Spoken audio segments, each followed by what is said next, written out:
Chapter 156. Su Fengnian drank jug after jug, 3 jugs of wine in a row, and then fell asleep directly on the stone table. Blue Bird covered his Royal Highness with a mink coat and sat quietly on the side.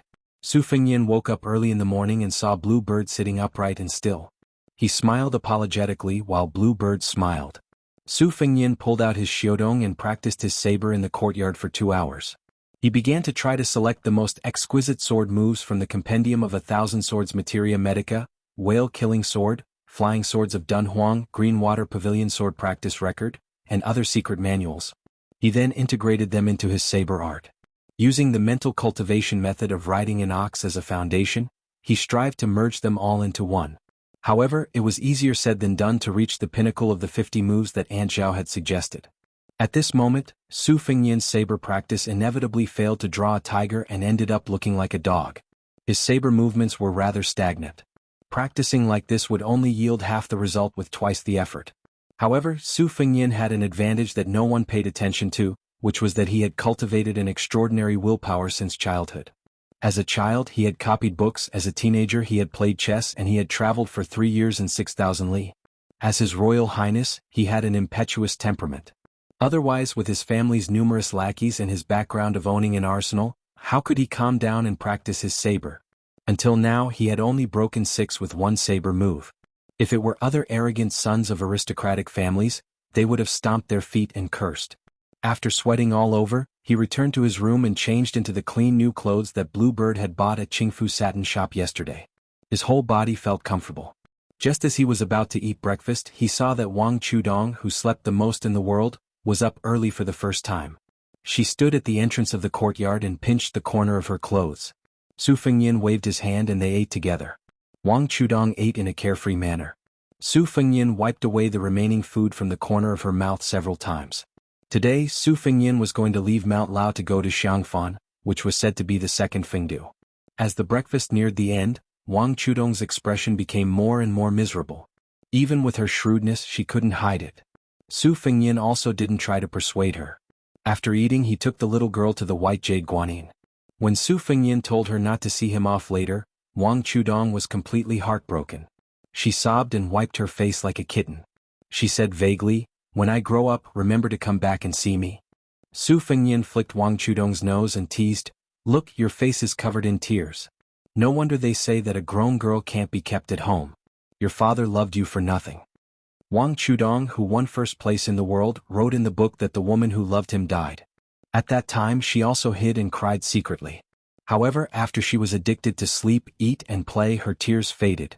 However, she didn't know that when Wang Chudong was no longer Wang Chudong and was only a young queen in the beginning of winter, not to mention parting with death, even if they were fated to meet again, it was also so heart-wrenching.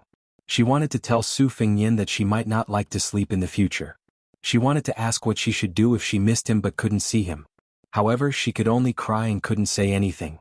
Su Fengnian couldn't bear to see a woman cry. He couldn't bear to hear her sobbing. He raised his voice and told her not to cry. She immediately closed her mouth obediently. Su Fengnian didn't know whether to laugh or cry. He stretched out his hands and pinched her red face. He lowered his head and touched the tip of her nose. He said softly, "Don't worry. On the way to the southeast, there will be a lot of gossip about me in Qingzhou. Just wait, there will be a surprise." Wang Chudong nodded and squeezed out a smile. "I will write a poem for you." Su Fengnian didn't take it seriously. He also promised the little girl that he would write a poem for a Beimang's head. If there really was such a day, wouldn't she be busy to death? Su Fengnian suddenly felt a little annoyed that he was too careless in leaving a mark in her heart. He remembered that Yu Yue once sang a poem, "When you're ignorant, you don't miss. Only when you miss will you miss." Wasn't it talking about the young girl in front of him? His Royal Highness, even in the Wutong Yuan of the prince's mansion, other than Blue Bird and Sweet Potato, he didn't dare to have any feelings for the other maids. He didn't overdo it for more than 10 years. What he was afraid of was those unpredictable natural and man-made disasters. If a woman close to him withered away, Su Fengnian didn't want to bear this pain. Su Fengnian didn't know that this poem of lovesickness happened to come from Qingzhou's Wang Dongxiang's first snow. It could be said that Wang Chudong's words came true. The group of people arrived at the dock. Su Fengnian boarded the boat and sailed further and further away from Mount Lao. Yu Yue walked forward and whispered, "You don't know Wang Dongxiang?" Su Fengnian was baffled and asked, "Who?" Yu Yue smiled playfully and said, "You haven't read First Snow in the East Wing?" Su Fengnian frowned and said, "When I heard Li Hanlin say that the ending was completely dead, I didn't want to flip through it. Last time when my eldest sister returned to Liangzhou, she brought a copy of East Wing with her and forced me to read it to her. It wasn't easy for me to escape." Yu Yue lowered her head and stroked the white cat Wu Meinyang. She said softly, "That Wang family's youngest daughter is Wang Dongxiang. From First Snow, I wish all the lovers in the world will find their way together." This sentence is even familiar to Beimang. Su Fengnian whispered, "No wonder." Yu Yue raised her head and said, "Wang Dongxiang can not only write graceful poems. Although she has never traveled to the border, she can even write frontier poems with a special charm. I came to Liangzhou and didn't recite poems. Turns out Liangzhou is a magnificent literary work. Even the great Pillar State praised this poem before." Chapter 157. Su Fengnian laughed and scolded, "Su Xiao doesn't know anything about poetry." However, His Royal Highness added softly, "But the little girl's poem is indeed a little interesting." Yu Yue smiled. Wu Meinyang, who was getting fatter, stretched lazily in her arms. In the ghost town of Xiangfan, there was one of the 6 feudal lords. The king of Jing and Zhaoheng was one of the few princes in the imperial family who was good at both civil and martial arts, but he was neither high nor low. His literary talent was not as good as his younger brother, the king of Huainan, and his martial arts were not as good as his 2 brothers, the king of Yanlu and Guangling. Perhaps it was because he was disheartened that he began to believe in the teachings of Huang Laozi when he was young. At one point he had thought of going to Mount Longhu to become a Taoist priest.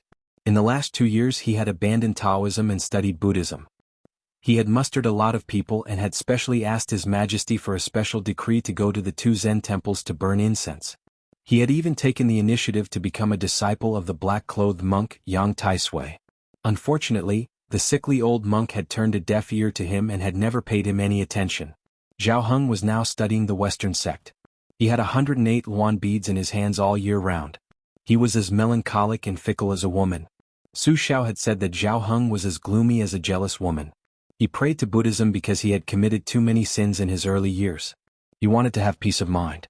Among the 6 feudal lords he was the least manly one.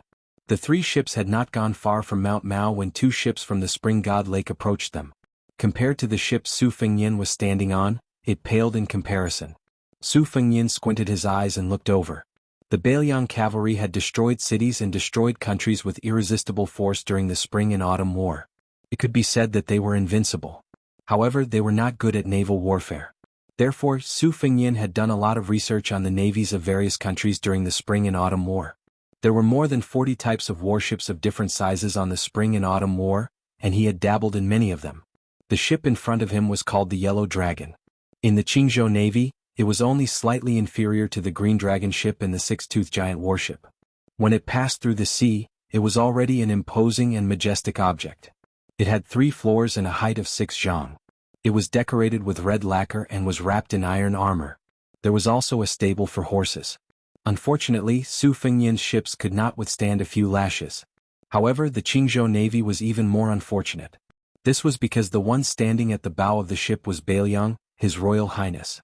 Su Fengnian calmly said, "General Ning, go and get the halberd."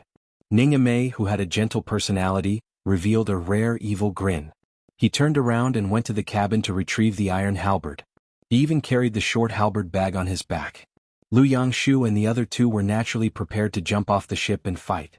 Ordinary soldiers really could not withstand the torment of 3 second-level experts. However, civilians did not fight with officials and heroes did not violate the rules. There were some innate taboos. However, when they thought of who it was that taught Jianghu this bloody truth, the 3 immediately felt incomparably relaxed. Su Fengnian had Yu Yue return to the cabin first. He raised his head and saw the silk pants surnamed Zhao, who had been kicked by Lu Qiantang yesterday, standing on the 3rd floor of the Yellow Dragon ship with a group of disreputable friends. They were pointing and discussing. Were they pretending to give pointers?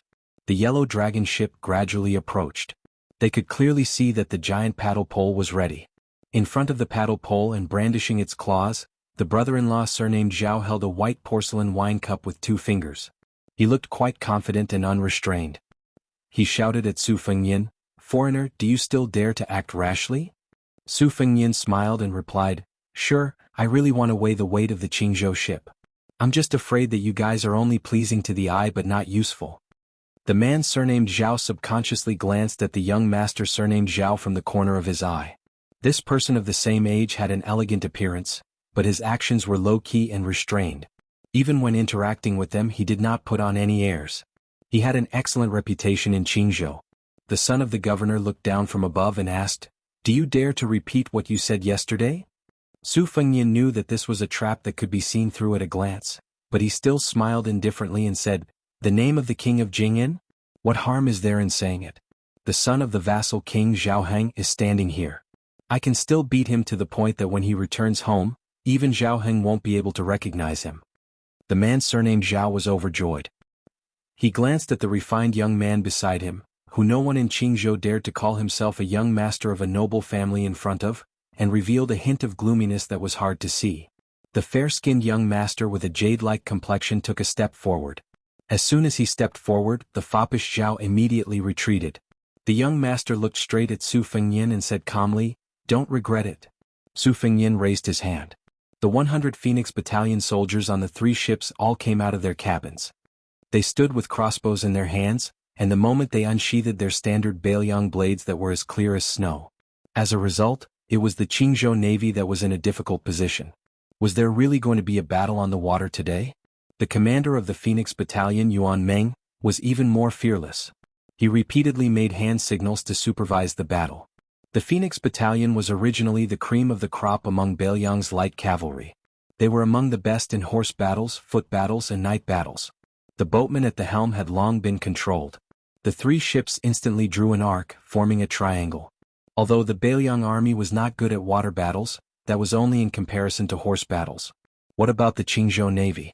Back when the Bailiang cavalry surrounded Xiangfan, the Navy soldiers on these 2 ships were still sucking on their mother's milk, right?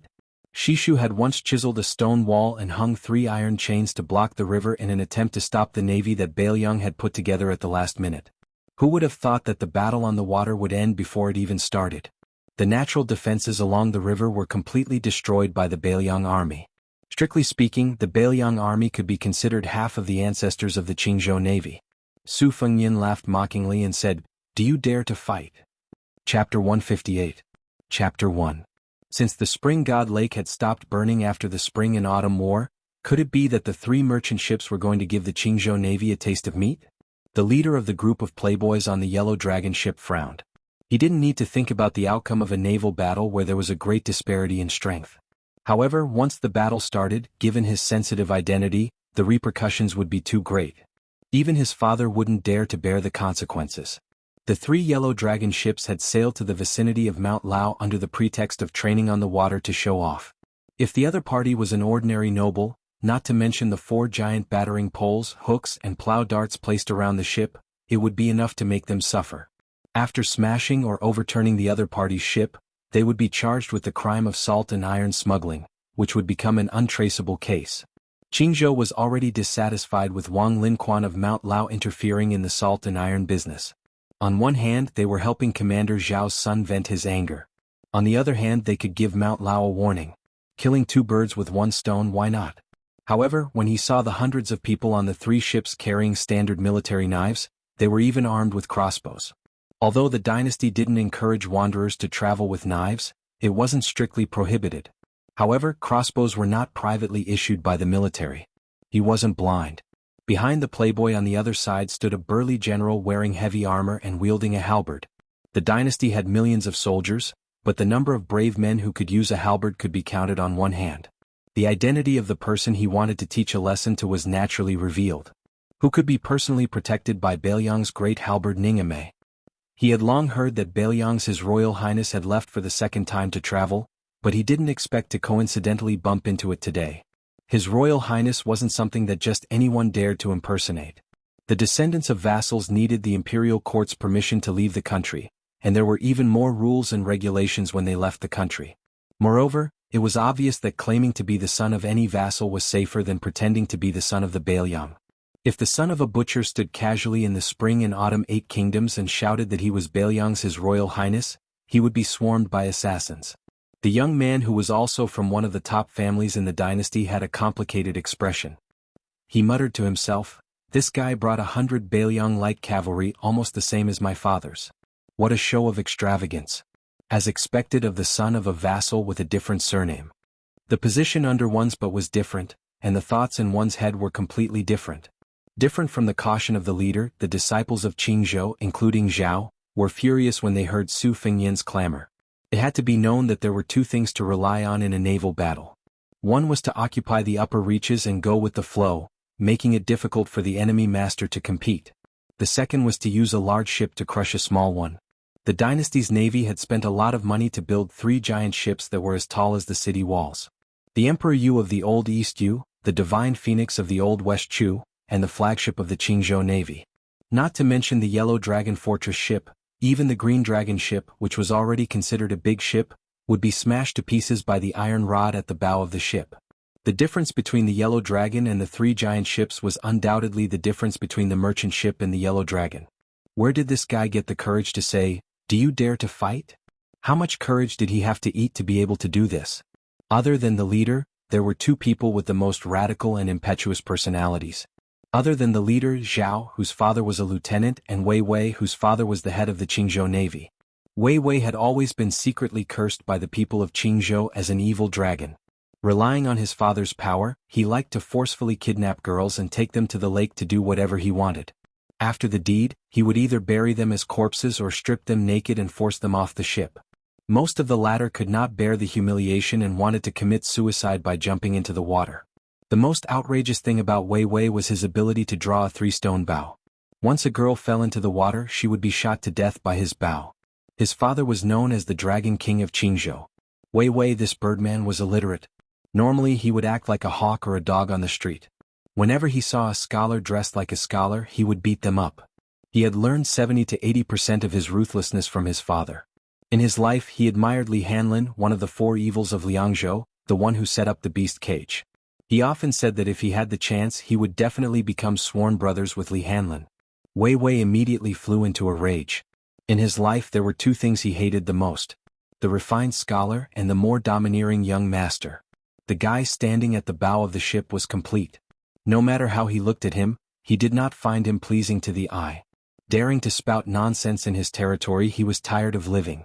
Turning his head, he angrily shouted at a distant servant, "Go get the bow for me." The servant hurriedly ran to get the large bow that was stained with blood. The 2 Yellow Dragon cruise ships had a total of 400 people on board. In the 5 elements, earth prevailed water, which was yellow in color. Therefore the soldiers on board the ship wore yellow clothes and yellow hats. They were called Huang Tu Lang. Each Yellow Dragon cruise ship was equipped with 10 spears, hook axes, 32 crossbows, 3,300 arrows and 40 armors, according to the military book, Controlling the Enemy on Water. Among the Huang Tu Lang, those who were good at fighting were given the title of Chiomansi. The Yellow Dragon cruise ship had more than a dozen Chiomansi. Moreover, the 2 Yellow Dragon cruise ships were fighting with the wind. No matter how you looked at it, they were far superior to the enemy's 100 crossbows. Victory was in their grasp. The several women on board the Yellow Dragon cruise ship were wearing the distinctive large-sleeved long skirt of aristocratic women. The large-sleeved skirt was first invented by Empress Zhao Ji in the imperial palace. Together with the phoenix coronet and other clothes, it was the common attire of the empress and the imperial concubines. In recent years the imperial court had been lax in its governance, so the subordinates followed suit. The women on the cruise ship were wearing red, purple, pink, green, duck yellow large-sleeved skirt, just like a group of colorful butterflies and swallows. They were wearing luxurious clothes, so their mentality was slightly different from the young master brothers on the same ship. They did not have any strong hostility toward the man with the twin sabers. In their eyes, they only thought that he was a distinguished and elegant man. One saber was long, the other was short. The long saber was beautiful, the short saber was simple and unadorned. The style was completely different. Standing at the bow of the ship facing the 400 Qingzhou ship soldiers, he did not show the slightest bit of fear. Even more so, the man's graceful bearing was like a jade tree facing the wind. Let's not talk about whether he was an embroidered pillow or not. Just based on his bold attitude, it made their hearts palpitate. They did not care about the 2 armies confronting each other with swords drawn and bows bent. 2 of the bolder daughters of Qingzhou's powerful families had already quietly cast flirtatious glances.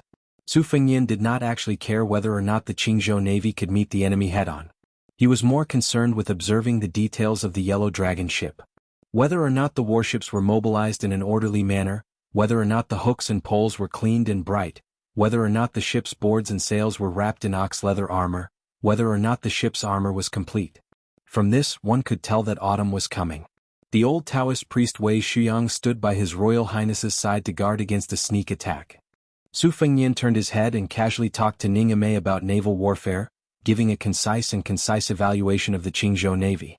This General Wu Dian, one of the four fangs of Bailiang, was not familiar with naval warfare, but when he heard what His Royal Highness said, his expression was grave and a little surprised. His Highness was clearly an expert in naval warfare. He explained the pros and cons and spoke tirelessly. This was not something that could be discussed on paper with just a few glances at the white inscripture. General De Ji smiled slightly and bowed. As long as the enemy dares to fight, I can break the ship's hooks with one strike of my halberd, preventing them from getting close. As for archery, the Yellow Dragon is 108,000 li away from our Bailiang soldiers. I earnestly request your Highness to allow me to lead the troops to gain the upper hand by a show of strength. I must let the Qingzhou Navy experience what is called valiance in battle. Chapter 159. Su Fengnian shook his head, saying teasingly, General Ning, we agreed to a battle, whether we fight or not is still up to those people on the other side to decide.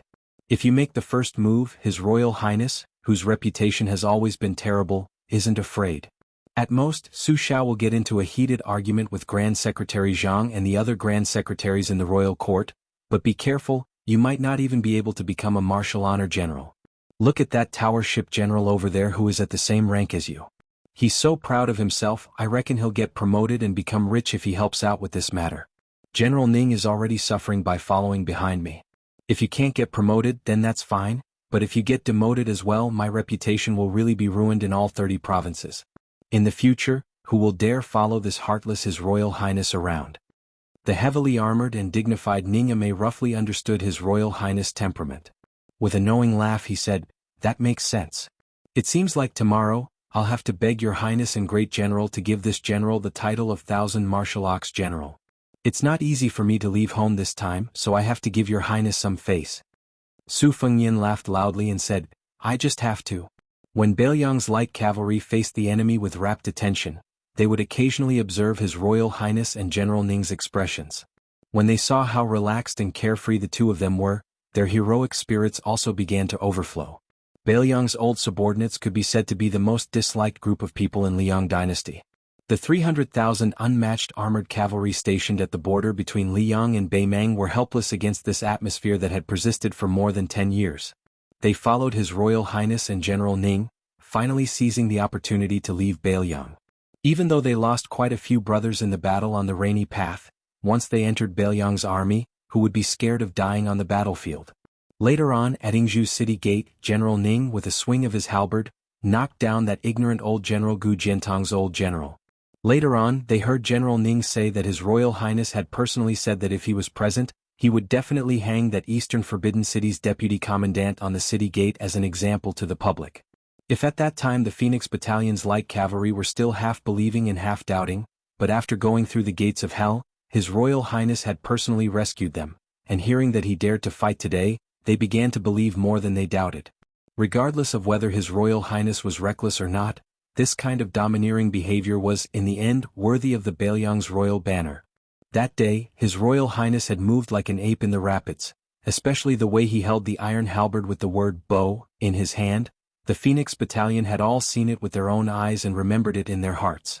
The few light cavalry soldiers who had been rescued from the water by His Royal Highness had recently been jesting with their fellow soldiers, and their words were always somewhat arrogant. Su Fengnian saw a sturdy young man on the Yellow Dragon ship take a huge ox horn bow and draw it to a full moon. It was clear that his arm strength was not ordinary. That arrow was pointed directly at him. Su Fengnian, holding Xiaodong in his right hand, narrowed his pair of extremely beautiful red phoenix eyes and said quietly, I'm just waiting for you. On Mount Lao, Wang Linquan came to the study of his youngest daughter, Wang Chudong, to watch the battle together. Wang Dongxiang's snow study room was the tallest building on Mount Lao. Books were everywhere, scattered and disorderly, but she never had the maids tidy it up. The study room was a forbidden area, especially when she was writing poems. No one would disturb her. Every book was graded into different categories and given different nicknames. When she was bored, she would lie down in the pile of books on the floor and let the different categories of books fight each other. She would talk to herself and entertain herself, so she was never lonely. Therefore, the personal maid standing outside the study room could always hear such things as, "Ah, the classics have won over the art of war. I punish you all by not being able to read the 46 military books for half a day. Oh, the Western Shu poetry collection and the Southern Tang poetry collection are evenly matched. Not bad, not bad. I will reward the great generals who lead their respective armies for 3 days each." The maids were already accustomed to their young mistress's unconstrained thoughts and felt that they were lucky to have such a happy and carefree master. When their young mistress was bored of writing books, she would play polo with them. In particular, some of the maids had appeared in The First Snow in the East Wing. This was too magical. Scholars all over the world knew about them, so much so that many of Qingzhou's gentry came to marry a girl from the East Wing. Together with the old man who claimed to be a descendant of the East Wing, they were the two wonders of the literary world of Qingzhou. Wang Chudong stood on her tiptoes and looked at the confrontation of the boats on the lake. She asked worriedly, "Father, can we win?" In the end, the older the ginger, the spicier the ginger, Wang Linquan had a card up his sleeve. The Qingzhou Navy seems to have a lot of ships, but in reality, it's all for show. Qingzhou hasn't had any wars in the past 10 years, so this bunch of Huang Tulang is just putting on a show. His Highness' personal guards are different. They're 1 in 100 and they're proficient in horseback archery.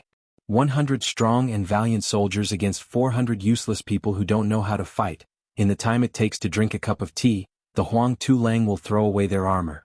However, His Highness has to be wary of the political maneuvering in the imperial court and cannot defeat the enemy first. The Qingzhou Navy also does not dare to say that they are lawless. After His Highness has revealed his identity, they still dare to fight on the water.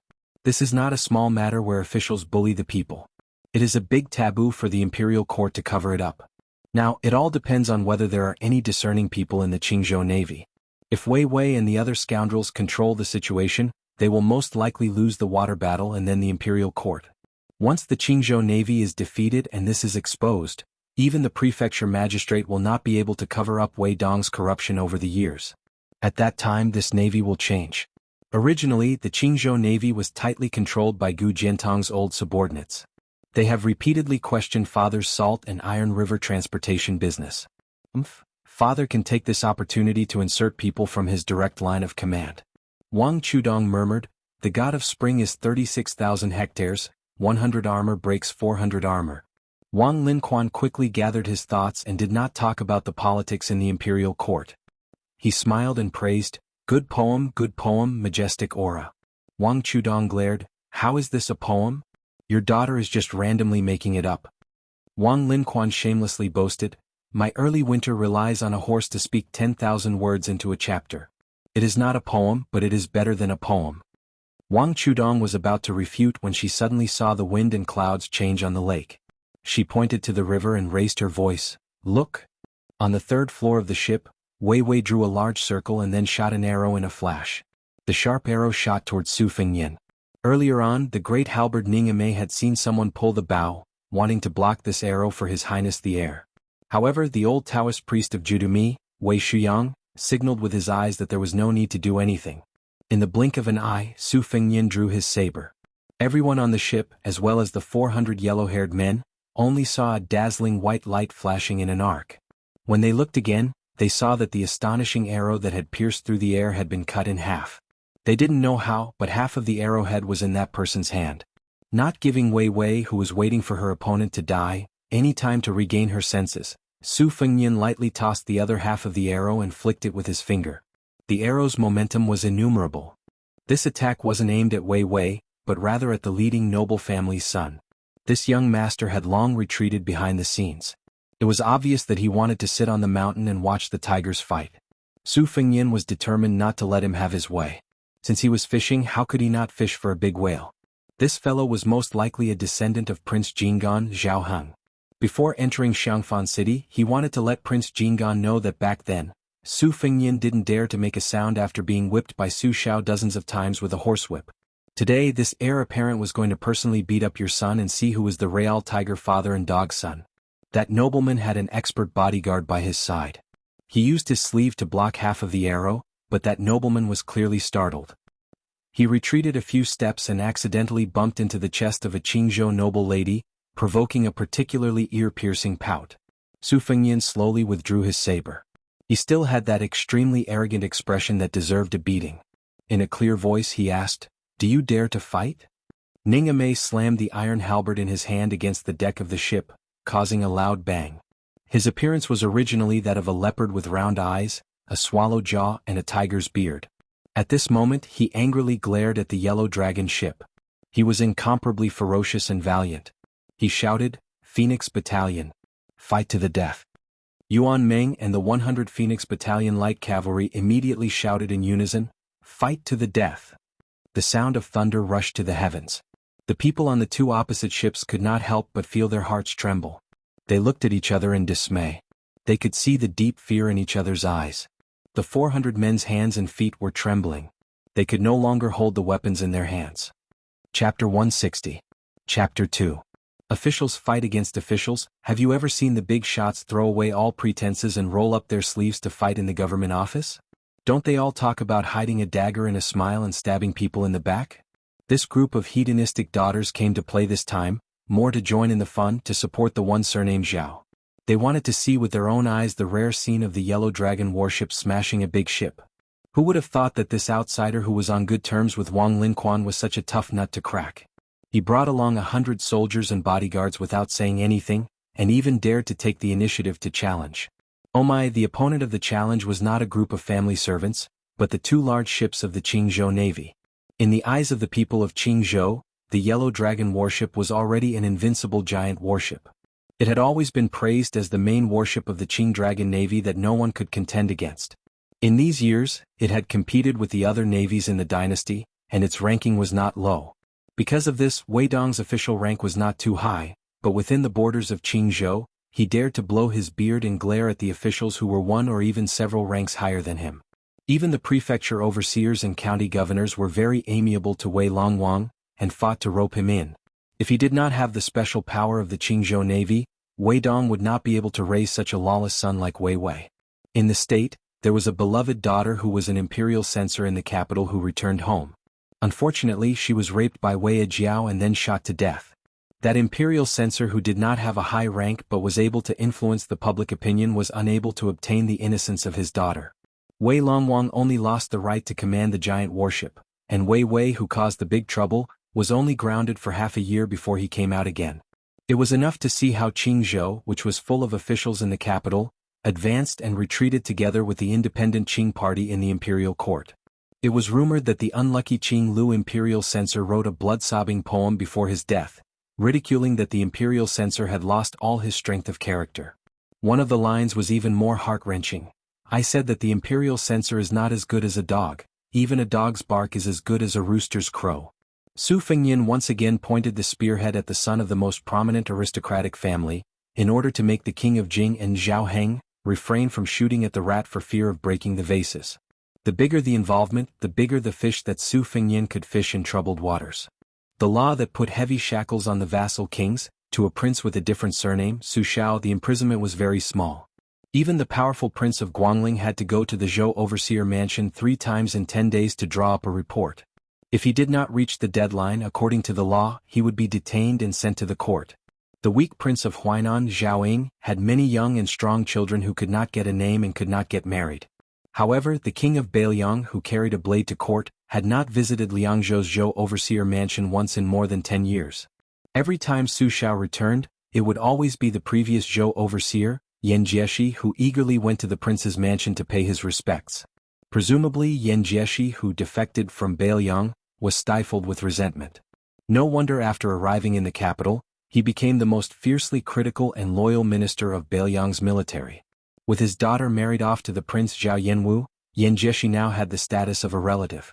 The outside world speculated that he would soon fill the 4th-ranked Lingyan Pavilion's Great Scholar position.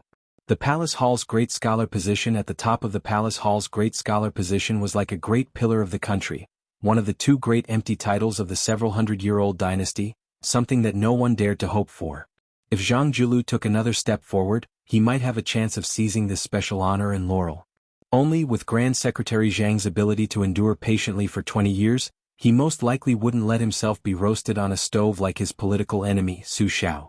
Only, Su Fengnian seemed to have underestimated the courage and insight of Wei Wei, this group of Qingzhou hedonists who were used to being vicious and merciless. Wei Wei's arrow didn't do anything, and then when he heard Su Fengnian ask if he dared to fight, he was so angry that he wanted to die.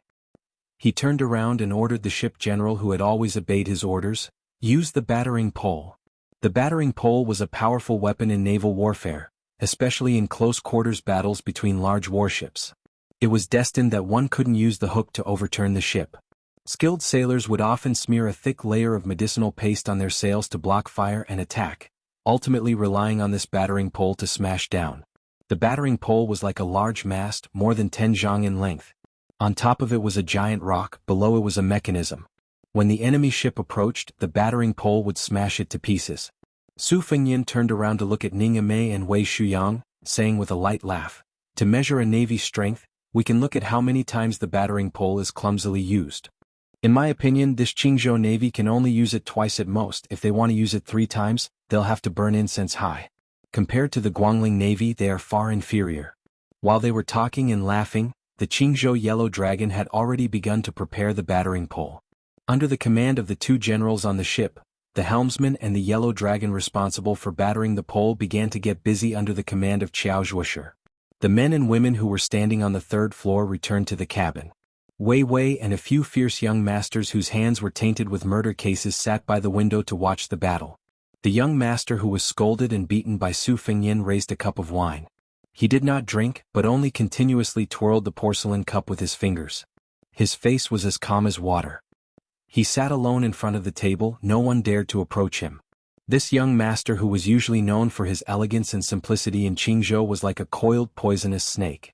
The young ladies in silk and satin sleeves gathered together and whispered. Originally there were 1 or 2 girls who leaned towards the Qingzhou Yellow Dragon, but unexpectedly, they were affected by the chatter of their companions. Their eyes were shining as they recounted the good things about the young master from other places.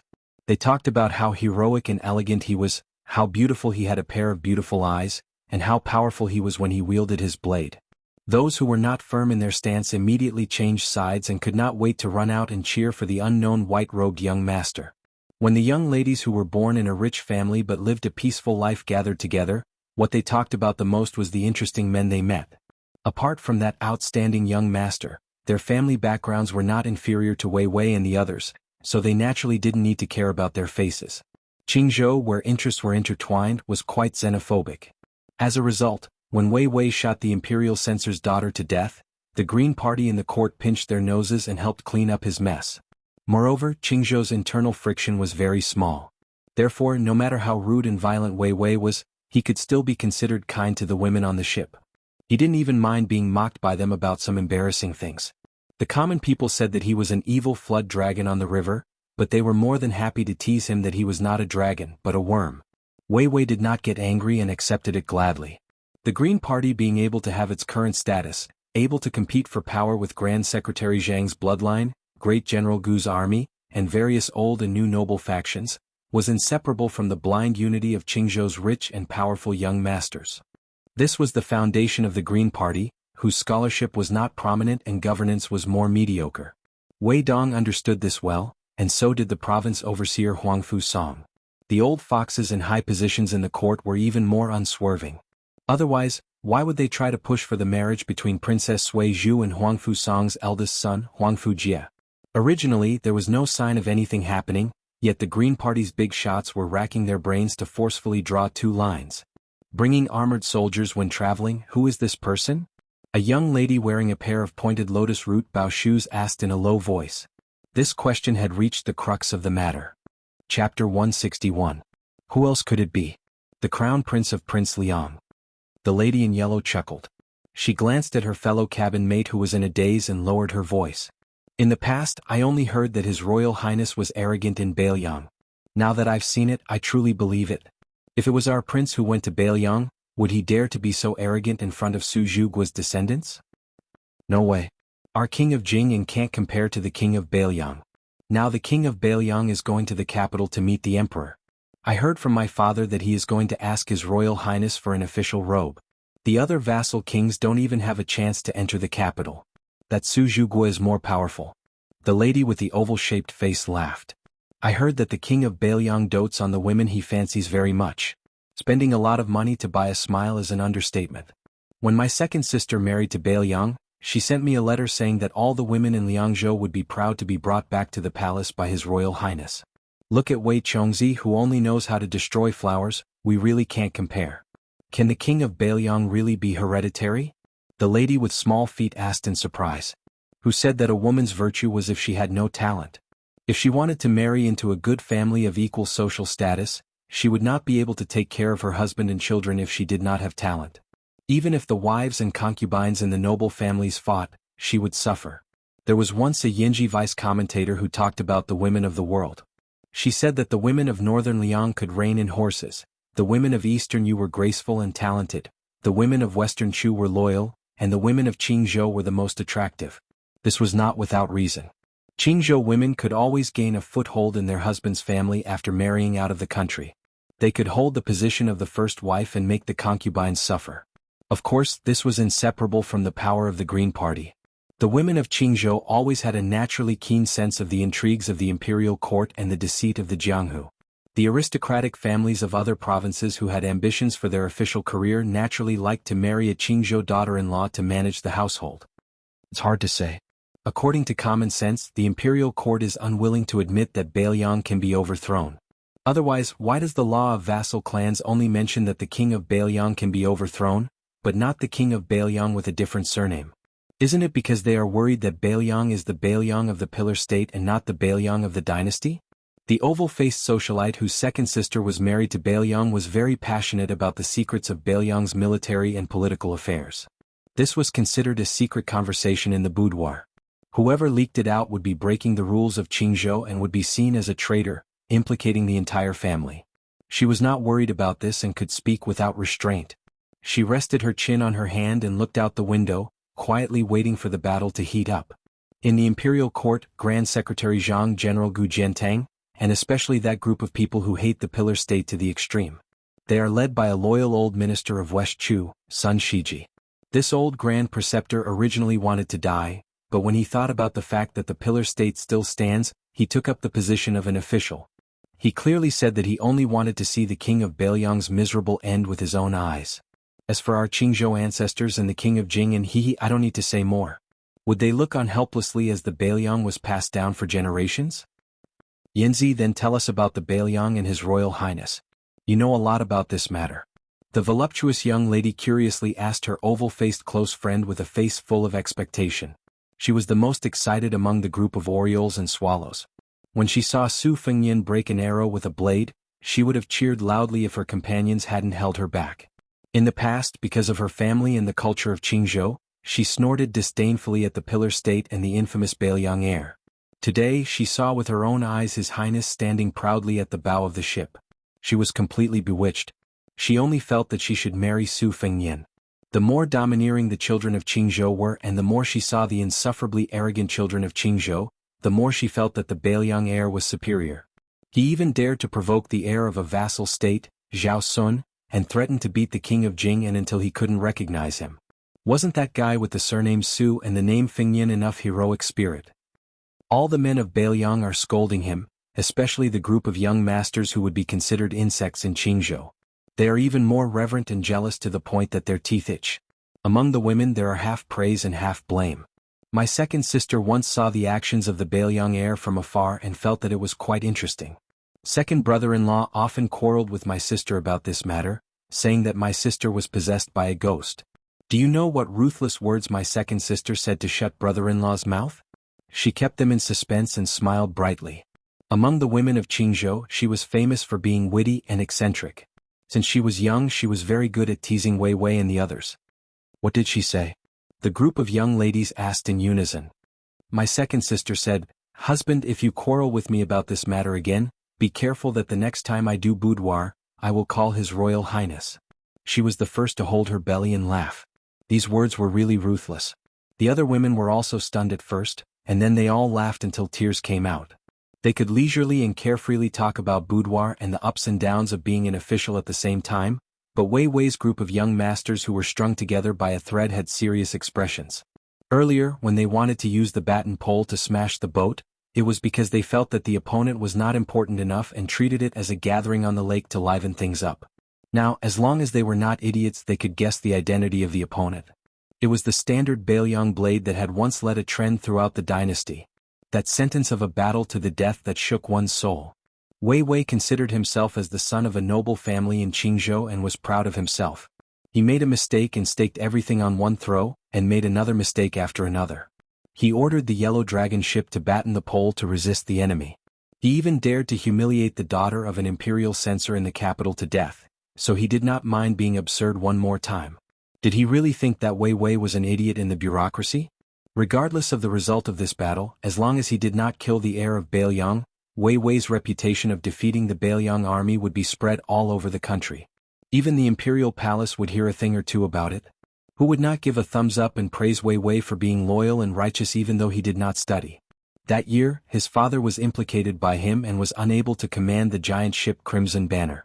His father had been regretting it all these years. Today's feat might be able to smoothly push his father, Dragon King Wei, to the highest position in Qingzhou. That white-robed heir of Baelyang with a blade was undoubtedly the best stepping stone. Different from the boorish Wei Wei, the heir of the noble family had a deeper thought and his face was gloomy. That person in the imperial palace had always liked to see the vassal kings fighting openly and secretly, otherwise there would not be the imperial clan law that two kings could not meet. This time, instead of saying that the fight with Su Fengnian was a grudge between the two heirs, it might as well be seen as the continuation of the fight between his father and Su Rintu, two enemies for 20 years. His father had been seeking Taoism and Buddhism for so many years. He vaguely remembered that when his father went to Mount Longhu to request for imperial edicts, he was rejected several times. His Majesty even did not care about his face and severely criticized his father. One of his younger brothers was even demoted to a commoner and sent to the inner circle of the high walls of Fengyang with 60 people. If it were not for the good words of a concubine from Qingzhou in the imperial palace, forget about going to Mount Longhu to burn incense, even his future as a hereditary prince would be a problem.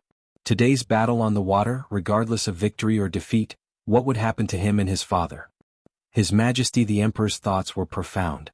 Since he ascended the throne, he was the best at balancing vassal kings and regions, civil officials and military generals and parties. He really did not have the confidence to guess the Emperor's thoughts. Should he take advantage of the situation and behead Su Fengnian? As this shocking thought flashed through his mind, the heir of the king of Jing finally lowered his head and drank a mouthful of wine to hide the strange expression on his face. Chapter 162. Chapter 3. A total of 11,600 words, gathering for the sake of benefits. It was easy to share the same bed but have different dreams. Wei Wei was currently thinking about how to make a name for herself in one battle, but her bottom line was that she wouldn't allow Huang Tulang to kill that person surnamed Su. Meanwhile, Prince Jing'an's heir began to consider whether or not he could ruthlessly kill him and abandon the group of Qingzhou's children, including Wei Wei. Wealth comes from danger. The life and death of other people were more important than the title of nobility. For the crown prince, there was no need to think about it. As a descendant of the imperial clan, the entire world is the private property of our Zhao clan. No matter who you are, even if you are a grand secretary or one of the 30 prefecture overseers, no matter how courteous you are on the surface, aren't they all looking down on you from the bottom of their hearts? Among the 6 princes of the vassals, other than the 2 princes who were allowed to inherit the title of prince according to the law of the vassals, the other 4 princes really did not have any extravagant hopes for the apricot yellow satin 5-clawed python robe. 4 claws and 5 claws, there was only a difference of 1 claw, but the real difference was more than 1,000 miles. The scary part was that if the 9-clawed python became the 9-clawed python, what would happen to the next generation? Now that the world was flourishing, where would they go to ask for military merit? The north had the king of Baelyang and the south had the king of Yen. Both crown princes were recognized as the most vicious and merciless people in the dynasty. Who would want to share a piece of the pie with you? Damn it, there were 4 words written in the vassal law: official career forever. It was the same as cutting off the path for the royal family's descendants to become officials. The king of Jing lowered his head and frowned slightly. He was deep in thought, and his hostility was as strong as the wine in a cup. He didn't even listen to the roars and screams outside the window. Motherf *Ker, the guy with the halberd, is not a human. Even the battering pole was cut in half by his 100-gene halberd. A young master from the Qing prefecture sucked in a cold breath and couldn't help but shout out. The muscular general in black armor was really a match for 10,000 people. The halberd in his hand easily deflected the rain of arrows and even broke the pole of Huang Long. How can Huang Tuleng be suppressed by 100 Bailiang barbarians with hundreds of crossbows? They're hiding behind the arrows and not even raising their heads. They've all turned into cowards. Another debauchee who had carefully poked his head out and then retracted his head, was shocked. How could he not know that he was no different from Huang Tuleng? Those Huang Tuleng that he scolded could at least be considered as brave soldiers of northern Liang. What was he? Outside the window, the close-range slaughter had already become close-to-close combat. Even if the refined northern Liang crossbows had a longer range, there was no advantage to speak of. However, this did not stop Huang Tuleng, who had a storage of 6,000 arrows, from shooting out a rain of arrows. After a wave of arrows, the northern Liang light cavalry did not suffer many casualties. On the other hand, a wave of arrows accurately killed dozens of people. Everyone on the ship could clearly feel the vibrations caused by the northern Liang crossbows. This was the complete opposite of what the people on the ship had expected, where they would be able to overwhelm the enemy with numbers. That guy isn't afraid of death. He's only using his blade to deflect the arrows. The second son of the Shujin county chief of Qingzhou clicked his tongue in wonder. Birds of a feather flocked together. Those who could be brothers with Wei Wei the evil dragon were not easy to deal with. They were definitely not from an ordinary rich family. If anyone present casually flipped through the family tree, who wouldn't be able to find a few old ancestors whose names would go down in history? For thousands of years, the throne had been occupied by different people. The longest was 400 years and the shortest was a few years. The only thing that didn't change was the aristocratic families. Su Xiao, who had achieved great merit in the Spring and Autumn War, was criticized the most for slaughtering millions of soldiers. Wrong. Those who could criticize the Pillar Country wouldn't bother to criticize Su Xiao for being heartless. Instead, they lamented the fact that there were no aristocrats after the Spring and Autumn War. More than half of the 10 aristocratic families that had been passed down for dozens of generations were destroyed. The seeds of learning were gone and morality and etiquette were broken. This was Su Xiao's great injustice. To the sons of this old man, who thought they were responsible for the world's etiquette, this was Su Xiao's heinous crime that could not be redeemed even if he died 100 times. There were no scholars behind the Western Wall. How many ministers of a fallen country cried tears of sorrow and cursed Su Xiao for being unrighteous even before they died? Unfortunately, cursing could not kill. Therefore, His Royal Highness Su Fengyin found it hard to believe in the so-called loyalty and righteousness. He knew that it definitely existed, but he couldn't blindly believe it. The only thing he could rely on was the knife in his hand. Imagine Su Xiao, who was well-read and spoke of benevolence, righteousness, and morality. How could he have the hearts of the 300,000 iron cavalry today? Zhao Guangling and Li Yishan were already peerless scholars. Why would they be willing to give advice to an ordinary person like Su Xiao? Shangyin Academy frowned and accepted second sister as a Jixia scholar. Was it because of Su Weisheng's shocking talent? Su Fengyin stood at the bow of the ship. When arrows flew over, he deflected them with his knife. No one shot him in the dark, so he watched the battle. This small-scale naval battle between the enemy and their side totaled only 600 people. It couldn't be considered a fierce battle. Li Yishan had never taught him knowledge using common sense. If he could only look at the big picture through a tube, why couldn't he draw inferences about other things? Qingzhou's 40,000 navy, the navy that the Green Party of the imperial court greatly praised, was said to be able to fight with the Guangling navy. It was just an embroidered pillow. This embroidered pillow was ugly. It was really boring. Su Fengyin thought that after this battle, would it sound the knell of death for him a few times in advance. Chapter 163. Wei Wei glared angrily at Su Fengyin. She was angry at her father's navy for not fighting well. She hated Su Fengyin even more, but there was also a trace of fear that she did not dare to admit. If this Bailiang crown prince was really hereditary and wore a 5-clawed python robe, he would not only have 100 Bailiang soldiers behind him, but also 300,000 cavalrymen. How would her father, the Dragon King of the Lake, deal with that? Not to mention the future. If this battle was lost, the entire Qingzhou would be in an uproar, and the Green Party's leaders who were reading the secret letters from each family would be the scariest. The Green Party did not fight among themselves, but they were very decisive in dealing with useless people. Su Fengyin smiled at Ning Amei and said, "General Ning, lend me a short halberd." At this moment, Ning Amei already had nothing to do. The two armies were shooting arrows at each other. Unexpectedly, Huang Tuleng was completely defeated.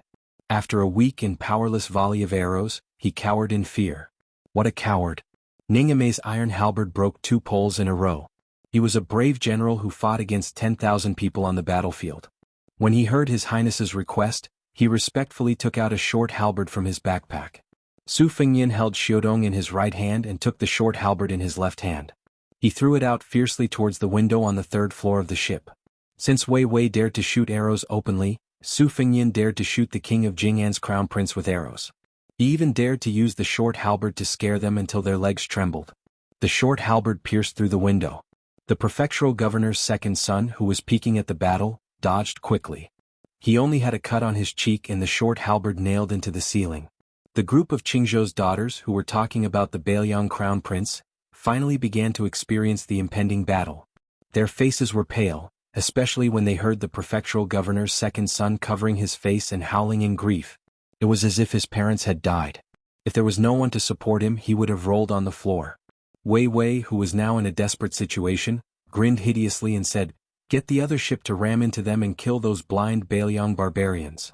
The general of the Yellow Dragon ship was about to leave when Wei Wei lowered her voice and said, "Remember, crash into the other 2 ships first." The general was taken aback for a moment before he suddenly realized what was going on. He heaved a sigh of relief and cried out in his heart. If he really killed that arrogant Bailiang young master with his status, how could a small general like him have a good time? An inconspicuous scapegoat like himself, even 100 of them wouldn't be enough to slaughter. After the commotion, the cabin became extremely chaotic. The king of Jing'an's crown prince tapped his fingers on the table. The retainer who had blocked half of the arrow for him bowed and approached. His Royal Highness only said one word: "Kill." There was no need for His Royal Highness, who had grown up in Xiangfan City, to give any instructions. The expert retainer already knew how to do things safely. In one of the cabins, the evil flood dragon Wei Wei had the greatest enmity with Su Fengnian, but she still didn't dare to use the yellow dragon to ram Su Fengnian's ship. Meanwhile, the crown prince, who had met Su Fengnian for the first time and didn't seem to have any deep enmity with him, was determined to kill him. Those noble ladies were even more interesting. They were quite frightened by the short halberd that pierced into the cabin. On the contrary, they felt even more admiration for the Bailiang crown prince, who commanded soldiers as if they were servants. The women of Qingzhou valued material gains more than benevolence and righteousness. Could be said that one sentence hit the nail on the head. The people in this cabin were divided into groups. On the surface they were harmonious, but how could they accomplish great things? The Green faction was now relying on political trickery to govern the country. How many years could they last? Were there any discerning people who could see the clues? If there were benefits, they would gather. If there were no benefits, they would scatter. How different were they from snakes and rats? In the imperial court, Grand Secretary Zhang's words carried enormous weight and suppressed both civil and military officials. He had always tried to rope in the Green faction with words, but he wasn't willing to truly share important responsibilities. Perhaps this was the reason? For some reason, Jiang and I was always absent-minded while reading in the cabin. Old Man Li sat to the side, taking off his boots and rubbing his feet. His fingers moved back and forth between his toes, and then he brought them to the tip of his nose to smell them. When he was hungry, he even threw a peanut into his mouth. This kind of expert demeanor really couldn't be any higher. The old god of swords saw that the Jiang girl's brows were sometimes tightly knitted and sometimes relaxed. After thinking for a bit, he laughed and said, "You want to watch this naval battle? If you want to watch, this old man can protect you out. Forget about a few hundred arrows, even if tens of thousands of arrows poured down like rain, this old man will still guarantee your safety." Jiang and I asked in a serious tone, "Really?" Li Chungang chuckled. "You're exaggerating a bit. Tens of thousands of arrows fired at the same time. Only someone with godly abilities like Qi Shenju at his peak can come out unscathed. With this old man's current heavenly phenomenon skills, he's still a bit lacking. However, all of this is because this old man doesn't have a sword in his hand." "I'm not afraid of you, little girl," laughing at me. Jiang and I asked closely, "A sword expert like you can't achieve the level of having tens of thousands of swords without a sword in your hand." This time, the old god of swords surprisingly didn't boast about himself like Old Man Li. He only said softly, "You can, but if you really have a sword in your hand, your state of mind will be greatly different in the end. When you master the sword one day, you'll understand. Otherwise, even if this old man talks until his mouth breaks, you still won't understand." Jiang and I made an "oh" sound and stood up. She didn't say why she wanted to take the risk to watch the battle, but she, who didn't have the strength to truss a chicken, just walked over. Old Man Li tugged at his sheepskin coat and followed closely behind. When he reached the cabin door, he was already standing in front of Jiang and I. Scattered arrows flew over.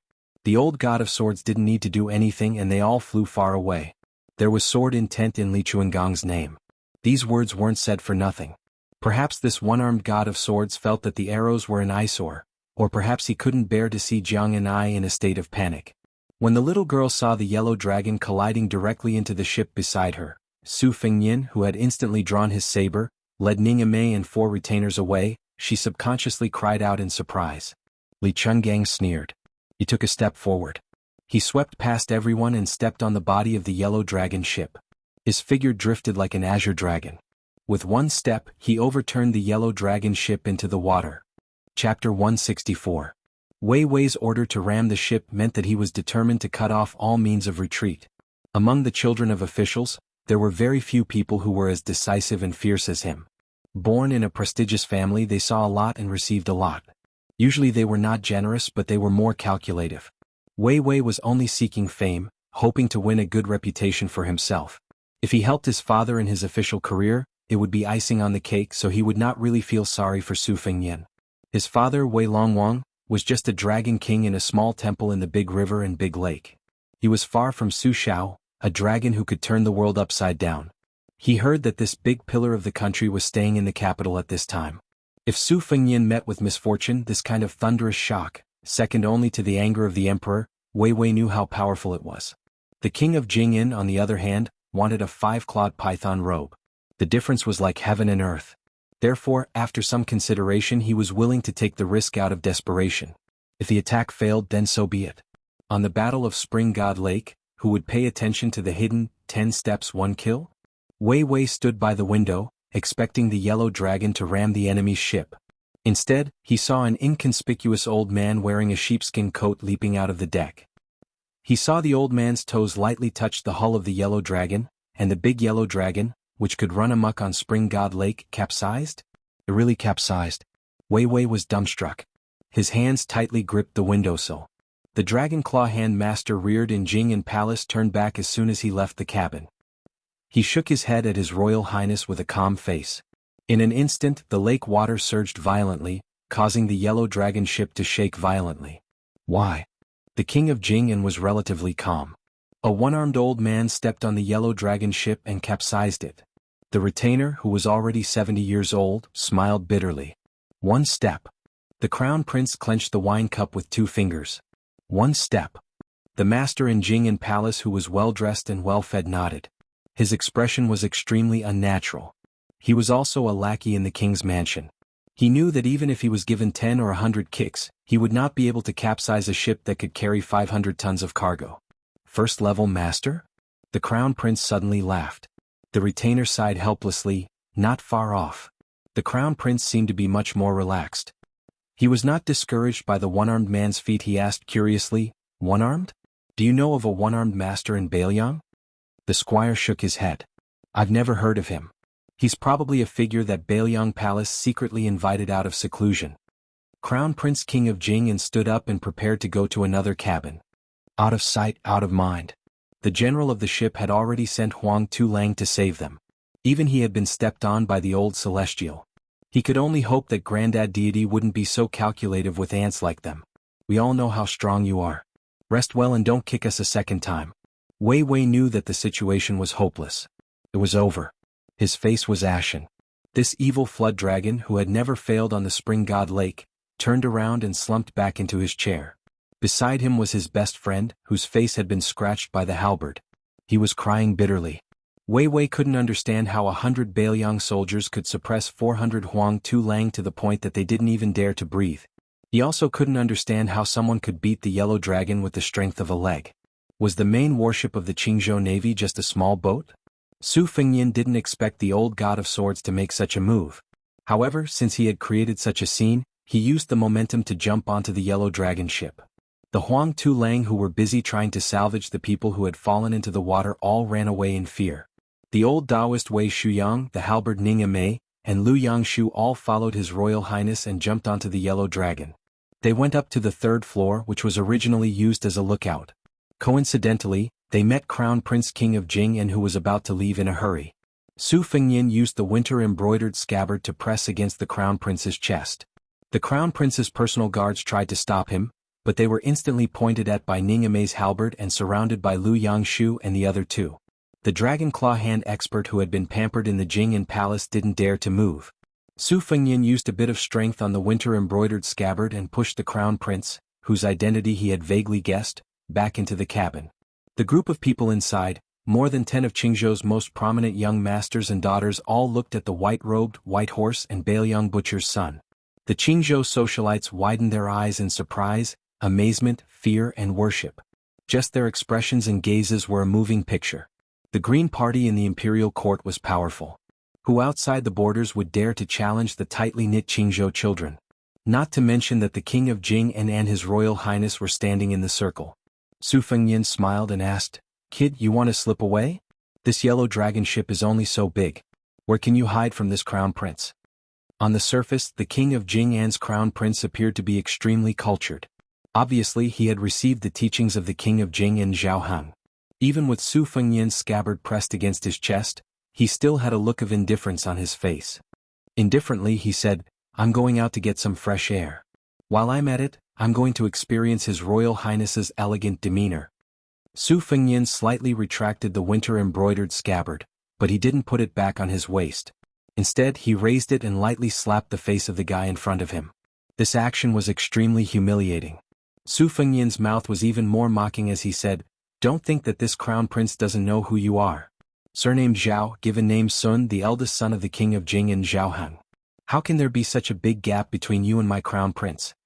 Zhao Sun, whose cheeks were red from the slap, looked straight at Su Fengnian and calmly said, "The King of Bailiang's martial arts are unparalleled for thousands of years.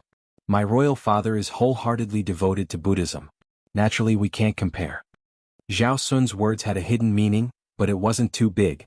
Everyone could tell that the King of Jing'an's Crown Prince was simply saying that Su Fengnian's current glory was all because of his father, who carried the world's infamy as a butcher. It had nothing to do with His Royal Highness. Pa. Su Fengnian's winter-embroidered scabbard was especially forceful this time. King of Jing'an's Crown Prince Zhao Sun seeped out a trace of blood from the corner of his mouth. Su Fengnian smiled and said, "Well said, you deserve a reward. This Crown Prince will reward you handsomely with a winter-embroidered scabbard." Zhao Sun was still forcing a smile. Jing'an Palace's retainers were already prepared to risk their lives to save their Crown Prince, but Su Fengnian had already brushed past Zhao Sun and said softly, "I'll accept the Yellow Dragon cruise ship. I'll have to trouble you to jump off the ship and swim back to Xiangfan. Tell Zhao Heng that when the time comes, the father and son will go out of the city to welcome the Crown Prince." Zhao Sun didn't even bother to wipe the scarlet blood from the corner of his mouth. He walked straight out of the cabin and slowly said, "Xiangfan City will definitely welcome the Crown Prince." Su Fengnian didn't pay any attention to the King of Jing'an's Crown Prince, who was about to become a drowning dog. He first gave a warm smile to the group of dumbfounded young ladies, then turned his head to look at the capital's son, hedonist Zhao, who was cowering in the corner, as well as the fearful evil flood dragon Wei Wei. He pointed at the two with his winter-embroidered scabbard and smiled. "One of you is the son of a fourth-ranked official. You formed a clique and made Zhao Sun deliver himself to your doorstep. Good job. The other is the son of Qingzhou's Dragon King. He dares to pull the bow and shoot arrows and dares to ram the Yellow Dragon cruise ship. He's even more of a hero." Jiang and I, who had followed the old god of swords to the third floor of the cabin, had a strange expression on her face when she saw this scene. Could it be that Su Fengnian was so domineering and rude to outsiders? Previously, in Bailiang Palace, she only heard that he made a move on the maids in the residence. After leaving Bailiang, he tormented Jean Lanting in the county town. When he arrived in Qingzhou, he wantonly played with the Qingzhou Navy. She originally thought that he only knew how to bully weak women. Su Fengnian wasn't in a hurry to deal with Wei Wei and the one surnamed Zhao. He turned his head to look at the young ladies of Qingzhou and said with a bright smile, "Which elder sister or younger sister knows how to make tea? Let's drink tea and enjoy the scenery together. I hate fighting and killing very much. If I frighten elder sister or younger sister, later on, allow me to use tea in place of wine and punish myself by drinking 3 or 10 cups. How about this?" The second sister, an oval-faced young lady from Bailiang, wasn't the slightest bit afraid of the Crown Prince. She volunteered with a smile and said, I brought some spring tea before the rain and a set of tea sets. I haven't had the time to make tea yet. Su Fengnian treated the women on the ship as if they were two different people. He was so easy to talk to that it was a complete mess. He laughed and said, "It's fate, it's fate." Jiang Ni's small face stiffened. Look, this guy's foxtail was suddenly revealed. Despicable. That gloomy guy with a swollen face was despicable just looking at him. But this guy who was flirting with the group of young ladies as soon as he boarded the ship was the most despicable. Chapter 165. Every time Su Fengnian took a step forward, Wei Wei and the one surnamed Zhao would take 2 steps back, until there was nowhere to retreat. Su Feng came to the window and happened to see the heir apparent of the king of Jing'an and his retinue jump into the water. Su Fengnian narrowed his eyes, feeling deeply moved.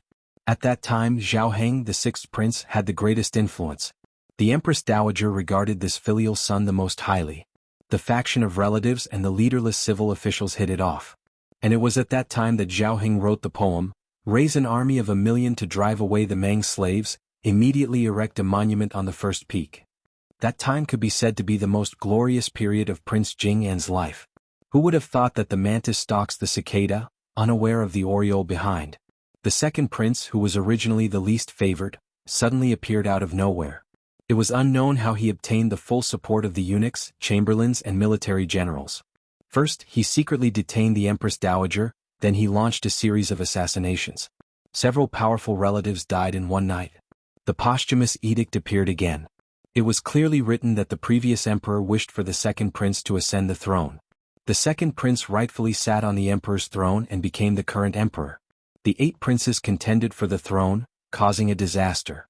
In the end, only one of the former crown prince died. In fact, in the eyes of those with discerning eyes, this could be considered as His Majesty the Emperor being merciful and lenient. It was much better than the deaths of all the princes and grandsons of the previous dynasties. Zhao Heng and the other princes were successively conferred the title of vassal kings, each having their own fiefdom and military power. Although the vassal laws was extremely harsh, Prince Jing and Prince Zhao Heng, Prince Huainan, Prince Zhao Ying, and the other weaker vassal kings did not utter a single word of complaint that reached the ears of the people under the heavens. Although the vassal laws was extremely harsh, Prince Jing and Prince Zhao Heng, Prince Huainan, Prince Zhao Ying, and the other weaker vassal kings did not complain at all. As for how the master and servant would go to Xiangfan, this was not Su Fengnian's concern. After thinking for a while, he turned to Ningame and said, "Kick the Huang Tu-Lang who fell into the water again. One ship cannot carry so many people. Let the general of the ship take them to Mount Lao. Wang Linquan will be in charge of receiving them. When you kick their butts, don't forget to mention that there is good food and drink at Mount Lao. I have done my best." Ningame accepted the order and left. When the young ladies of the noble families of Qingzhou heard the words of the Bailiang heir, they could not help but laugh. They looked at each other and laughed. To them, the Bailiang heir and the Bailiang heir were people far away in the sky. No matter how much they struggled in the imperial court, they would not be implicated. The Green Party had never participated in direct battles with the vassal kings. The Green Party was known as the best in the imperial court. If not for this, why was the Green Party the only one in 30 provinces? The Bailiang heir in front of them was rather interesting. Even though on the surface he was slapping the face of the Qingzhou Navy, he was secretly targeting the Jing and palace. As a result, the Green Party, who kept a clear distance from the king of Jing and Zhao Heng, felt much more at ease. They guessed that the ancestors would not be angry. It was true that the noble families of Qingzhou were united, but it was obvious that Wei Chang's family was going to be abandoned. Rather than being dragged into the water, it was better to drink tea and enjoy the scenery on the side. To be on the same boat as the Bailiang, His Royal Highness, and enjoy the scenery, how big of a gimmick would it be if word got out?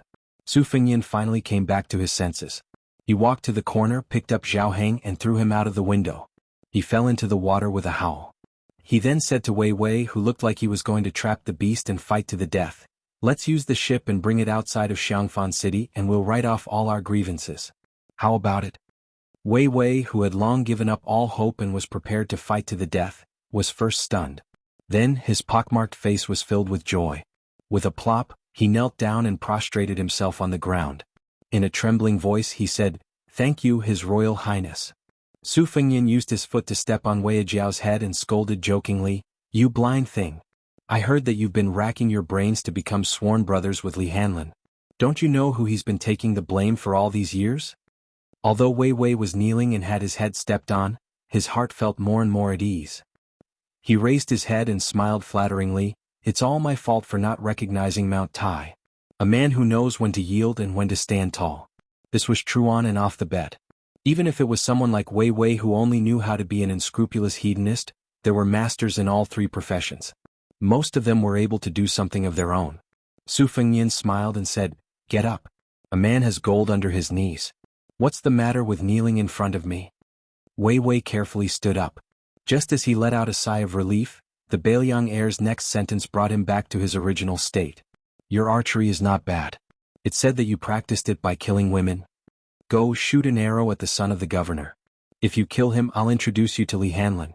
If you don't kill him..." Wei Wei was silent. Chapter 166. When Su Fengnian pretended to wipe the dust off Wei Wei's body, he said in a low voice, "Wang Linquan's silver is my silver. Wang Linquan's grandmother is my grandmother's mountain. Do you really think that Qingzhou belongs to the Green faction?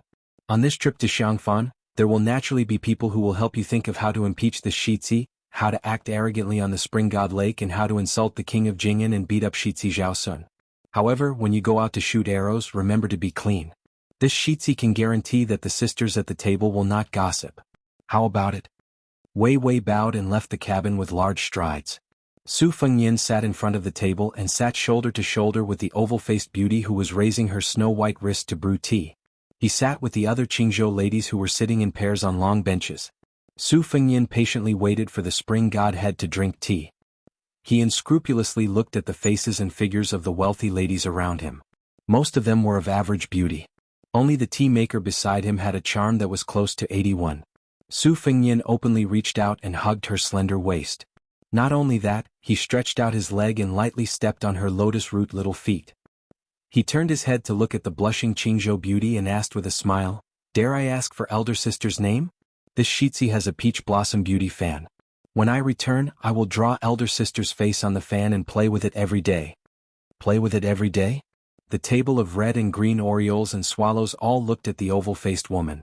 Their eyes were mixed with mischief and jealousy. Although the woman who was hugged by Su Fengnian had a good upbringing and had always been bold in her actions and words, she still couldn't take it when she was openly teased like this. She didn't dare to dodge, nor did she want to dodge. She lowered her head and pretended to be paying attention to the situation. Her family background was not simple. Among the 4 pillars of the Liang dynasty, the Green faction was the smallest, but its voice was not weak. Among the 12 pillars of the dynasty and the Shang pillar, the Green faction had 4 seats. The ancestor of this woman's family was one of the Shang pillars. In the past 30 years, he had moved between the Ministry of War, Ministry of Revenue, and Ministry of Appointments. He had countless disciples and was known as the roly-poly of 2 dynasties. Someone once joked that the number of times this roly-poly personally witnessed was only slightly less than the old Grand Secretary. Su Fengnian finally drank the tea. He drank it was as if it was wine. He smiled and said, "At night, if elder sisters and sisters feel that the blankets are not warm, just tell me and I will personally bring the thick brocade blankets." Naturally, there was another wave of bashfulness and coquettishness that could only be understood. The oval-faced beauty who was brewing tea quietly looked at Su Fengnian's side profile. She seemed to have noticed something and was in a daze. Su Fengnian turned his head and asked, "What's the matter?" She smiled gently and shook her head. After drinking the tea and winning a table full of laughter, Su Fengnian excused himself and left the cabin. He came to the bow of the ship. Yu Wei did not board the Yellow Dragon Fortress ship. Jiang and I and the old god of swords stood to the side. Wei Wei had already shot dead the dandy surnamed Zhao, who was still holding Yen Huan's arm and calling her brother the day before. She sat on the deck at the stern of the ship, holding her big bow in a daze. Su Fengnian opened his mouth and asked with a smile, "Not seasick anymore?" Jiang and I smiled coldly and said, "Isn't this tea delicious?" Su Fengnian pulled out a Bailiang arrow that was shot into the hull of the ship and held it in his hand.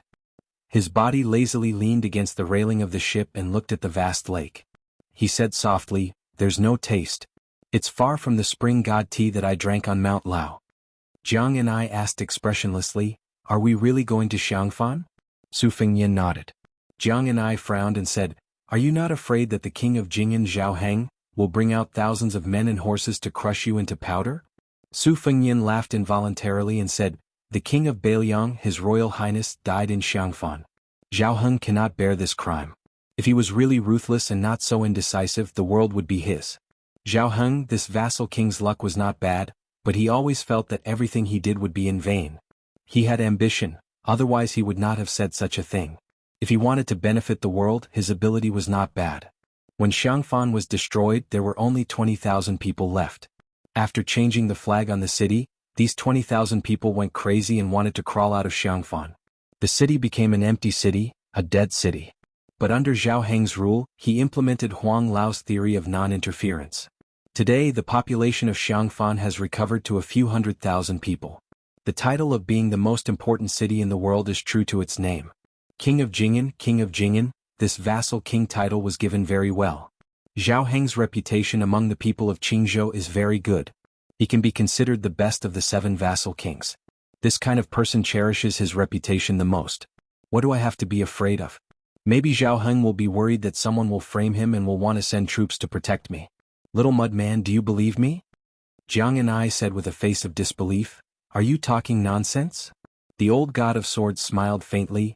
Little Su is not talking nonsense.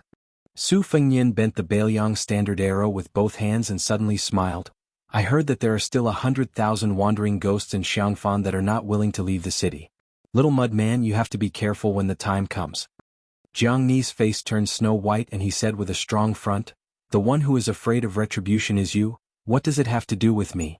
Back then, if the Pillar State hadn't been determined to besiege Xiangfan and refused to surrender, refusing to leave a life gate open, how could Xiangfan have become Fengdu? 10 years of being trapped in the city, the people in the city were sold like livestock. Kind mothers cut off their flesh to feed their children, evil fathers threw their children into the cooking pot. The various states of the human world, good and evil, were all magnified in that ghost city. Every inch of wall was an inch of blood, every inch of grass was an inch of sorrow. The yin energy in Xiangfan was unimaginable. 10 years of attack and defense. Under the strict orders of the imperial court, no scholars or historians were allowed to write about it. How tragic was the truth. Chapter 167. Su Fengnian joked, that makes sense. When you enter Xiangfan, remember to stay away from me. Otherwise, why would I cut down so many peach trees in Jean Lanting's residence? It's all because Grandpa Wei is a master of the way of 9 bushels of rice, so he carries a few more peachwood swords to slay demons. You better get close to him these days. Otherwise you'll be haunted by countless ghosts. Women have a yin body, so their yang energy is far inferior to men's. Even old sword god Li won't be able to save you. Jiang Ni's face turned even paler. She stammered, wanting to refute and encourage herself, but she didn't know what to say. The little clay figurine's appearance had always been ranked in the top 3 beauties Su Fengnian had ever seen in his life. The first was, of course, the androgynous white fox's face. The second was a woman he had seen by the Luoshui River during his 3 years of travel. Until now, he could not tell whether she was a woman from a landowning household or the god of the Luoshui River. However, she was beautiful.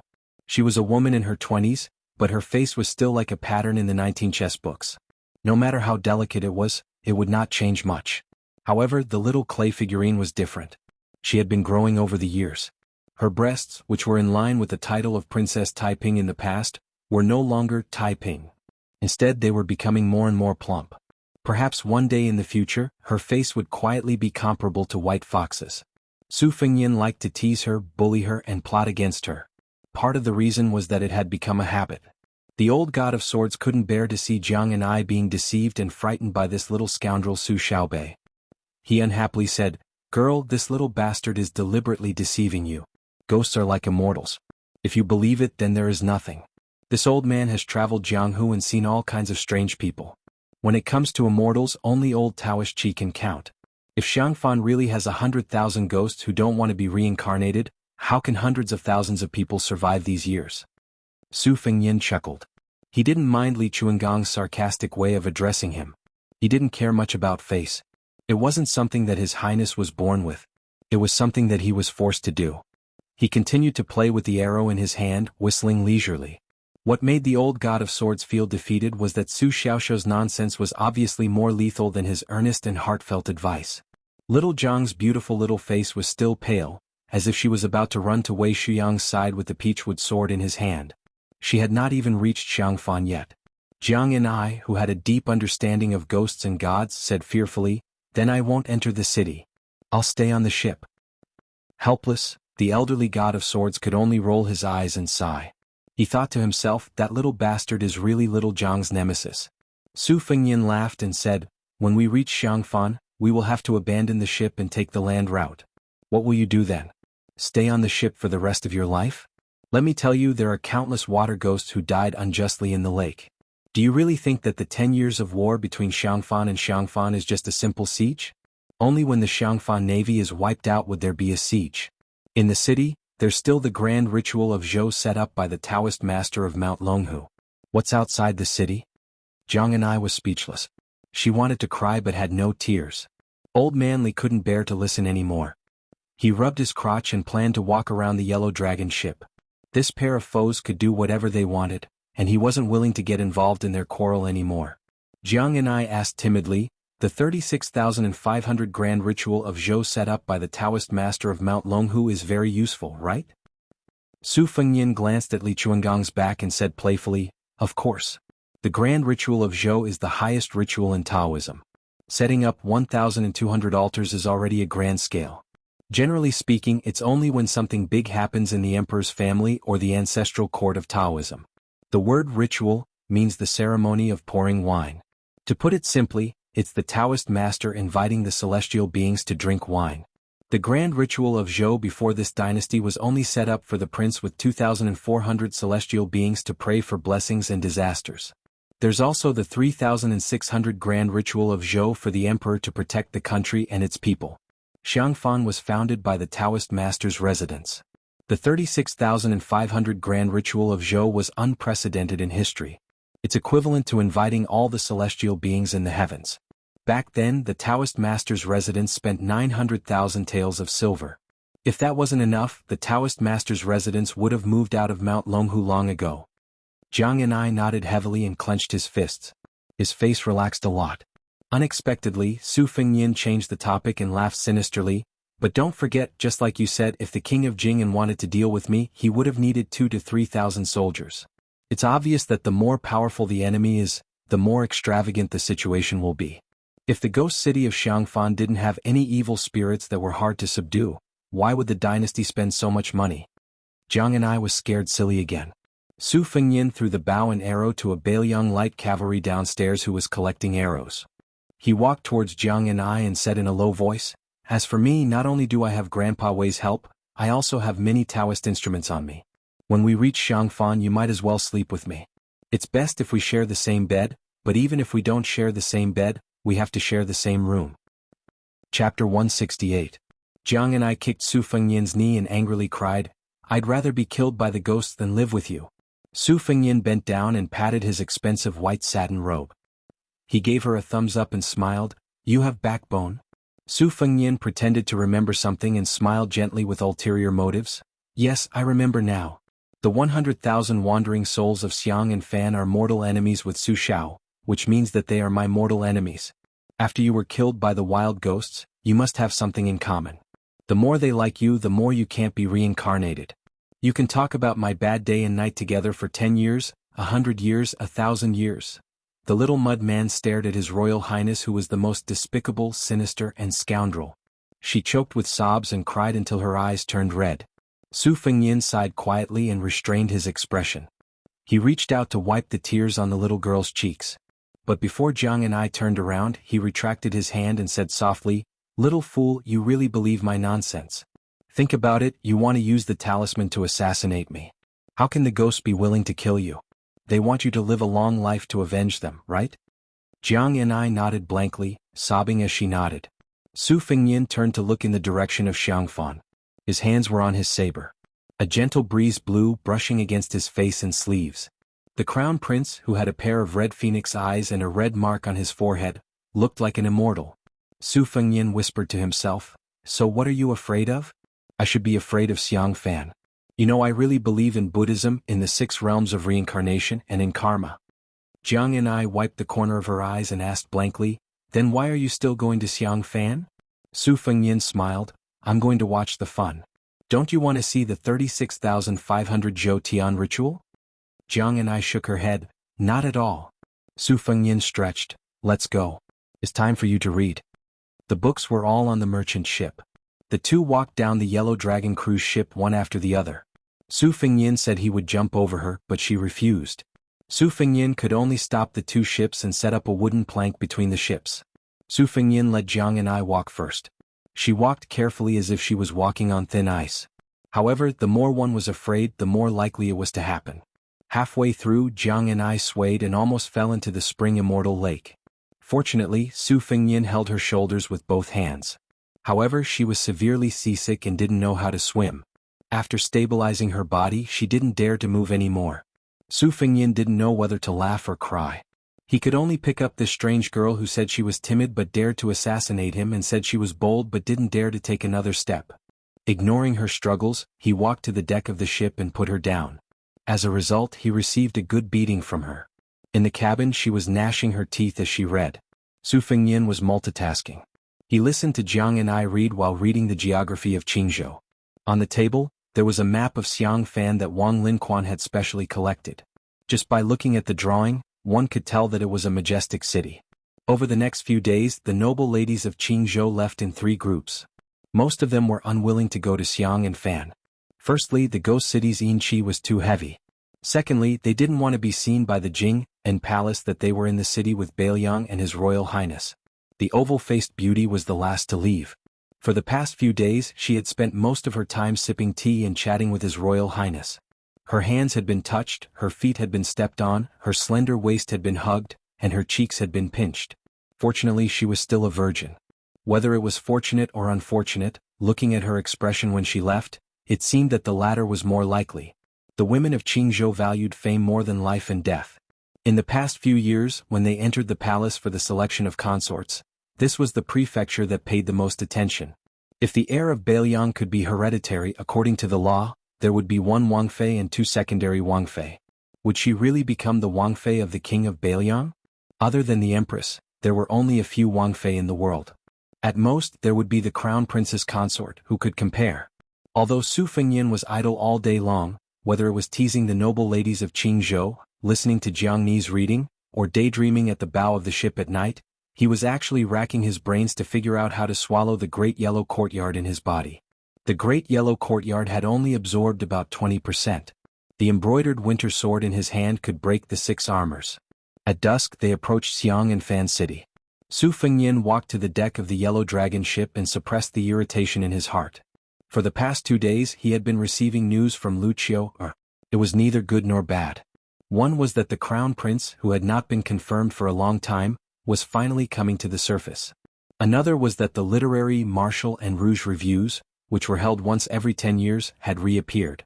Immortals and demons danced in Jianghu. At the beginning of the martial arts review, it said that there were 3 sects in the world. In Buddhism there was only Avalokitesvara, in Celestial Way there was only Ancestor Lu, in Shin Way there was only Demon Rinsing Primogenitor. These 3 were the most mixed in the human world and were the closest to the people. Therefore, it was evaluated that the great Guanyin of the western regions had entered the 1st rank, little Ancestor Lu of Dragon Tiger Mountain had entered the 1st rank, and the new chief of Wudong had entered the 1st rank. In the martial arts evaluation, there was a separate sword evaluation. Wudong Sword Maniac Wang Xiaoping and Sword Crown Wu Luding were listed. In the secret letter, Lucio said that the great Guanyin had already left the western regions. Little Ancestor Lu's little celestial master Qi had also left the mountain. Obviously most of them were coming for Su Fengyin. The capital was in turmoil. All kinds of immortals and demons came one after another. What would Su Fengyin, who was unintentionally standing at the head of the tide, do? Chapter 169. When they arrived at Xiangfan they could see the famous Diaoyu platform on the city wall. The Diaoyu platform had supported the wall for 10 years and a half. On the signboard of the Diaoyu tower, there were 4 words, "Alone fishing in the central plains." Su Fengyin ignored Wei Wei and Huang Tulang and got off the boat. He rode his horse and galloped towards the ghost city in the twilight. He got off the horse when he was near the city gate. Jiang and I seemed to think that His Royal Highness had a Taoist instrument. He jumped off the carriage and trotted to Su Fengyin's side. Su Fengyin held back his laughter and pointed his embroidered winter knife at the top of the city wall. He squinted his eyes and said, "Do you see that? Back then, the #1 general in the world guarded there for 10 years. There are not many people who can make Su Shao grit his teeth. That scholar from West Chu who really read the spring and autumn annals can be ranked in the top 3. Even if your capital of West Chu is destroyed after the Western Wall, even if the whole of Jiangnan falls, this city and this Diaoyu platform will not fall. Unfortunately, no matter how impregnable Xiangfan is, it can't affect the world. Jiang and I bit his lips. Su Fengnian led the horse and walked slowly. The grain in the city eats the horses. When the horses are exhausted, the sparrows and rats eat the people. Jiang and I was silent. Su Fengnian said softly, the soldiers knew they would die. The soldiers guarding the city fought to the last man. No one survived. This is the war of the spring and autumn annals. These tragedies are unimaginable to the sharp-tongued people of Shangyin Academy. The walls were made of huge bricks that were specially made in the 3 continents. Each brick had the name of the place where it was made, the supervisor, and the person who made the bricks. When the bricks were laid, the slurry of glutinous rice juice and sorghum juice as well as lime and tung oil was poured into the gaps between the bricks. The master craftsman in charge of the construction of the Xiang and Fan cities held a sharp awl. If the awl penetrated even an inch, he would kill the person who built the city and continue the construction. Therefore the city was as solid as iron. At that time the historians all called it cruel and cruel. Su Fengnian stopped and did not look at Jiang Ni's face. He said coldly, when Su Xiao attacked the city, Wang Mingyang defended the city. Both sides prepared for war. This scholar, who used to be a scholar in Jixiao, strengthened the defense and moved all the food and materials into the city. Even the houses were demolished and the wood, bricks and tiles were moved into the city. To prevent Su Xiao from digging a tunnel, he dug 100 wells along the foot of the city and placed large earthen jars covered with leather in the well so that those with good ears could listen.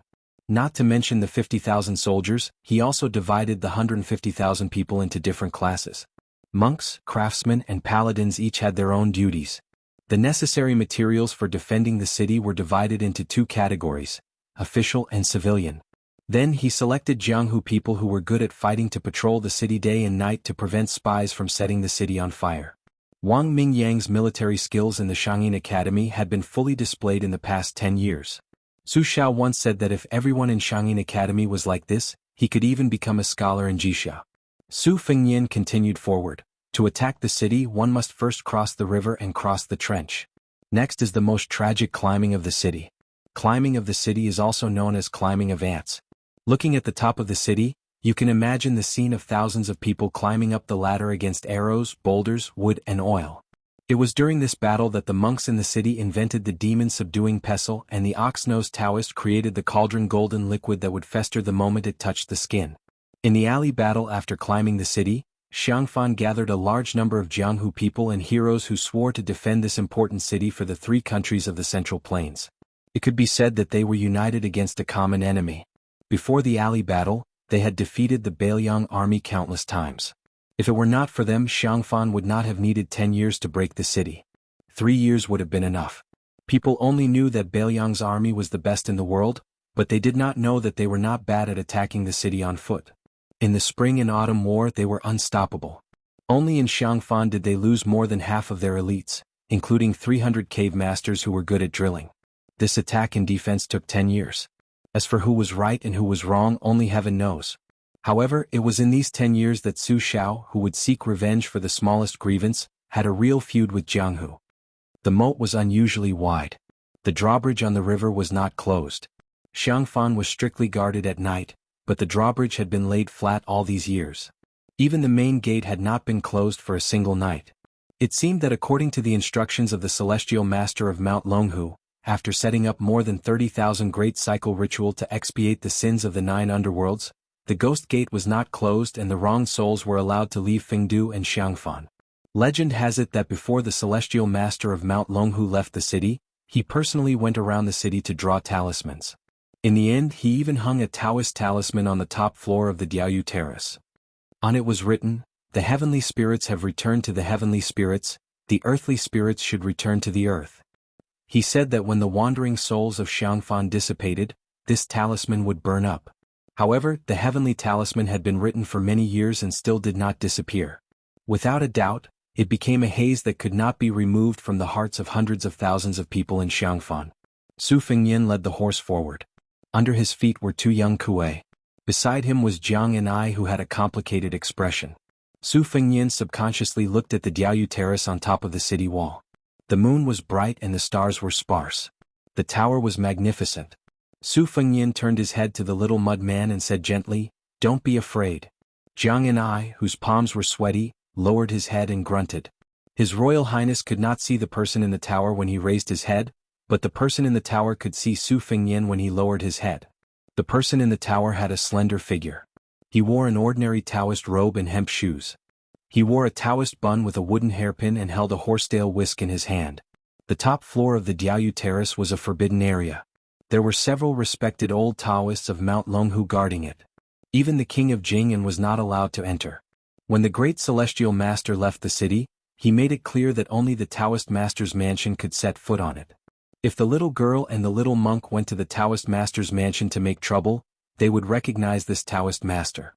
He was the one who led them into the inner courtyard of the Taoist master's mansion. It was he who blocked the attack of the arrogant yellow-purple Taoist master's mansion with his white-tailed horsetail whisk. He also personally introduced him to Mr. White Lotus. This little celestial master of Mount Longhu was surnamed Qi. He had the same surname as the great immortal Qi Xuanzhen and the same appearance as one of the ancestors of Mount Longhu. He held a horsetail whisk in his hand and was praised by the national master who ruled the world as Tai Gong sits in Kunlun. After he left Mount Longhu, all kinds of rumors snowballed as if the whole world was praising him. However, he was indifferent because he didn't care about these things. To him, these great principles that most people couldn't understand were not principles. In the world, brothers were blind, children were filial, and husband and wife were in love. These were the principles. The great knowledge was just knowledge in the pile of books and classics. They were not knowledge. The old farmers worked hard to farm, the hawkers bargained, and the merchants pursued profits day and night. These were knowledge. He admitted that his Taoist roots were shallow, so he did not seek the way of heaven. He only wanted to enter the world through martial arts and help the world. He left the mountain for two things.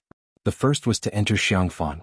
Before his master went into seclusion, he said that the heavenly talisman would burn. He wanted to confirm it with his own eyes. The second was to make a trip to Wudong to confirm whether the young chief could really shoulder the way of heaven. As for how to judge, it was very simple. The horsetail whisk in his hand could be used as a sword. If it could be killed, it was fake. If it could not be killed, it was real. He turned to look at the heavenly talisman that connected the world with a red rope and frowned. The heavenly talisman was shaking. Su Fengnian narrowed his eyes and saw a strange woman walking out of the city gate. She had 33,000 strands of worry on her head. She wore a snow-white monk robe and a white snake was biting on her wrist as a rope. She was barefoot, but her jade-like feet did not cause a speck of dust. She walked lightly on the suspension bridge. Outside the city gate of Xiangfan, the ghost Qi was as heavy as snow and covered the sky and earth. She was the only one who looked like a bodhisattva transcending all living beings. On the fishing platform, the heavenly talisman burned to ashes. 10,000 ghosts out of the city. The Taoist from the Taoist master's residence sighed. Mount Longhu has lost. Mount Lantua has won. Chapter 170. The woman's skin was whiter than snow. When such a celestial woman walked out of the ghost gate of Xiangfan, Su Fengnian's horse lowered its head and neighed, its hooves pounding on the ground. Not only this animal but the entire group of horses were doing the same. The young Kuei's scales stood up under Su Fengnian's feet. Its whole body was scarlet and its face was ferocious, as if it had encountered something dirty. Su Fengnian opened his eyes and looked over. He didn't know if the woman was a celestial or a mortal walking on the suspension bridge. There was no one stepping on the moat, but in an instant, the water was turbulent and boiling, as if thousands of soldiers and horses were passing by. The old god of swords, Li Chungang, showed a serious expression for the first time after leaving Liangzhou. With light steps, he swept in front of Su Fengnian and Jiang and I, standing at the end of the suspension bridge and facing the woman from afar. The white-clothed Guanyin continued to walk forward until she reached the middle of the suspension bridge. The old god of swords stretched out his only arm and took off the dagger talisman. The two of them faced each other. No one saw her move on the suspension bridge, but the moat suddenly exploded. The mirror image of what everyone saw was distorted, and only the white-clothed Guanyin remained clear and independent. Su Fengnian finally saw the woman's beautiful face that seemed to be shrouded by thousands of snowy mountains. He was stunned. The woman was as beautiful as a painting and he knew who she was. Monk Long Shou, who claimed to be from Mount Lantua, said that he wanted to bring him to the western region. This monk in red robes and cassock was very otherworldly, so Su Fengnian specially went to the Tide Listening Pavilion to read the secret scriptures. The woman in front of him was the top Buddhist figure list, the master of the Red sect of Tantric Buddhism. She had a long list of titles such as Great Compassion Dharma King, Bodhisattva Mending Acupoint, Master of Six Jewels. She was an old woman in her 40s. Su Fengnian thought that she was already old, and even if she had the skill to retain her youth, she would not be that pure and youthful. However, the woman in front of him was a little too tall, and her face was no different from a woman in her 20s. Her eyes were compassionate, and she was born with a red mole in the middle of her forehead. Su Fengnian thought that if he had known that the master of Mount Lantua was so beautiful, he would have bargained with her. Dual cultivation? No problem. As long as the master was willing to leave the western region, Liangzhou's environment. His Royal Highness had mountains of gold and silver mountains. Would he lack of a bed? Su Fengnian calmed himself down and stood side by side with Li Chungang. He said softly, "This person is the Dharma King of Mount Lantua, also known as the Bodhisattva of Six Pearls. It is said that she has Avalokitesvara Guru, Lotus King Guru and Rathvajra Guru. Can you defeat her?" The old god of swords held the divine talisman with one arm and was all smiles. If he didn't know the identity of the old man in the sheepskin coat, he would have mistaken him for an old fellow who didn't respect himself and was blocking his way to take advantage of his beauty. Li Chungang lowered his head and spat out a mouthful of green gang qi that Su Fengnian could see with the naked eye. It wrapped around the priceless divine talisman and shone brilliantly in the night. The old man said softly, "The monks of Mount Lantua are known to be unkillable. Back then, the red-armored man fought with an old man with a pestle for 3 days and 3 nights. Neither of them could kill the other. The Vajra state of the First Order came from the Buddhism sect. This old man would like to see if he really has the Vajra body. However, it's unfair to fight with a little girl of the younger generation." Su Fengnian, who wished for the world to be in chaos, said, "The old god of swords is only holding a dagger. He's already conserving his strength and not bullying the younger generation." The cross-eyed old man glanced at His Highness the Crown Prince, who didn't want to settle the matter peacefully and only wanted to watch the battle from the sidelines.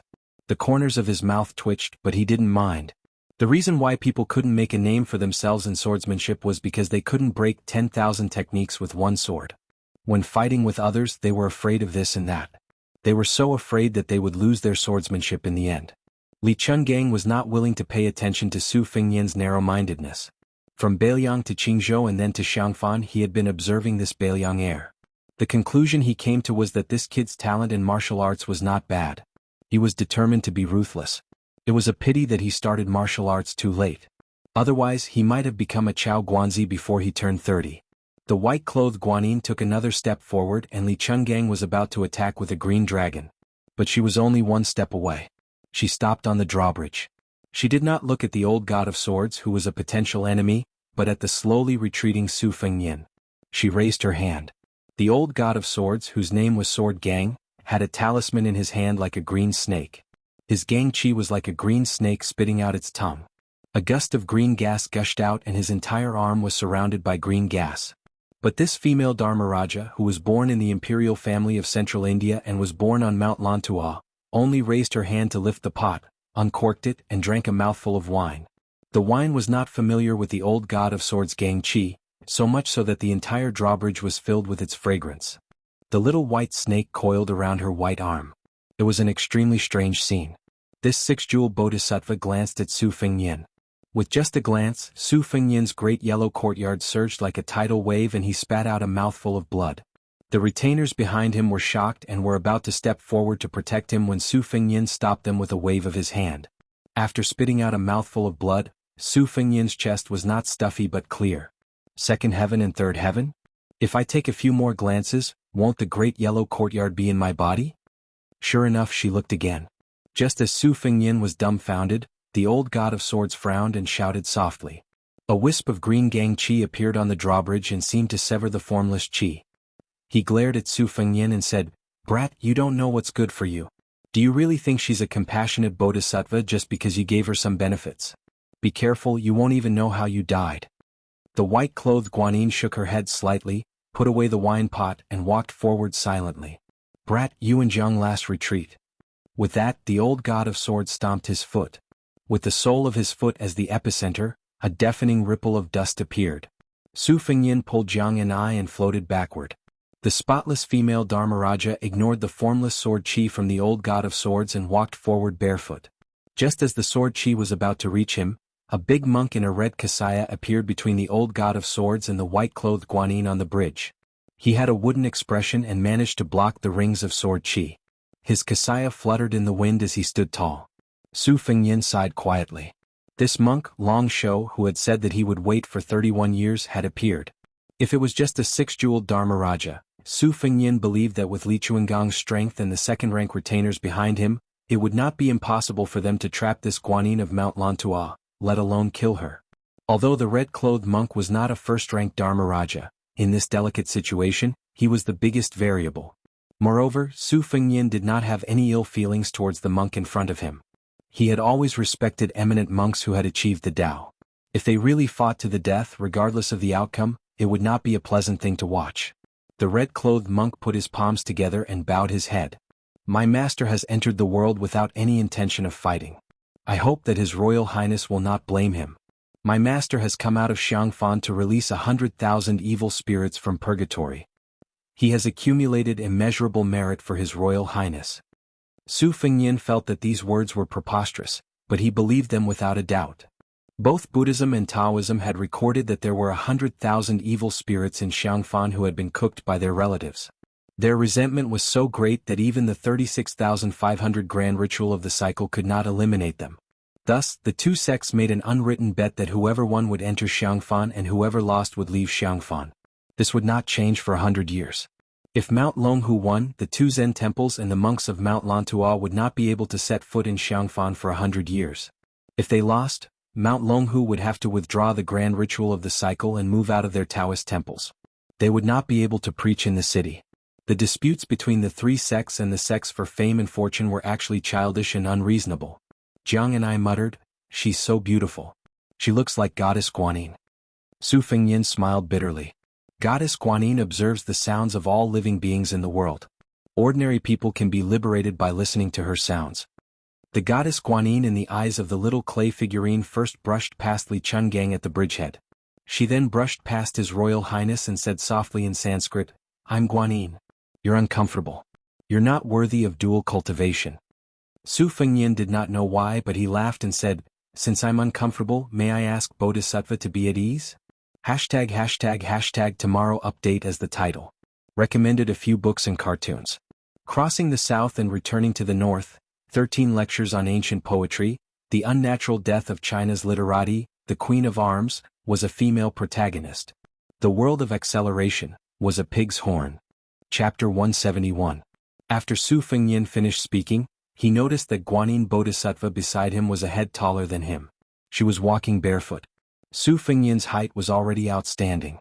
Most of the men in the cold lands were tall and sturdy, but Su Fengyin did not appear short at all.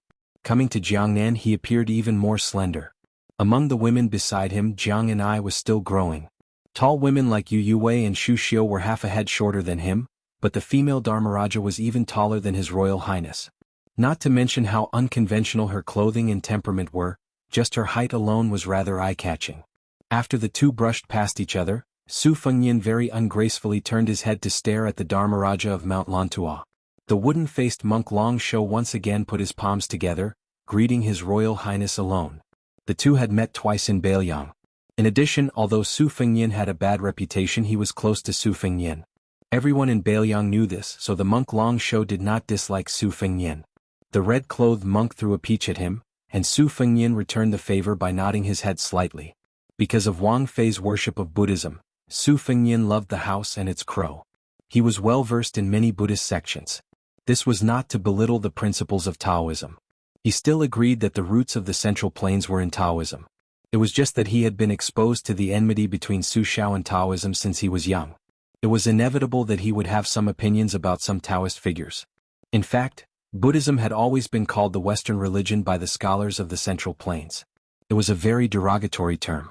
After the War of the Spring and Autumn Kingdom, the remnants of the fallen countries that did not care about fame and fortune in the early days all hid from the world. Once they chose Buddhism, they were widely criticized by the people. They were called escape from Zen because of the fear of death, and cursed that the old monks' true colors were excellent. However, as the current emperor began to worship Buddhism, their views changed. There were no less than 10,000 wandering monks in the capital alone, but Buddhism did not have a leader. It was not as clear-cut as the Taoism of Mount Longhu. The black-clothed old monk Yang Taisui was the imperial tutor of 2 dynasties. He had enough skills and experience and was the best candidate to be the leader of Buddhism. Unfortunately, the sickly old monk was a rootless duckweed. He had even severed ties with his family early on. Even when he taught the sons and grandsons of the emperor, he would keep a straight face. It was rumored that he had broken a few feather dusters in the inner palace. The princes and princesses were all very afraid of this old monk. In the palace, Princess Suizhu was the most domineering. Even the fearless one said that she was only afraid of black rice crust. In addition, the black-clothed old monk had been refusing visitors for more than a decade. If he did not form a faction and was alone, how could he have any power? The white-clothed Guanyin fluttered away, turning a deaf ear to Su Fengnian's shameless request for freedom. Once she left, monk Long Shou, who had been willing to wait for 30 years, no longer had any reason to draw a circle on the ground and follow her back to Mount Lantua. Other than the 2 Zen temples, the monks all wanted to say that they came from Mount Lantua, but none of them actually went to Mount Lantua. Su Fengnian caught a glimpse of Jiang and I, who was staring at the back of the female Dharmaraja with a blank expression. He could not help but tease, "You want to go to Mount Lantua with me?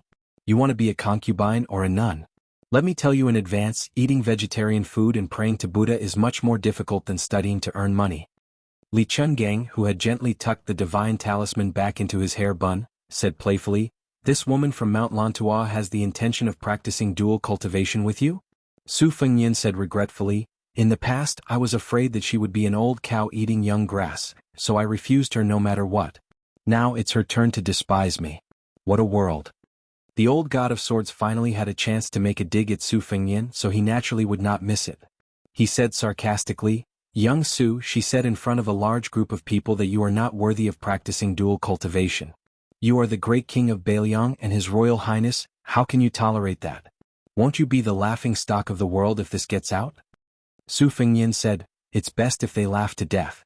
I don't even need to learn the sword anymore. If I see someone I don't like, I'll tell them this joke. They'll die of laughter after hearing it." Old Man Li was stunned. Jiang and I, who had finally regained his senses, heard such shameless words and said angrily, "You're really shameless." Su Fengnian said helplessly, "Then can you give me a way to save my face? Let 100 people rush up and beat up this goddess Guanyin? Or kneel on the ground and beg her to practice dual cultivation with me?" The little clay figurine was in a good mood after seeing Su Fengnian being looked down upon by the goddess in her heart. She turned around and repeated with a smile, "Not worthy, not worthy, not worthy."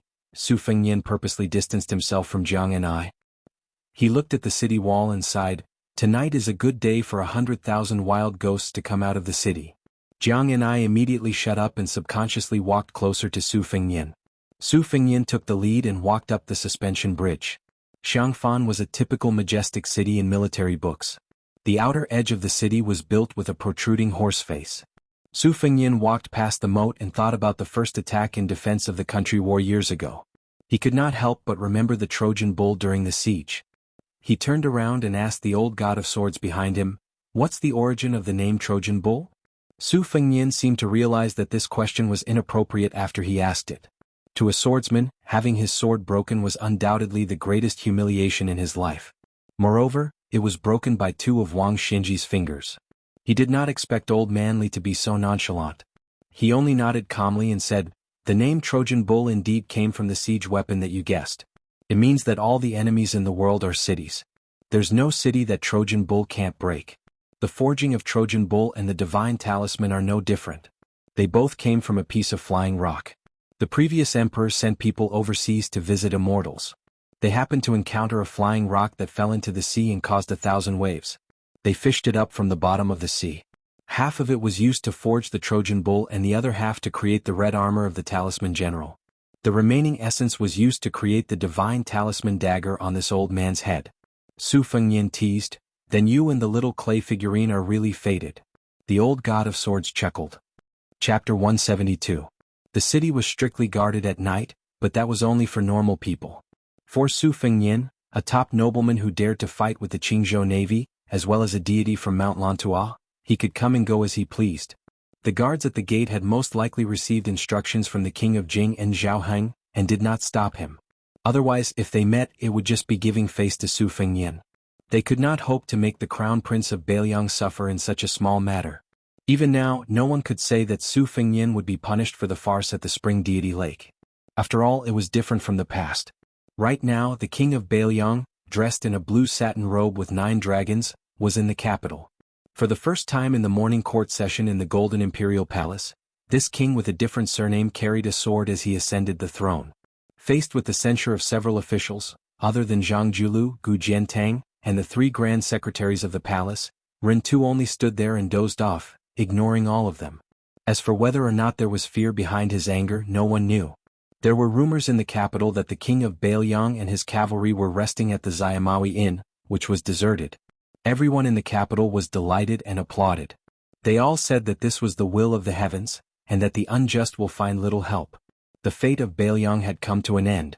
The Xiamawi Inn was truly deserted. In the inner courtyard, the king of Beiliang, dressed in the garb of a rich man, was drinking green ant wine with an old monk in black. The wine was something that Su Xiao had specially brought from Liangzhou to Graydon City. The old man in front of him, nicknamed the Sickly Tiger, had been forcefully dragged over by Su Xiao. In fact, over the years, the green ant wine had been sold in the capital because of his second daughter, Su Weisheng's brother, appreciating the snow. However, the king of Beiliang had personally brought the strong wine for thousands of li. The gift was light, but the affection was great. This could be considered a way for Su Xiao to express his attitude to an old friend in a foreign land. You Yang Taisui did not treat me as a friend. Even when I entered the city, you had to keep an eye on me for the emperor. However, Su Xiao still treated you, old bald donkey, as a friend. That year, you treated me as a farewell. The spring chill in the capital had long been eliminated, and the chirping of cicadas did not stop. However, Su Xiao still seemed to be afraid of the cold. He raised his hand and exhaled. He sighed and said, "When I left the capital, I remembered that the dynasty had 1,864 post-house stations. Now that so many countries have been annexed, can there still be half left?" The black-robed old monk said calmly, Great Peace City, the world is at peace and stability. Why is there a need to recreate the scene of the past when there were so many posts and messages flying everywhere? Isn't that a good thing?" Everyone knew that Su Xiao had an inseparable feeling for the post house because the Liang dynasty did not attach much importance to the construction of the post house back then. After Su Xiao took control of the military power, he proposed 10 policies. Among them, the post house and horse policy were developed to the greatest extent in his hands. There were also a few policies that had died midway before they could be popularized because of the end of the spring and autumn period. The elimination of the post house was just a miniature version. When the Liang dynasty was at its peak, it was like passing one relay station after another. The relay stations were like fish scales. Ride after ride, the relay horses were like shooting stars. Therefore, when the war of the country ended, almost all the emperors of the fallen countries were escorted to Great Peace City. During this time, when they saw a relay station 30 li away, they were all shocked by Su Xiao's methods. Many famous generals who only complained about the timing and location after losing the war were finally convinced. Because a small relay station involved many things such as the relay route, each of them was extremely troublesome. Just the planting and maintenance of the plants on both sides of the relay route alone cost the national treasury a lot of silver every year. At that time the war was in full swing. Not to mention the incapable emperors, the wise emperors only focused on the training of armor. They wanted to spend money today so they could see results tomorrow. As an official, how could they be like Su Xiao and persuade the emperor to spend money on a 100-year plan? Su Xiao smiled. Of course it is a good thing in the short term. After 100 years, it will be hard to say if it will be a good thing. The old monk in black was a monk, but he also drank wine. He took a sip and said calmly, "You don't have to worry." Su Xiao laughed involuntarily. "I'm not a monk like you. If I don't worry, how can I face the heroes who fought with me in the past? Who won this world?" Yang Taisui frowned and said, "Zhang Julu will worry, Gu Jiantang will also worry. Also, so what if you helped the late emperor win the world? Without you, Lame Su, there would be Lame Li and Lame Wang. You were proud of your achievements, but the late emperor didn't get rid of the hound after the rabbit was killed. He still allowed you to be the king of Beiliang. Isn't that enough?" Su Xiao said softly, "It's enough. That's why I didn't do anything after you pulled me to drink. The favor I owed you and him back then has been repaid." At this point, the old monk in black felt guilty and stopped talking. His expression was slightly lonely. When that woman first entered the world, the sword case only had 9 words carved on it, This sword pacifies the injustices of the world.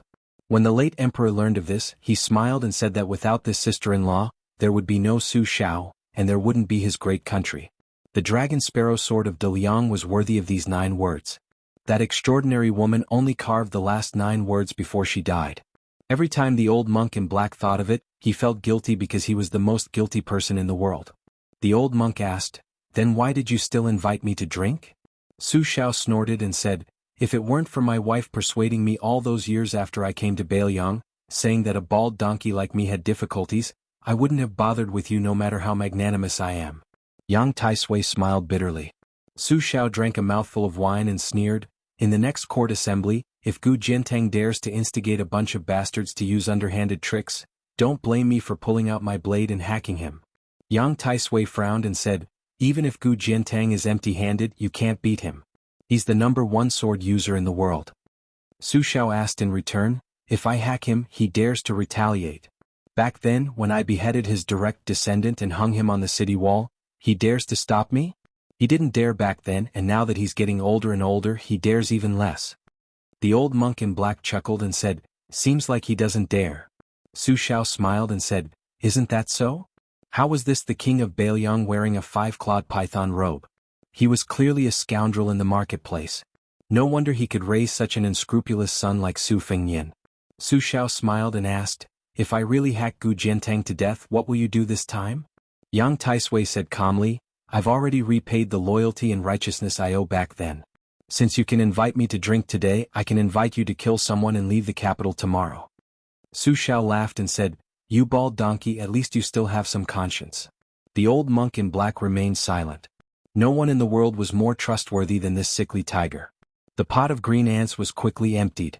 The old monk said softly, "You've caused the princess to live uncomfortably in the past, and now you've implicated your children, especially that Su Fengnian. Don't you feel any guilt?" Su Shao smiled calmly and said, "We're not a family. Once you enter a family, you won't eat a family meal. What's there to live uncomfortably? It's all fate." The old monk sighed. Su Shao asked, "Do you know about the 6 jewels guru of Mount Lantua?" The old monk nodded and said, "When this person first started cultivating, he didn't talk to the outside world, unlike the rest of the world. He achieved the great moksha state of motion and stillness early on. He's a great sage in Buddhism. He leaped into the 8 jewels realm at the same time as the new chief of Mount Wudong. They're both rare bodhisattvas of flesh." Su Shao nodded and frowned. The old monk asked, "I heard that this red sex Dharma king went to Xiangfan, aren't you worried?" Su Shao muttered, "How can I not be worried? She's dual cultivating with Fengnian. I'm worried but not dual cultivating, I'm even more worried." Chapter 173. It had already been 10 days since the king of Bailiang, Su Shao, had arrived in the capital. In these 10 days, Su Shao had not paid a visit to anyone, nor had anyone come to the Demoyai courier station to present their name. Logically speaking, as a king with a different surname, Su Shao should not be restricted by the rules and regulations of the clan and vassal law. Of the tens of thousands of officials in the capital, it would be best for them to curry favor with those in power. Even on the day when the results were released, quite a few officials would use the pretense of being from the same hometown to get close to those new grand scholars. Why was it that when it came to Su Zhao's side, not a single one of them showed up? In truth, with just a bit of thought, it was clear. In the imperial court, Grand Secretary Zhang led the civil officials, Gu Jiantang led the military generals, and the Green faction formed their own faction and roped in a group of stragglers. The remaining elders of the 8 perished countries supported each other, so it could still be considered a clear division. However, as the second generation of remaining young masters gradually rose to prominence, the earlier hostility and antagonism began to fade, and they began to integrate into the earlier tripartite balance of power. Among the 8 old countries there were splits. Western Shu was the closest to Qingzhou, so most of them were absorbed by the Green faction. Many scholars in Western Shu naturally had a favorable impression of the current Grand Secretary Zhang Julu, who hailed from the Great Yellow Sect. As for the valiant Dongyue and other barbarian lands, they preferred Great General Gu Jiantang. The latter also felt that this group of youngsters who could ride a saber and spear, as well as write poetry and literature, was more to his liking. As a result, the old Grand Secretary and the other pillars of the country of the older generation did not see eye to eye with Su Shao. The new generation of popular officials, influenced by their ancestors in the Spring and Autumn War, would not take the initiative to side with the remote king of Bailiang. Most of them were divided between the four factions on the surface. Of course, if the Pillar of Bailiang took the initiative to favor them, it was likely that no one would refuse this enormous honor. Hadn't the minor official of Yongzhou, Jean Lanting, relied on a letter of recommendation from the Pillar of Bailiang to become an extremely noble member of the Great Yellow Sect? Su Xiao was not late for today's morning court session. When he stepped out of the carriage, he was already wearing a blue satin robe embroidered with dragons. In the past, it had always been Grand Secretary Zhang Julu who was the earliest to enter, and Great General Gu, who had always been the last to enter, and no one daring to overstep. Apart from this, as for who would be the second and third to enter the palace, it wasn't too particular. Generally speaking, it should be based on seniority and rank. However, as the struggle between the factions in the court grew increasingly intense, it became increasingly unruly. The Gu faction was mostly martial artists, and they looked down on the remnants of defeated and perished countries. They also didn't have much respect for the Green faction. The Zhang faction, which had the most influence, had always been gentle and respectful. If the four factions were to include the two variables of the foreign relatives and eunuchs, in general, it was truly a chaotic and endless entanglement. In today's court session, most of the officials learned that Great General Gu had gone to the Liao 2 days ago and was destined not to return in a short amount of time. This made many of the spectators who were looking forward to the two famous generals of the spring and autumn period fighting fiercely in Baohe Palace feel extremely disappointed. Perhaps because the group of tigers had no leader, the Gu faction, who were originally used to being unreasonable and fighting to enter the palace, was extremely low-key today, not in a rush to pass South Tianmen. They only eyed the old cripple in the blue satin robe covetously. The Gu faction didn't make a move. The Zhang faction, because Grand Secretary Zhang stood at the door with his hands in his sleeves, as if waiting for someone, also didn't enter the palace. Known as Zhang faction's trusted civil official and conscience, the newly promoted Wuying Palace scholar Wen Shouxin stood next to the Grand Secretary. His forehead was covered in sweat, because the Grand Secretary didn't enter the palace. In front of him, a hunchbacked old man was currently walking over. The embroidered robe. Su Xiao chuckled and asked, "Scholar Wen, why aren't you carrying a coffin to court today?" When Shouxin still had some courage and insight. With a heavy cold snort, he didn't pay any attention to the mockery and ridicule. Earlier, he had his old servant carry a coffin to court to ask for death, impeaching the king of Bailiang, Su Xiao, for the 10 great capital crimes, begging the emperor to pay with his life, only asking for Su Xiao's death. It could be said to be a magnificent feat. Which of the officials and common people of the capital didn't raise a thumb? Originally, some of the colleagues within the Zhang faction who had been silently criticizing him for being promoted to Wuying Palace scholar also became completely silent, tacitly agreeing with Grand Secretary Zhang's arrangements. The Zhang faction's influence was the most profound and vast, so if they lost anyone they wouldn't lack anyone. As a result, the internal strife was often the fiercest. Zhang Julu surprisingly didn't care too much about this type of internal strife. As long as it didn't touch his bottom line, he never interfered. During these years, only a few people were expelled from the Zhang faction, their fates all dismal. If they weren't banished to the border, then they would never be employed again. When Su Xiao saw that this Wuying Palace scholar was pretending to be deaf and mute, he patted his shoulder, saying with an amiable laugh, "The imperial court needs loyal and righteous subjects like you. I heard that when Scholar Wen was a county official, his sleeves were clean and his hands were clean to the extreme, even starving 2 of his daughters to death. When I first heard this news in Bailiang, I was already bewildered. How could this type of official only be an 8th-rank minor official? This is our Grand Secretary Zhang's mistake. Who would have thought that in just a few years after Scholar Wen's 2 daughters died in the blink of an eye, he would become a Wuying Palace scholar? What rank does he rank among the 3 halls and 3 pavilions? It seems like Scholar Wen should still have a few fewer daughters. If he had 2 more, wouldn't Grand Secretary Zhang have nothing to do with it? Forget about Wuying Palace scholar, even that Preservation Palace scholar would similarly be in Wendaren's bag. However, it's hard to say if Grand Secretary Zhang doesn't have many teachers. Just the death of an old Grand Secretary, yet he already has his current glory, when Darren still can't compare. Doesn't this mean that you 2 Darren are both profiting from the dead? These words are nonsense. The 2 Darren are both magnanimous prime ministers. Please don't take it to heart. When Shouxin's face flushed completely red, he wanted to curse out, but he didn't dare, feeling extremely sullen. There were a lot of Zhang faction officials who pretended to be angry, but there weren't actually that many who were truly angry. To the side, Grand Secretary Zhang Julu was over 50 years old, but he didn't look old.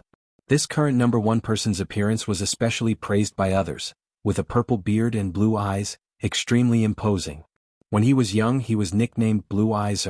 When he worked as an aide for the old Grand Secretary, he was greatly valued. However, the old Grand Secretary was patient, willing to spend 30 years to carve this piece of unpolished jade. He didn't pull up seedlings to help them grow, refusing several promotions in the bureaucracy on behalf of his beloved disciple, to the extent where he didn't even care about the opportunity to be sent out to become a border official. Meanwhile, Zhang Julu was even more patient, spending 30 years of his life in the imperial family, neither arrogant nor impetuous, always patiently watching the court's political affairs with the cold eye of a bystander, only watching and listening, the only thing he didn't say. As soon as he left the imperial family, he became a dragon. Within 2 years after his respected teacher's death, he continuously rose 11 levels, taking over the old Grand Secretary's empty position, so much so that his position of authority even surpassed the old Grand Secretary's. Zhang Julu was ridiculed by Su Xiao, but he didn't show the slightest bit of abnormality.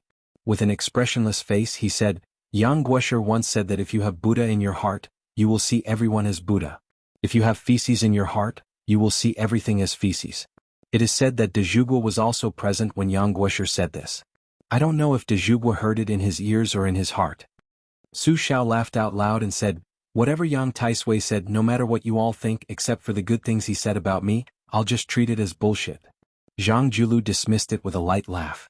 The main buildings behind the imperial city's south gate were the 3 outer court halls and the 9 inner court halls. Among the 3 halls, the Palace of Preserving Peace was the most expensive. The common people in the marketplace called it the Hall of Golden Imperial Audience. They thought that all court meetings were held there, but that wasn't the case. The Palace of Preserving Peace was usually used for all kinds of major ceremonies. His Majesty would usually hold court in the Tianqian Palace or the Hall of Cultivation Spirit. It was probably to show his respect to the King of Bailiang, Su Xiao, that the 2 morning court meetings were held in the Palace of Preserving Peace. The roof of the Palace of Preserving Peace had a total of 18,000 dragon patterns. The roof of the Palace of Preserving Peace, the roof of the Palace of Preserving Peace, the roof of the Palace of Preserving Peace, the roof of the Palace of Preserving Peace. This was only the scale of the Palace of Preserving Peace.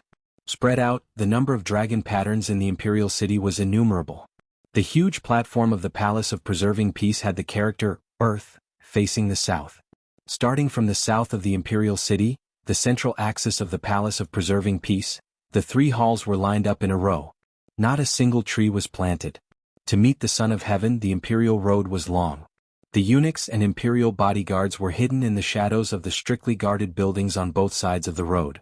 It was as if they were the only ones walking in the world. Therefore, when the blood-soaked Su Xiao met the emperor for the first time, he was counting the number of steps to dispel his fear.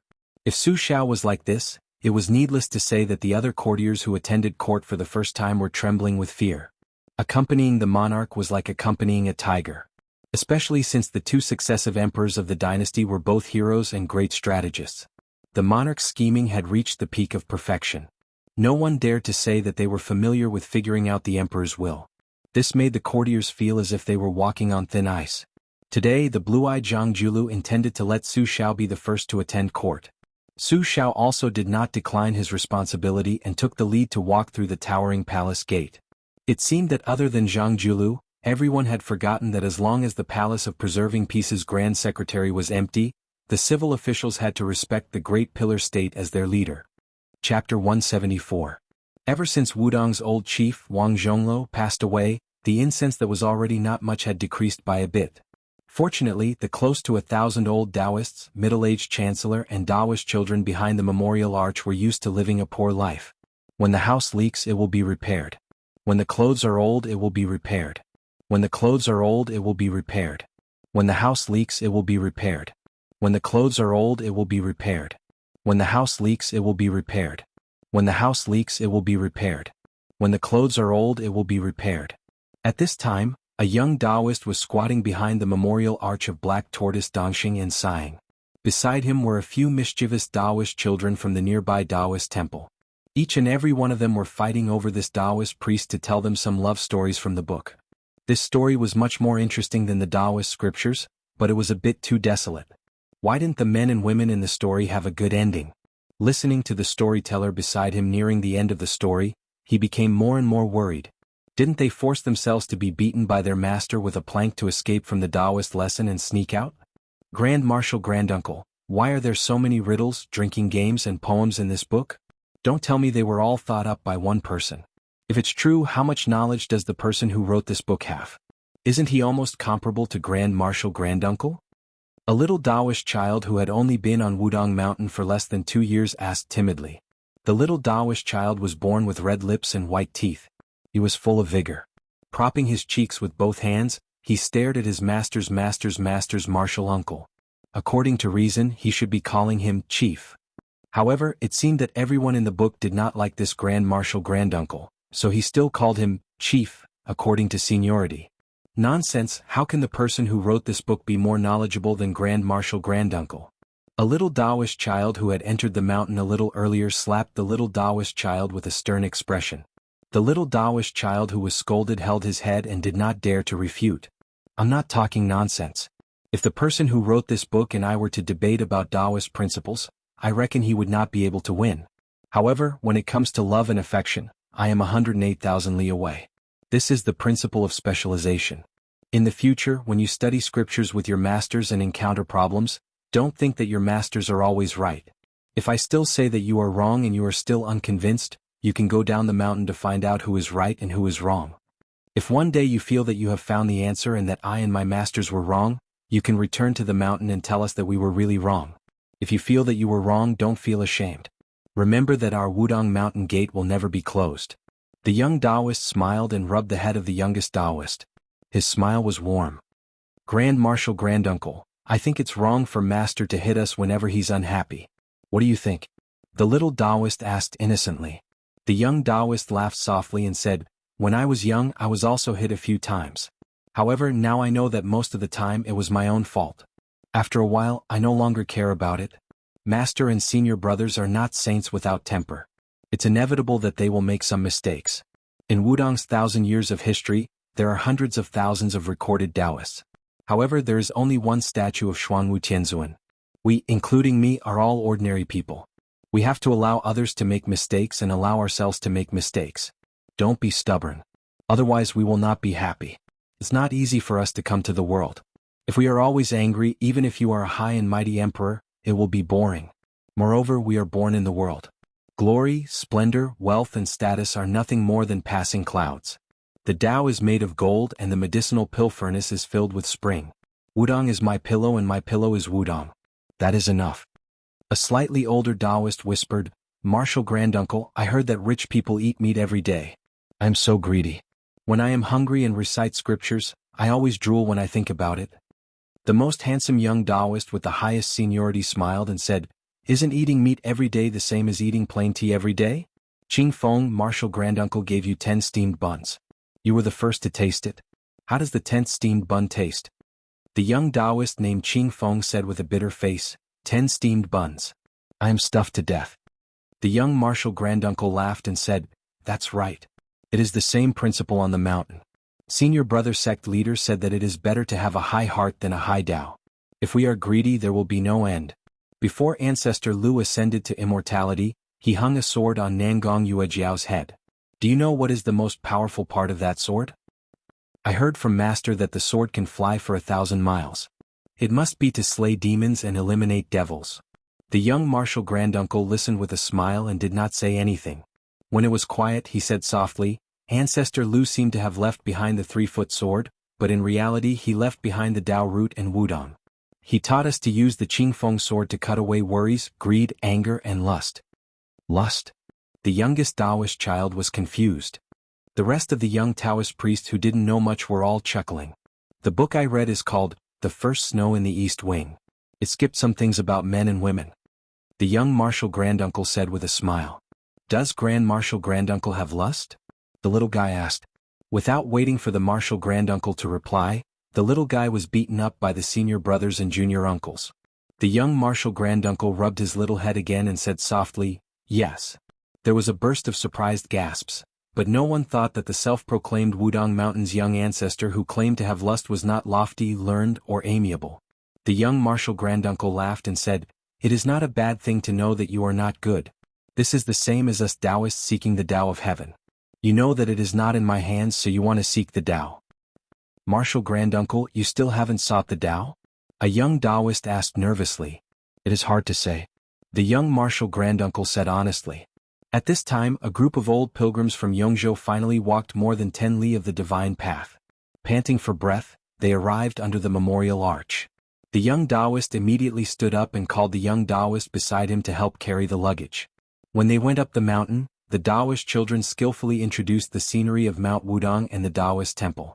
The old pilgrims probably thought that the young Taoist children were amiable and cute, so they all showed a smile of vicissitudes.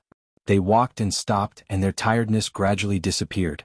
The young martial granduncle knew that the younger generation would not be able to accompany them to the top of the mountain, so he let them go down the mountain first and picked up all the luggage alone. The old people felt apologetic, so the young Taoist, who did not speak much along the way, smiled and said it was nothing. The old pilgrims saw that he went up the mountain like moving clouds and flowing water, with an indescribable magical style. It really did not seem like he was pretending to be relaxed, so they felt a lot more relieved. Without the young Taoist children, the old pilgrims finally asked a slightly sensitive question, which could not be avoided from the old and new Wudong mountain. The last time this group of old pilgrims from Yongzhou came to Wudong was more than 10 years ago. This time, it was almost the last time in their lives that they would climb the mountain to burn incense. Most of them did not have a bad impression of Wudong, but their families' descendants were more willing to go to Mount Longhu. Their bodies could not walk, but their words revealed that if they were 20 years younger, perhaps they would really go to Mount Longhu, which produced 3 state teachers in succession. When the young Taoist priest who was carrying a lot of luggage heard this, he did not say anything. He only smiled and appeared naive. In the eyes of the old pilgrims, this was much more pleasing to the eye than trying to put in good words for Mount Wudong. They slowly climbed up the mountain. When they were close to the peak, they met an old Taoist priest who was sitting and looking at the sea of clouds. The old Taoist priest finally recognized the young Taoist priest who was carrying heavy luggage up the mountain. He quickly got up and bowed respectfully, saying, "Greetings to the chief." The young Taoist priest smiled and nodded, which could be considered a greeting. The dozen or so old pilgrims could not believe their ears. They all looked at the young Taoist priest who had accompanied them all the way and listened to how Mount Longhu was and how cold Mount Wudong was. They had indeed heard that the chief of Mount Wudong was surprisingly young. The main reason they came to Mount Wudong to burn incense was that they hoped to meet the new chief. They wanted to take a few glances at him from afar. It would be good to get some immortal air. No matter how Mount Wudong had declined in the past 100 years, it was still the ancestral court of Taoism that had once suppressed Mount Longhu. With the immortal Wang Zhonglo before them, the pilgrims still regarded the new chief as an immortal from the bottom of their hearts. But why is this young immortal carrying the luggage of us old men?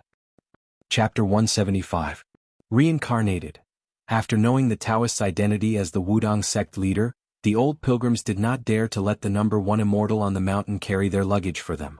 The young sect leader could not dissuade the old people, so he could only accompany them all the way to the entrance of the Black Tortoise Hall on the Big Lotus Peak. There were few pilgrims.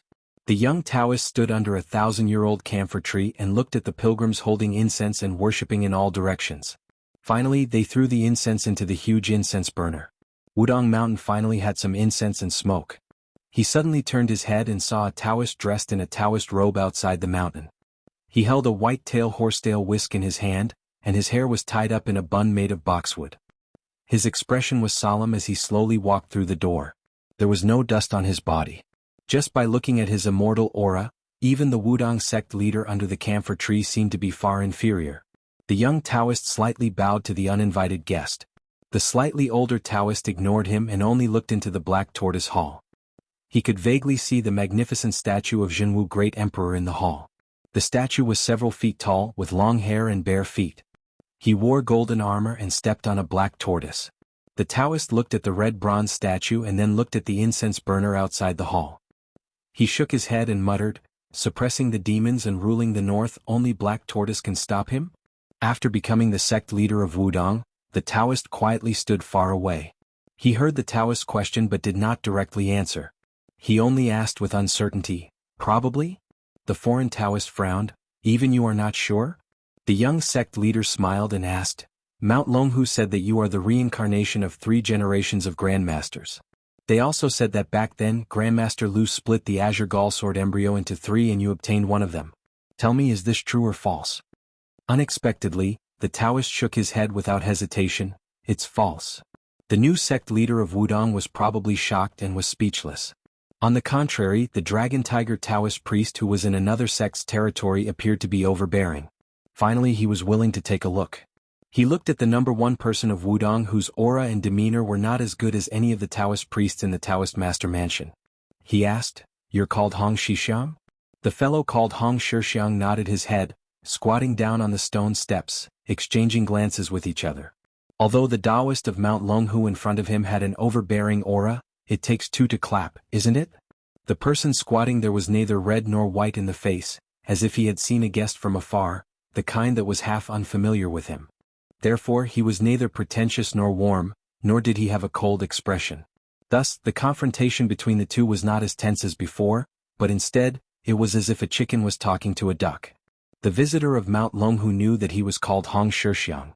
Since Hong Shixiang knew about the Qingdan sword embryo, he naturally knew that this person with a great background had the surname Qi and the name Xianxia.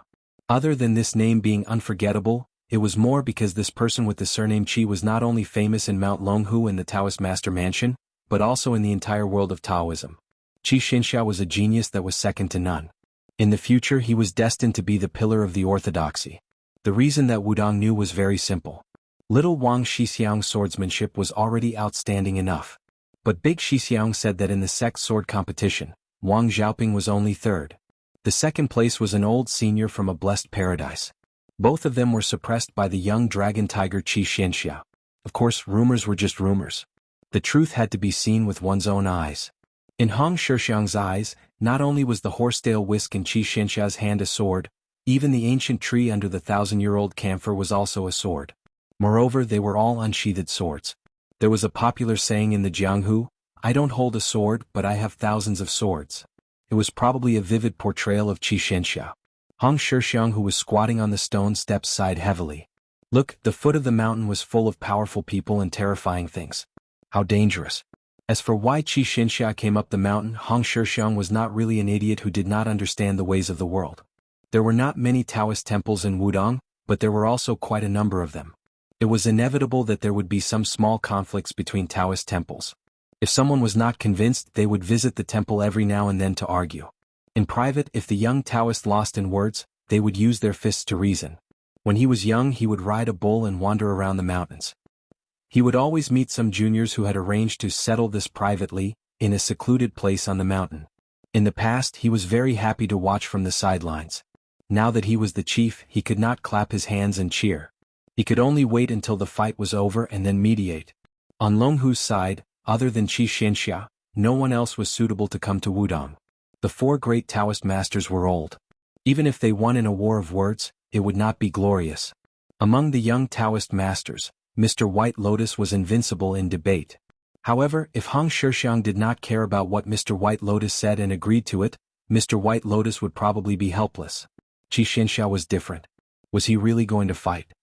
Qi Xianxia said that his Qingdan sword embryo was fake. However, no matter how Hong Shixiang looked at it, this guy's edge was hard to resist. Qi Xianxia looked at Hong Shixiang's awkward expression. It did not seem to be fake. Although his state of mind was still calm, he had expected countless situations. He did not expect that the new chief of Wudong would be such an unambitious and irresponsible person. If he did not see Hong Shixiang carrying the luggage for the pilgrims when he went up the mountain, Qi Xianxia would have smashed the statue of Zhenwu the great emperor. This was something that could be done with a few strokes of the horsetail whisk. As for whether Wudong and Longhu would become enemies because of this, Qi Xianxia did not care at all. In the Taoist master's residence, for hundreds of years, they had a complicated attitude towards Lu Dongxian. No matter how good Lu Dongxian was in poetry and sword, he was still an old immortal on Wudong Mountain. There were countless immortals in Longhu Mountain, and there were also a few great Taoist masters. However, they did not seem to be as approachable as Lu Dongxian. Qi Xianxia had long felt that compared to Lu Dongxian, the Taoist masters in Longhu Mountain's Zhao family's genealogy were more like clay statues in a Taoist temple. They were rigid and distant. They could not drink heroic wine or write soaring poems. They only looked high and mighty. Chapter 176. For a moment, the atmosphere outside the Hall of True Martial Arts was a bit cold. The older Taoist priests kept their distance. Only a few naive and ignorant little Taoist children gathered together to criticize the foreign Taoist priests. In the eyes of these children, whether the young martial granduncle was the leader or not, he was still the number one in the world. Wasn't the king of Bailiang His Royal Highness domineering enough? Wasn't he still subdued by the martial granduncle? Of course, this was mostly because they hadn't seen the scene of Su Fengnian beating up Hong Xixiang.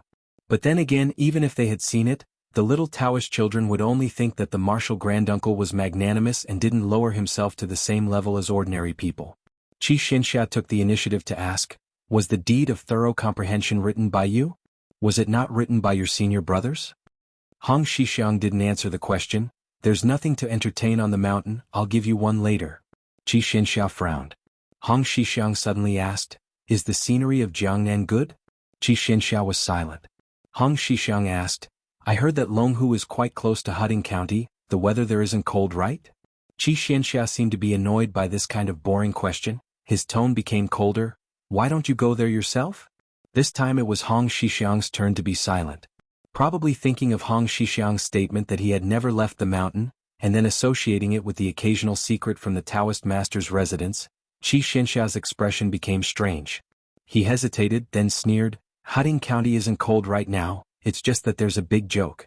Your king of Bailiang's eldest daughter Su Weisheng's improper conduct has angered everyone there.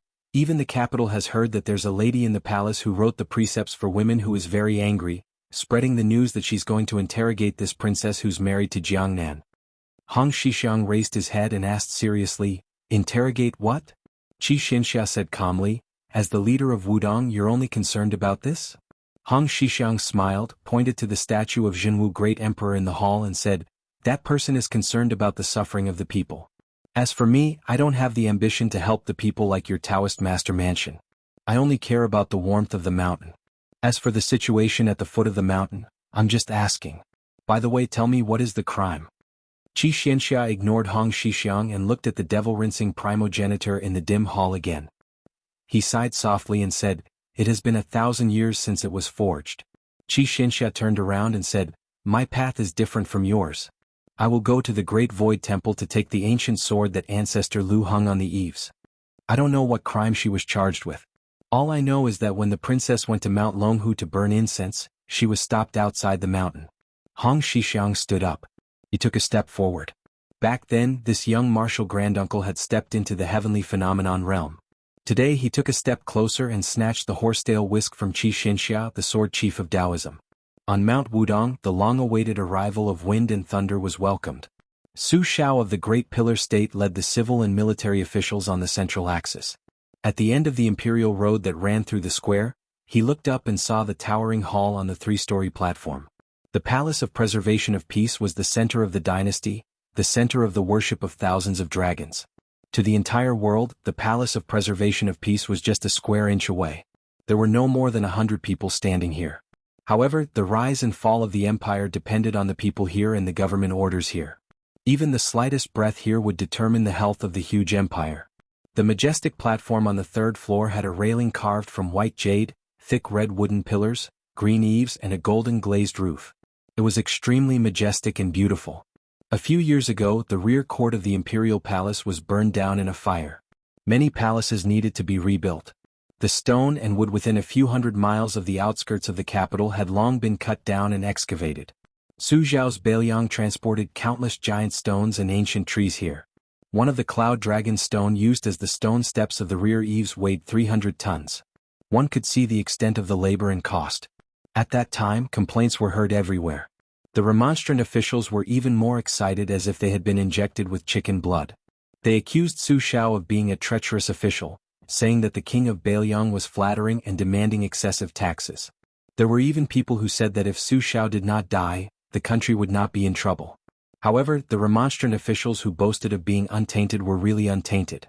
Su Shao was still the Su Shao who could get whatever he wanted, a high and powerful official who could not be moved. Walking on the central axis of the empire and reaching the end, one did not need to lower one's head. As long as one approached, one would see a huge wall of 9 dragons embedded in the ground. The 9 golden dragons were vivid and lifelike, as if they were about to soar into the sky in the next moment. On the left and right sides of the wall of 9 dragons were stone steps leading to the main hall. The civil officials walked on the left and the generals on the right. In the hundreds of years of the Liang dynasty, there had never been a fool who had walked on the wrong path. The older generation of officials all knew that every time Lame Su stepped onto the stone steps on the right side of the Wall of Nine Dragons, he would pause for a moment and mumble to himself, but no one had ever heard him clearly. Su Xiao was born a martial artist, so every time he went to court he would walk on the right side, no different from the first time he entered the capital. The imperial court had given him the title of Pillar of the Nation, and now it seemed that there was a bit of a drama going on. It was no wonder that the imperial court had been a chaotic mess back then, with people crying, kneeling, and furious. At this moment, the vast majority of the civil and military officials behind Su Xiao had never discussed politics with this prince of a different surname. So many of them were paying attention to Su Xiao's movements after he walked up the steps. As expected, Su Xiao glanced back at the southern imperial gate. But no one knew what the butcher Lame Su was thinking. Su Xiao thought that once he walked through that gate, he would truly have no choice. Normal people who approached the imperial gate would be questioned. Those who could walk into court would have a lot of glory and wealth, but as for how much they had to pay, that was a difficult question for each family. Even the one sitting high on the dragon chair in the main hall found it difficult to ask. Since the founding of the Liang dynasty, it had never stopped. In the early stages of the restoration of the imperial gate, the assassination of Emperor Huanling by eunuchs in the Jiayin Palace, and then the attack on the Eastern Palace in the 6th year of Jian. Then there was the case of the scarecrow of Crown Prince Shun He and the case of Emperor Rentai's sudden death from overdosing. Then there was the case of the moving of the imperial palace and the fight over the 3 official temples 50 years ago, and then the recent case of the white dress. The white dress. Su Xiao muttered to himself and then walked toward Baohe Palace. His eyes were cold. At the Maui embassy, he had already learned that not only had Fengnian provoked the Qingzhou navy on the Spring God Lake and been questioned by some people, even his eldest daughter, Su Weisheng, who had married off far away in Jiangnan, could not live a peaceful life. The group of bastards behind him really thought that his sword was just for decoration. On this day, Baohe Palace was in a great uproar. The world had only heard that after the court was dismissed, Su Xiao of the Great Pillar of Country had not even left the palace gates when he used the scabbard to cripple a third-rank official. Chapter 177. That night they had bumped into the white-clothed Guanyin and the ghosts. Even though they couldn't find an inn after entering the city, it didn't matter to them. They wandered around for 2 hours. During this time, several groups of patrolling guards took the initiative to stay far away from them. In the end, Xu Xiu finally found a place to rest by the lake. As they walked, it didn't match with her impression of the ghost city of Fengdu. Inside Xiangfan it was quite beautiful and prosperous. It was far from being comparable to the cities of Beiliang. King of Jing and Zhao Heng had spent 20 years of effort in managing the place. The inn was next to one of the most famous lakes in the world, Skinny Goat Lake. This lake had 10 sceneries. The inn was truly close to the water. It was reasonable for His Royal Highness to take out a large amount of silver as a stepping stone. Su Fengnian didn't immediately rest after he checked in. Instead, he sat on the second floor by the window and asked Blue Bird to boil a pot of wine. The green and white wine that Lu Qiu had brewed fell to the window. Blue Bird opened the secret letter and handed it over. After Su Fengnian finished reading it, he pinched it between 2 fingers and placed it on the candle flame to burn it to ashes. He gently blew away the ashes and couldn't help laughing. So lively. Blue Bird didn't interrupt. She just quietly looked at the young man sitting beside her. She looked at him for more than a decade. She also looked from a girl to a young girl to a woman. As a servant girl in the prince's residence, she didn't seem to work hard without complaint. Furthermore, the female servants in the manor were quite willing to work like cows and horses for His Royal Highness. As for Blue Bird, she didn't like to speak. Even when she smiled, she was reserved. As a result, she always gave people the feeling that she was like a piece of snow but as hard as iron. She wasn't as likable as the head servant girl of Wutong Garden, Sweet Potato. Su Fengnian had interacted with Blue Bird and had long become accustomed to this kind of self-talk. He very naturally continued to talk and laugh. The letter said that Su Xiao finally made a move. Outside of Baohe Palace, he beat a deputy agriculture minister half to death. That guy really doesn't have good eyesight. In the palace, not only did he talk about me playing around with the Qingzhou navy, he also brought up a pot that didn't boil and said that my eldest sister's conduct was improper. If it were me in the palace, I reckon I wouldn't have the patience to walk out of the throne room.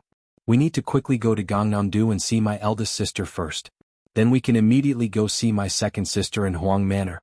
Eldest sister always says that Jiangnan's water and soil are good and that it has raised a street full of delicious girls, like baskets of green vegetables and radishes. I don't know if this is true or not. Bluebird's smile was somewhat helpless. In fact, the stool was right in front of her, but she was still standing. She was very content. Su Fengyin drank a mouthful of wine and said with a smile, "The letter also said that the Jianghu is very lively right now. The civil, martial, rouge and other rankings have all been released. The newly released top 10 masters of the martial arts rankings is still Wang Xinji. The position that Wudong's old chief vacated was given to a guy who didn't have any reputation before. He's a machete man from Beimang. I'm very curious as to where these rankings came from. It must be some well-informed fellow who dares to release these rankings. That old man Li beside us has just come out of the Tide Listening Pavilion and he's already on the rankings. However, he's only ranked 8th, one place lower than that machete man. It's scary. The old god of swords may be one-armed, but he's made a lot of noise every time he fights. I really can't imagine how shocked the immortals and monsters ranked above him are. Sometimes when I look at the embroidered winter-spring thunder, I feel a little discouraged. I admit that I'm already very lazy when it comes to practicing the blade, but why do I always feel that I'm miles away from these guys? They say that once you enter a noble family, you'll be as deep as the ocean. I think it's better to change it to entering the Jianghu. Those who aren't on the rankings want to enter the rankings, while those who are on the rankings want to be in the top 3. Bluebird, do you think I'll go crazy one day and try to be number 1? Back then, my second sister didn't want me to practice the blade because she was worried about this. Was she afraid that I'd go crazy one day and not care about anything else? Bluebird hesitated. She wasn't willing to speak clearly. She only spoke in a small roundabout way. Practicing martial arts is always good. Su Fengyin rarely thought deeply about Bluebird's past. First, they had known each other since they were young. Second, Bluebird was not a complicated woman. Although Bluebird was not as close as Sweet Potato in Wutong Garden, Su Fengyin believed that in private, the servant girls in the courtyard would be more willing to talk to Bluebird about boudoir. Of course, these kinds of boudoir conversations were not about the love affairs of ordinary families. They were about the matters of the military and the state. Bailiang Palace was a place filled with swords and spears. Even the servants were stained with the arrogance of the imperial court. Since Su Shao could be called the second emperor, then the Bailiang army was like a small imperial court. In this way, what difference was there between the prince's manor and a small imperial palace? It was just that Su Shao never admitted these sensitive facts. Su Fengyin stroked the pair of scabbards embroidered with winter and spring thunder and suddenly laughed. Bluebird smiled. Su Fengyin retracted his fingers as if he had been caught in bed. Although His Royal Highness had 2 sisters, when it came to telepathy, it was like a worm in his stomach.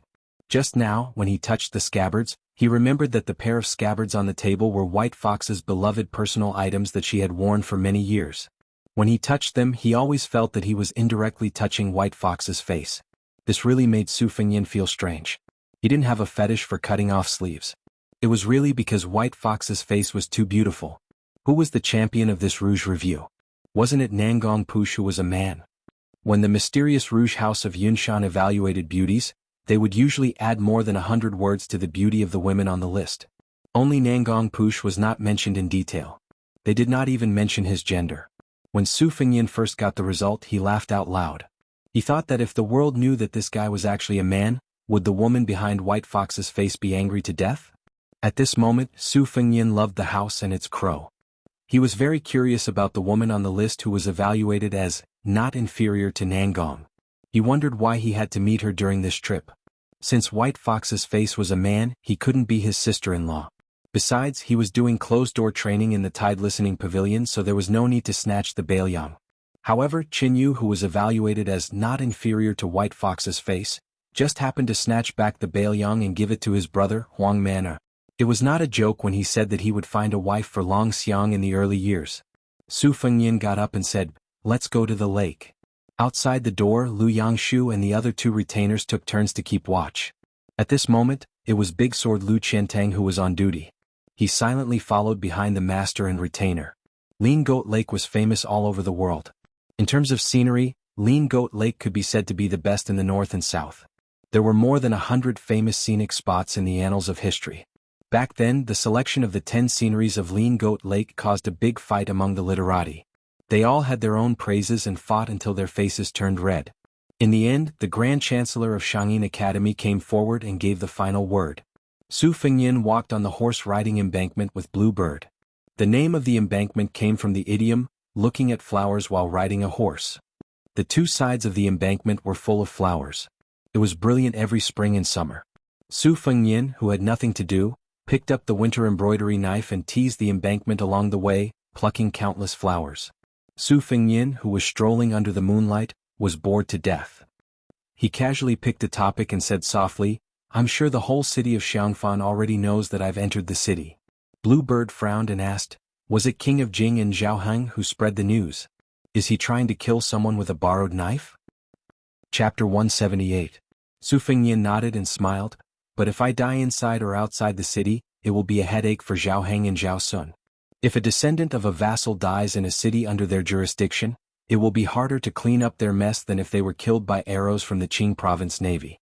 If I don't add fuel to the fire in the city, I won't be able to determine if the Jianghu people will be able to kill me outside the city. No matter what, it is reasonable to say that the king of Jing won't have any direct contact with me. Blue Bird, if I go to Jing Palace tomorrow, won't it be too much of a slap to Zhaoheng's face? This vassal king, in any case, was once the man closest to the dragon throne. These past few years, the dragon has roamed the shallows and the tiger has fallen to the plains. Do you think he won't get sick from holding it in? Otherwise, how could he have raised a son like Zhao Sun?"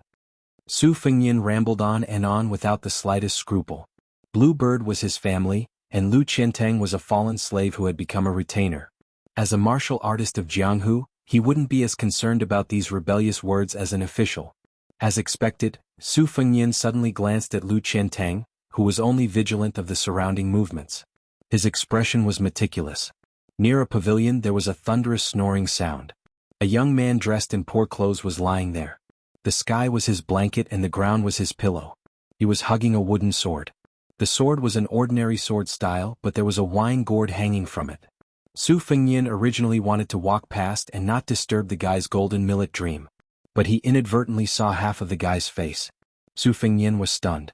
Blue Bird rarely saw His Royal Highness like this. For a moment, it was as if she was facing a great enemy. She was nervous. Lu Qiantang, who didn't let go of the slightest movement, immediately pulled out his sword. He thought that he had encountered an assassin with a great background. He didn't think that His Royal Highness would only quietly say, "You two stay away first."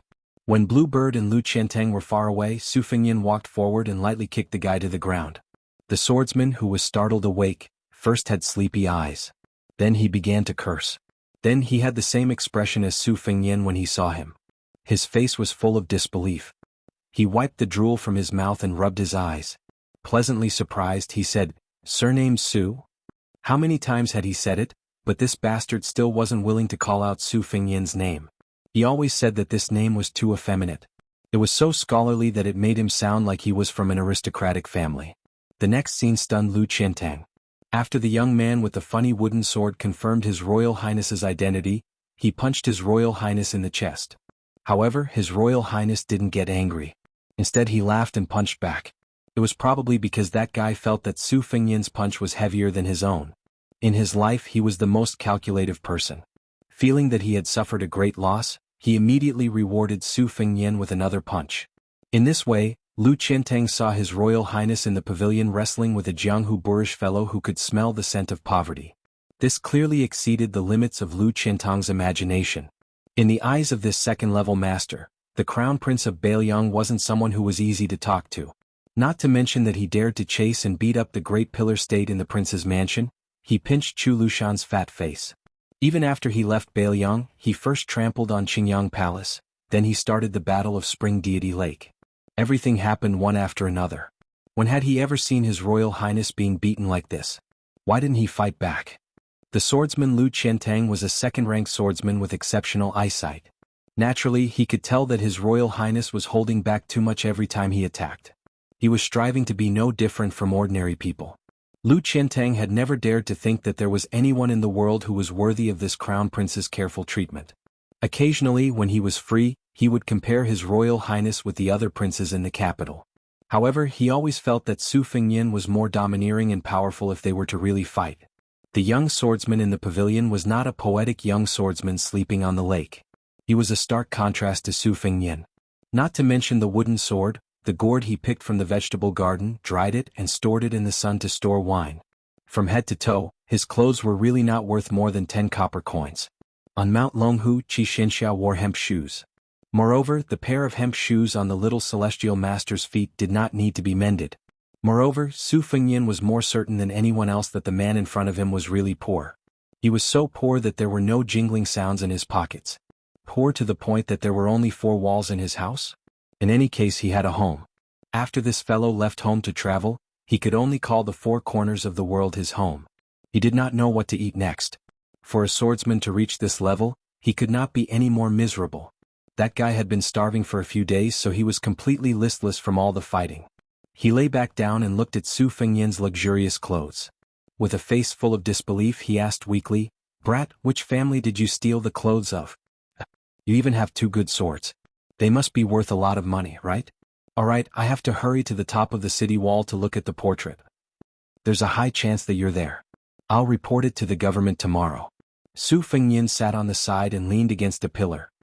He laughed and said, "Wenhua, oh Wenhua, why don't you have some future prospects? I'm still waiting for you to make a name for yourself so that I can take advantage of you. Why are you still like this? You're just as sloppy as you were 2 years ago. How many meals have you not eaten?" Unsurprisingly, it was the young swordsman who would never be able to make a name for himself.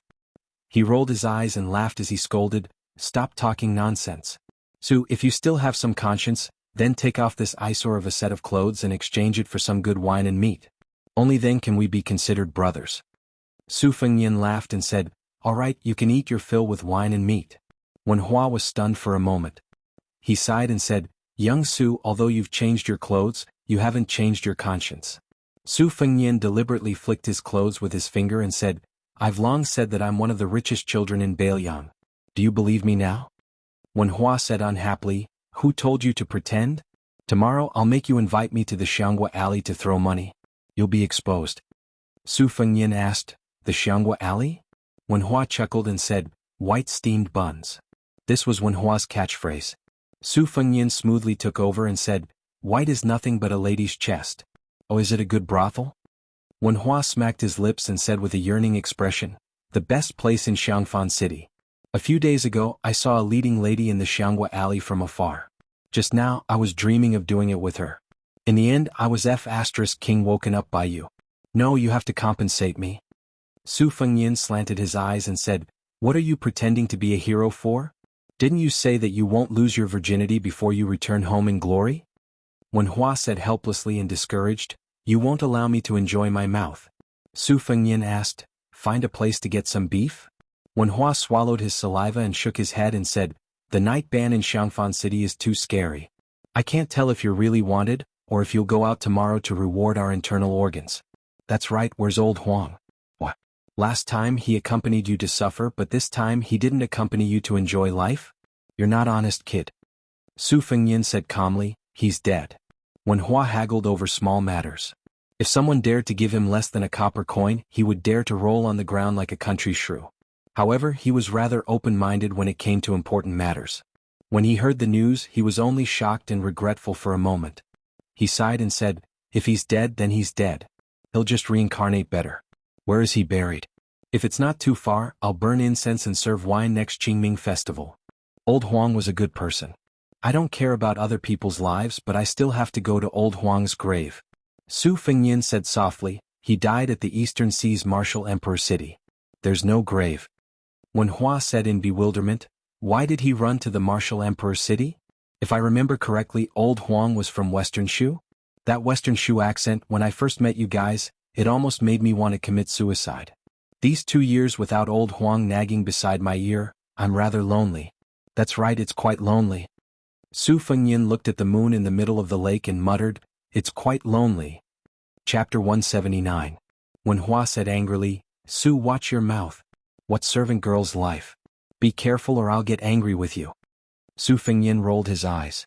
Wenhua raised his head to look at Blue Bird with his mouth full of oil, and he did his best to reveal the most graceful smile in his life as he said shyly, "Miss, just because you called me young Master Wen, if that Su brat dares to bully you in the future, I'll be the first to take care of him.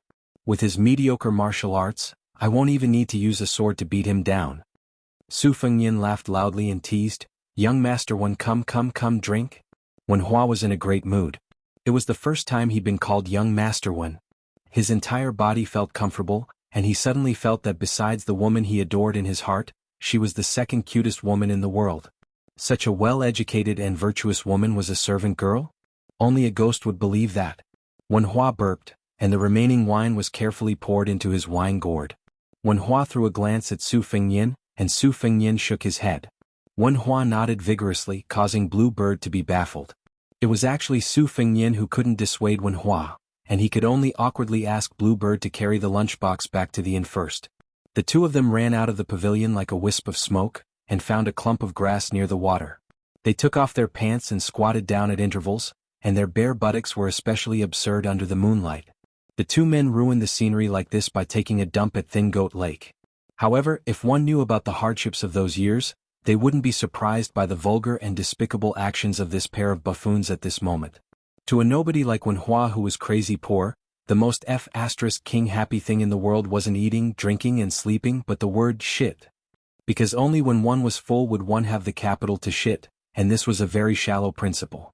Wen Hua who was squatting by the lake exhaled a long breath, and he said leisurely, "Who knows, there might have been some poet or elegant scholar who recited poems here in the past.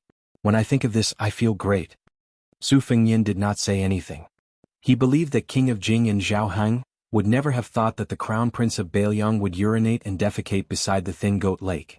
Wen Hua was slightly bored when he saw Su Fengnian didn't move, and he suddenly smacked his lips in shock. "Su, there's a stone tablet behind the place where I shit." Su Fengnian finally could not bear it any longer and cursed. "That's the record of the Slender Goat Lake written by the governor of the previous dynasty, Li Mi. You son of a b***tch really know how to pick a place." Wen Hua was speechless for a moment, and then he said in his heart, I've sinned. Su Fengnian hesitated for a moment before he asked softly, "Wen Hua, do you want to continue hanging out with me? Just like in the past, walking around and taking a look? If you run into another martial arts competition to find a spouse, I'll take care of you." Wen Hua laughed and said, Do you really think I'm stupid? Kid, you're amazing now and I don't care who you are. In any case, I still think of you as a brother, but brothers are brothers. Although freeloading is natural law, if you're willing to part with money, I'm afraid I won't have the heart to endure hardships. So, you go your own way and I'll go mine. If we're fated to meet again, then we'll meet again. Hi, Wen Hua, don't talk about anything else, but when it comes to practicing the sword, I'm afraid I won't have the heart to endure hardships again. Kid, I appreciate your good intentions. Tomorrow I'll be leaving the city and I want to go to the Beimang border to take a look. Just take it as broadening my horizons. Su Fengnian said softly, "The border is going to be chaotic. You take it easy." Wen Hua exclaimed in surprise and joked, "Chaotic? Are you really the son of an aristocratic family from Bailiang?" Su Fengnian said with a laugh, "Isn't that so?"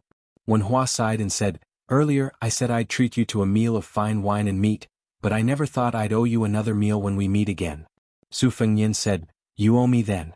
Kid, just don't die, otherwise, there'll always be a chance to pay me back." Wen Hua chuckled and said, "According to old Huang's words, I'd have to say something like this at this time." Su Fengnian said absent-mindedly, "That's right." Wen Hua suddenly shouted, "The blades of grass on my side are fucking ridiculously small. It's not easy to wipe my ass. It seems your side is a bit wider. Hurry up and throw some over." Su Fengnian cursed and threw over a clump of blades of grass.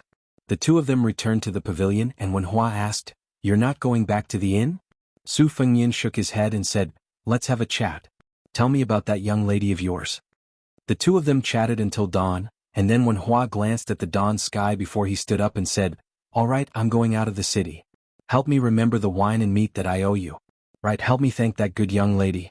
I've never been called young master by anyone in my entire life." Su Fengnian hesitated for a moment before he asked, "I have an old senior that uses the sword by my side. Do you want to meet him?"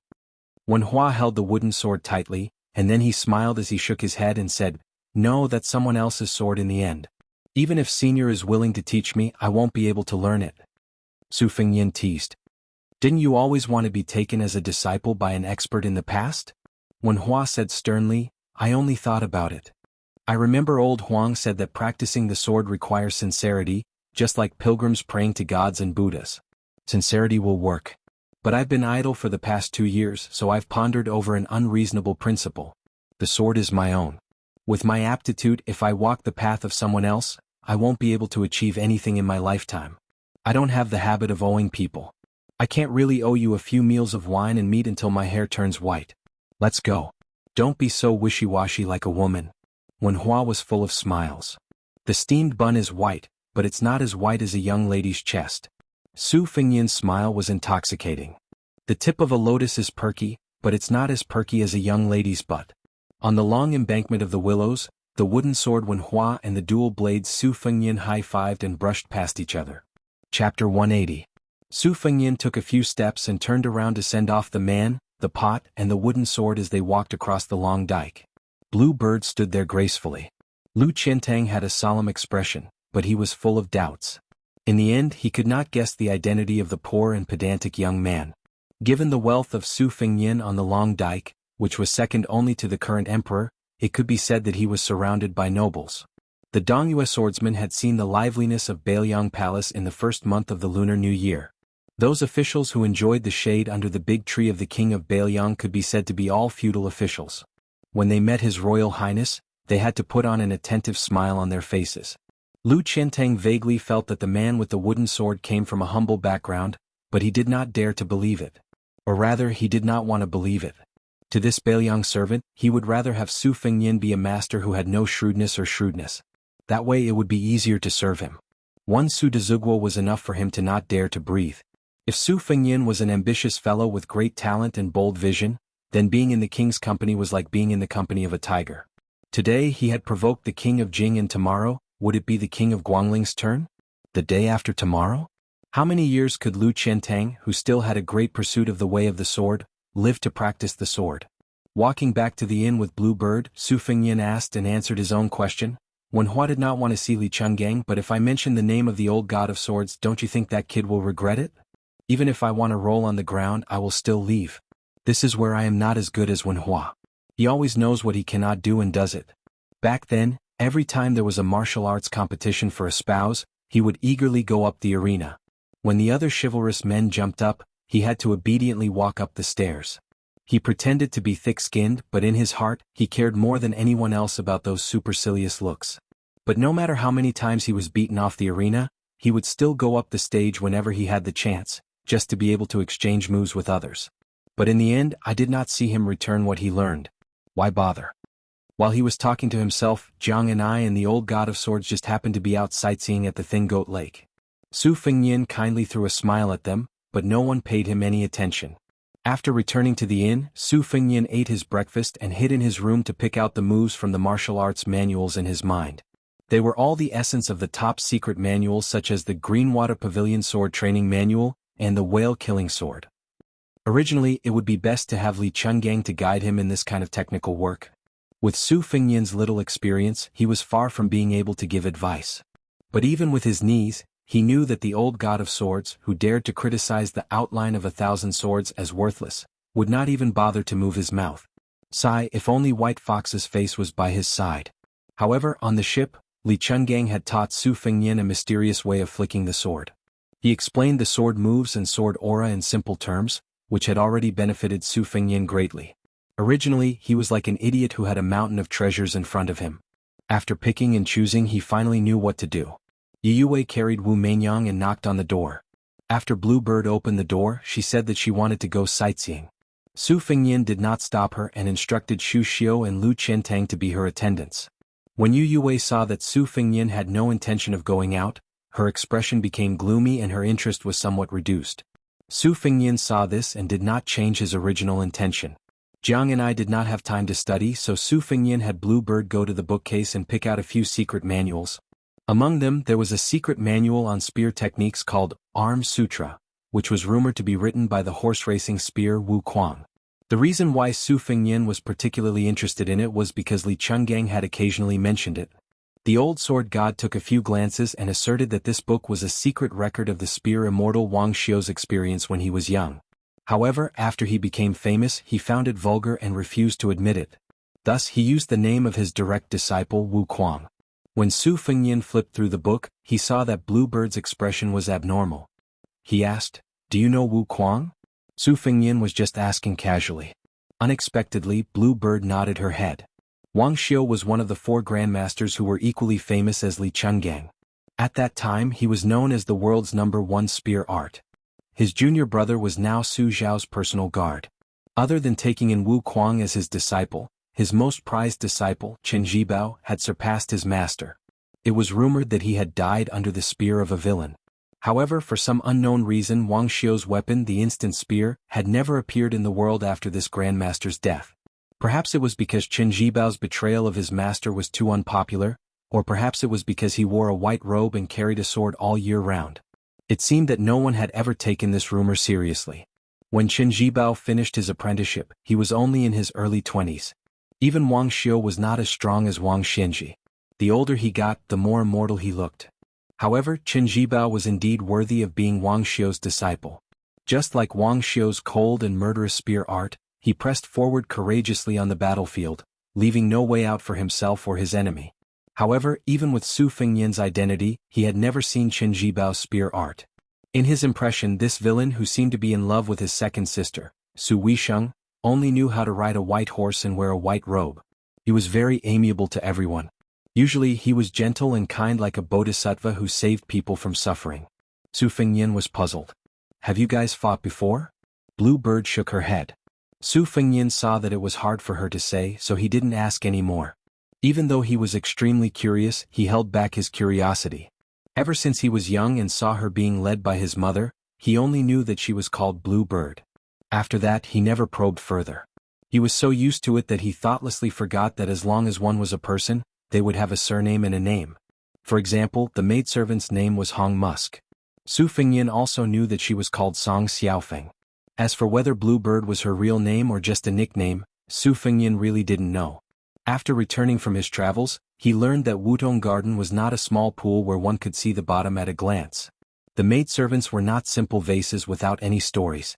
However, when it came to Blue Bird, Su Fengyan selfishly hoped that she was just Blue Bird, the girl that his mother had brought over to be his childhood sweetheart. Chapter 181. Arm Scripture implied that the spear in one's hand was the third arm. The spear techniques recorded in the book were exquisite and profound. Su Fengyan roughly picked out 3 moves and counted with his fingers. 16 moves had already been painstakingly scoured out by Su Fengyan from various secret martial arts manuals. Aunt Zhao, who was keeping a low profile in the Qingyang Palace, said that he wanted to achieve 50 moves that were unrivaled under the heavens. However, not to mention whether the moves that Su Fengyan picked out could be incorporated into the blade, just looking at the number, it was still far from 50 moves. Ever since Su Fengyan personally witnessed the old god of swords using the flick of fingers on the ship, he developed the unique habit of flick of fingers. His finger lightly flicked the cover of Arm Scripture, and he gathered the 16 moves that could save his life in his mind. When he arrived in front of Xiangfan City, the Great Yellow Court that was as deep as the sea and as inexhaustible as the Great Yellow Court was only at the 2nd floor realm. He could probably break 6 armors with one strike. However, the Dharma King of the Red Sect, who looked like a white-clothed guanyin, could see through 3 floors with one strike. Su Fengyan had waited and found that it was not a problem for him to break 9 armors with one strike. Even though it was only an increase of 3 armors, it was still a huge improvement. The most important thing was that when he used the Spring Thunder Blade again, there was no stagnation like before.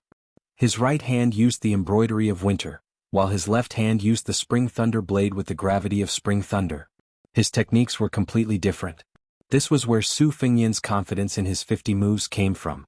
In addition to the set of fist techniques of the bull-riding Hong Shixiang and the wonderful deed of thorough comprehension, Su Fengyan was not so frightened by the old god of swords' few strikes that he did not dare to practice the blade.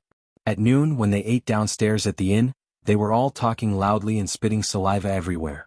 Ginger listened with great interest.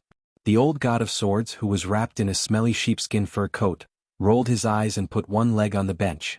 He chewed on meat while picking his earwax. The appearance of the civil and martial evaluations and the rouge evaluations was the most sensational event in the scholarly world in Jianghu. Perhaps it was because there was no first place in the civil and martial evaluations, but the martial evaluations and the rouge evaluations were still the most talked about. This generation of the martial evaluations did not disappoint. There were 18 first-level experts and the most talked-about top 10 experts. As expected, the master of the martial emperor city, Wang Xinji, continued to be the number 2 in the world. Next was the new god of swords, Dong Tai, who was ridiculed by the people of Jianghu for being the number 2 for 100 years. The third was still an old face, Chao Guanzi, who was praised as the most outstanding scholar in the world. Along with this came another big piece of news. Wang Mao, who occupied the 4th place, was ashamed to be ranked behind Chao Guanzi but was ashamed to be ranked ahead of Bai Meng, who was ranked 7th. Hong Jingyan, who was ranked 1st on the martial evaluations, was immediately pushed to the heart of the storm. He and the god of swords, Li Chungang, became the hottest topic of the day. In the martial evaluations, which did not only look at the level of martial arts but also the level of talent, there was an extremely interesting saying. It could be summarized as, Guanyin, Guanyin, Jingguan, South Luzuzu and North Jinwu. Of the 4, Su Fengyan had already met 3 of them. The one who rode the bull, Wu Luding of the sword tomb of the Wu family, and the female Dharmaraja dressed in white. The only remaining one was little Lu Zuki Shenxiao from Mount Longhu. However, the latter had already met Su Fengyan on the fishing platform. Other than the martial evaluations, the rouge evaluations also caused a great commotion. Nangong Push and Qin Yu occupied 1 or 2 of the martial evaluations. However, they were different from the other women who had long ago stunned the world. These 2 had never been famous, which made them even more attractive. But what Su Fengyan was most proud of was that not only did his second sister make a name for herself in the literature review, she also took the 1st place in the Rouge Review and Vice Review. Other than this, Wang Dongxiang, who took him on the turtle, also made it into the literature review and Vice Review. Although she didn't make it to the top, for a girl from a relatively ordinary family, it was a rare honor. Su Fengyan now understood why the gloomy father and son in the city had not made any moves. He glanced at the old god of swords opposite him who could attract countless supercilious looks. Everyone in Jianghu knew that there was this immortal who was known as the Green Snake in 2 sleeves and 1 sword by his side. The swordsmen in Xiangfan City who were itching to get rid of evil for the people would have to be 10 times more courageous. Who would dare to make a move? Jiang and I heard that some of the old god of swords in the restaurant had finally come out of seclusion, only to be the accomplice of a villain in Beiliang Palace. They all said that the old god of swords had become muddle-headed and that he could not protect his integrity in his later years. With old god of swords' attitude, it was likely that he would not be able to compete with Dong Tai for the title of the world's #1 sword. She was very angry, especially when she saw that the old man only cared about eating meat and drinking wine. She said indignantly, "Hey, didn't you hear them? They're all talking bad about you." Old man Li said cheerfully, "I heard them. This old man is not deaf." Jiang and I was probably angry that he did not fight back. She put down her chopsticks and stretched out her small hand. She said angrily, "Give me back the talisman." The old god of swords pretended to be surprised and asked, "What?" Jiang and I repeated it again. The old man still pretended to be dumb and asked something. The little mud man stared at him a few times and finally gave up. She completely ignored this old man who could clearly split the river with 1 sword and let others talk bad about him. Su Fengyan was not amused by her childish behavior and laughed out loud. Jiang and I heard it and angrily said, "What are you laughing at? I'm not going to study today." Su Fengyan smiled and said, "If you don't laugh then don't laugh. Let me talk to you. What kind of status does old god of swords Li have? Do you need to lower yourself to the same level as these short-sighted people? You can't let the old god of swords, the 8th master in the world, fight with these people, right?" Jiang and I snorted coldly and said, "Only the 8th. Su Fengyan used his chopsticks and pretended to hit Jiang and I. In the end he did not really do it. Old man Li rubbed his chin and said, "Indeed, only the 8th. Which son of a bitch made the ranking? We need to talk about it. This old man was once the #1 in the world. In this way, compared to the 11th master in the world, he is more miserable. We need to talk about it." Su Fengyan said regretfully, "My Huang man, is actually not on the martial arts ranking sub-ranking. We also need to talk about it." The old god of swords laughed and said, "Although I haven't seen that idiot's physique with my own eyes, this old man reckons that this kid who was born at the Vajra realm will become a freak who is invincible under the mysterious realm in a few years. Longhu Zhao Shituan." This old man had seen him a few times. This sloppy old Taoist's ability was not high, but his vision was not bad. In the next martial arts ranking, Su Longxiang will be able to secure a place in the top 3 if nothing unexpected happens. If someone like Wang Xinji does not appear in the pugilistic world in the next 20 years, it is even possible for him to fight for the championship. Of course, with someone like Wudong's Hong Shixiang who cultivated the heavenly Tao, it was hard to say that he was the #1 in the world. This old man claimed to be invincible back then, but he was actually guilty. After all, he had never fought with Qi Xuanzhen. That's strange. Su Xiao has 4 children. Su Weisheng and Su Longxiang are all extraordinarily gifted characters. Why is it that you, Sheila, can't fight normally? Su Fengnian laughed shamelessly and said, we can't take all the good things in the world. We have to leave something for others to remember. At this moment, a group of young scholars walked in from outside the building. Their faces were full of anger as they cursed the immoral fellow for shitting in front of the records of the Slender Sheep Lake. Su Fengnian saw Jiang and I staring at him and asked, does it look like I did it? Jiang and I laughed coldly and said, it must be you. Su Fengnian gave a thumbs up and said, smart. Jiang and I could not eat any more. Su Fengnian asked, are you really not going to study today? Jiang and I put on a straight face. Su Fengnian asked again, you spent 1 tael of silver on Mount Lao. Don't you feel heartache? Are you not going to earn money? Jiang and I did not make a sound. But in the afternoon she held a book and stood outside Su Fengnian's room. She did not knock for a long time. Su Fengnian did not make things difficult for her. He walked out of the room and said with a smile, you're not going to study today and I'm not going to listen. Let's go out and play. Chapter 182. Su Fengnian was kind enough to take Jiang and I out to relax, but she kept thinking about all the rumors she heard about the ghost city in Xiangfan. Admiring the lake with Su Fengnian was already the limit of her courage, so she did not dare to go out again. Even though Su Fengnian rarely made a losing deal and said that as long as she went out, he would treat it as if she had studied 10,000 words, Jiang and I did not hesitate to refuse. Su Fengnian could only give up. He could not tie her up and go out. Besides, the itinerary was Diaoyu Lake, where the yin qi was the heaviest. He reckoned that when the time came she would fight him to the death. When Wang Yangming's army was defeated and the city was broken, he cut out his eyes and committed suicide on the city wall. His last words were that he wanted to keep his eyes to see how Su Xiao would lose his reputation. That place was not a good place to enjoy the scenery. Jiang and I did not go, and the old god of swords, who was the stabilizing force in the chaotic situation, naturally would not follow. Su Fengnian could only remove 3 of his retainers and bring along the halberd Ningame. Without waiting for Su Fengnian to ask Bluebird to call for people, Ningame strode over with a serious expression. After making sure that there was no one in the corridor, he said in a low voice, Your Highness, King of Jing and Zhao Heng is here. Su Fengnian was stunned. He narrowed his eyes and asked, how many soldiers and armor did he bring? Ningame shook his head and said in a low voice, he did not bring any soldiers. Other than a few personal guards, he only brought Zhao Sun and a woman. She seems to be Princess Jing, and Su Fengnian was shocked beyond words by King of Jing'an's antics. Could it be that he had brought his wife's collar to beg for forgiveness? Otherwise he would not have let Princess Jing'an show her face in public. The fact that he did not bring any armor, spears, or halberds was already enough of a show of sincerity. For example, Su Xiao had never been courteous to the wise. When you came to his residence, he had already given you enough face by opening the front door. No matter how useless the King of Jing'an was, not to mention how glorious he was in the past, he was now one of the 6 great vassal kings. If he abided by the law of the vassal kings, he would not dare to muster a large force, but why would he need to come in person? How was that possible? Su Fengnian furrowed his brows as his thoughts raced. For a moment he did not notice that Ningame was sizing him up. Outside the room, Jiang and I was holding a book with an indifferent attitude, as if even if the sky fell, His Royal Highness would be there to support it. On the other hand, the meticulous Bluebird saw Ningame's expression and immediately felt an indescribable murderous intent. Ningame seemed to have noticed it. He slanted his eyes and smiled calmly at Bluebird. Su Fengnian was thinking about how to deal with this situation and ignored the confrontation between Bluebird and Ningame. He paused for a moment and smiled. Let's go, General Ning. Let's go and take a look. I heard that Princess Jing'an is an extremely charming beauty. If I remember correctly, she is one of the beauties in this Rouge Review. She is almost 40 years old and still able to be on the list.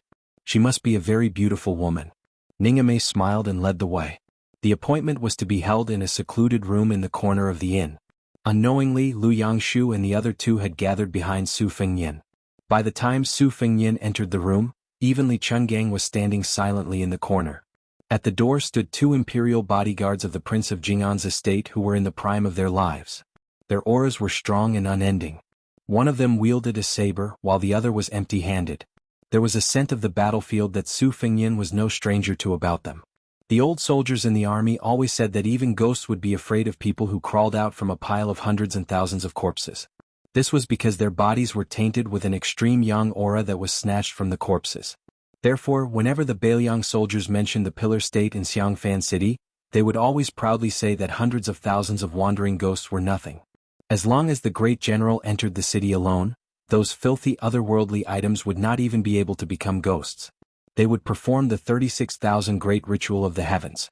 The two imperial bodyguards who had just left the battlefield did not stop Su Fengnian. Presumably the king of Jing and Zhao Heng was famous for his shrewdness. Since he was willing to sacrifice his face and personally enter the inn, he would not delay the important matters. Su Fengnian, who was armed with two sabers, did not knock on the door. Instead, he directly pushed the door open. The eldest son of Xiang Fan, the crown prince of the king of Jing and Zhao Sun, was standing with his head lowered.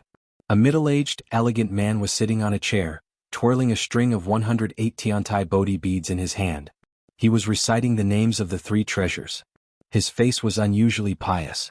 Although he was already in his 40s and would soon be over 50, he still had an outstanding demeanor. At first glance, one could tell that he was a handsome man with a jade-like face when he was young. According to the unofficial history, the king of Jing was most favored by the Empress Dowager and was given the nickname Tan Lang because Zhao Heng had been handsome since he was a child.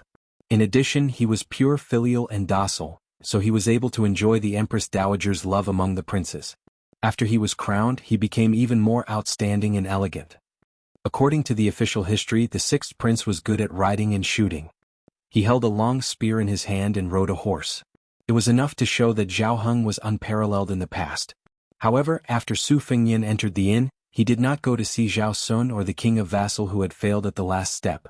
It was not that Su Fengnian pretended to be arrogant, but that the woman in the room was too eye-catching. She happened to be sitting sideways. Her body was graceful and graceful. The woman was reading a book. When she turned the page, she lifted the hair on her temples. She was beautiful, and her demeanor was even better. She was classical and graceful, just like a fairy maiden in a painting. Hearing the door open, she turned her head and smiled gracefully. The beauty's smile could topple a city. Su Fengnian's eyes were in a trance. Crown Prince Zhao Sun lowered his head and caught a glimpse of this scene. The malice in his eyes grew. He quickly lowered his head and gritted his teeth without saying anything. The hair on the king of Jing and Zhao Heng's temples were gray. Perhaps it was because he had used too much scheming in his life that he was old. Fortunately, a man's temperament was not affected by age.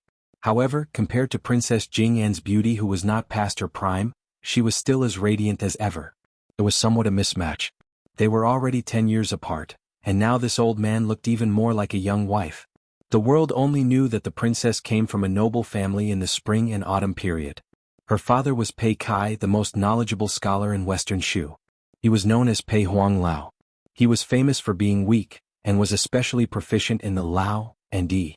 He was above the secular world and was fully deserving of the title of a great scholar of the classics. The Pei family withered during the unjust war of the spring and autumn period. Pei Kai died for his country, leaving behind only an orphan. The orphan of the fallen country married into a noble family. A beauty matched with a noble. Su Fengnian only looked deeply at Princess Pei. In the eyes of others, he was a licentious lecher who was extremely rude. A palace guard was about to close the door when Lu Qiantang acted as if he was about to draw his sword. With his back to the door, Su Fengnian coldly said, "Impudent. Don't be rude." He allowed the door to slowly close. King of Jing and Zhao Heng did not rise to greet him. After he finished chanting, he hung the prayer beads and tied them to his well-maintained hands. He raised his head and said warmly, "Fengnian, there are no outsiders here. You and I can call each other uncle and nephew." Su Fengnian restrained his arrogance and returned the favor. He said warmly, "Nephew greets Uncle King of Jing'an." Chapter 183. Perhaps Zhao Heng did not expect the notorious crown prince of Bailiang to be so easy to talk to. His eyes darkened as he gently pinched a Bodhi prayer bead between his index finger and thumb. With a gratified expression on his face he said, "Brother Su, a tiger does not beget a dog. Back then, I could not compare to him in terms of horsemanship and had no choice but to lose to him in every aspect. It was inevitable that I was unconvinced and thought that I had to make up for it somehow. My son Zhao Sun was not suited for martial arts, so I forced him to study hard. I was afraid that even my son would not be able to compare to Brother Su. Today it seems that I still failed to flatter you and lost by a large margin. By the way, Feng Yin, Uncle Wang took the liberty of coming here this time to bring this stupid boy from studying to apologize to you. Zhao Sun's reputation is thin. Even if he knows that he is in the wrong, he would not dare to come here. He had no choice but to ask his mother to step forward and escort him here. I have made a fool of myself in front of you. Princess Fei's laughter could topple a nation. Zhao Heng looked at his son Zhao Sun with a faint smile on his face. Even when Su Fengyin slapped his face with Xiudong on the Yellow Dragon ship, the latter did not bat an eyelid. When Su Fengyin made fun of him for diving into the water, he jumped so confidently and calmly. However, when his father glanced at him today, it was as if he had been stung by a poisonous object. He immediately raised his head and bowed deeply to Su Fengyin with a solemn expression on his face. It could be said that he was solemnly apologizing to his sworn enemy a few days ago. He only lacked a smile to wipe away the enmity between them. Su Fengyin pulled a chair over and sat down. He stared at Princess Jing'an's beautiful face for a while, then turned to the king of Jing'an and said with a smile, "This nephew was reckless. How could I accept Brother Su's bow?" Although he said that, he did not have any intention of getting close to Zhao Sun. He accepted the king of Jing'an's apology with a clear conscience. Zhao Heng smiled at this, sitting upright on a taisha chair pieced together from red sandalwood. No matter how luxurious the inn's decorations were, they couldn't afford to use rhinoceros horn sandalwood or rooster blood sandalwood to make a chair. Red sandalwood was ranked last among red sandalwood. Its texture was relatively loose, and its luster and texture were far inferior to the other two. However, red sandalwood usually grew slowly, and it didn't have any great material. Ordinary high-ranking officials and dignitaries would be grinning from ear to ear if they had a sandalwood chair. Scholars and poets would love a small sandalwood fan so much that they believed this low-grade red sandalwood chair was already the inn's housekeeping treasure. King of Jing'an's nickname was Sandalwood. His love for red sandalwood was only second to Little Ginger's imperial uncle from West Chu, who had built a sandalwood palace. Zhao Heng said that he would not sit unless it was sandalwood, nor lie down. It seemed that this was not an exaggeration.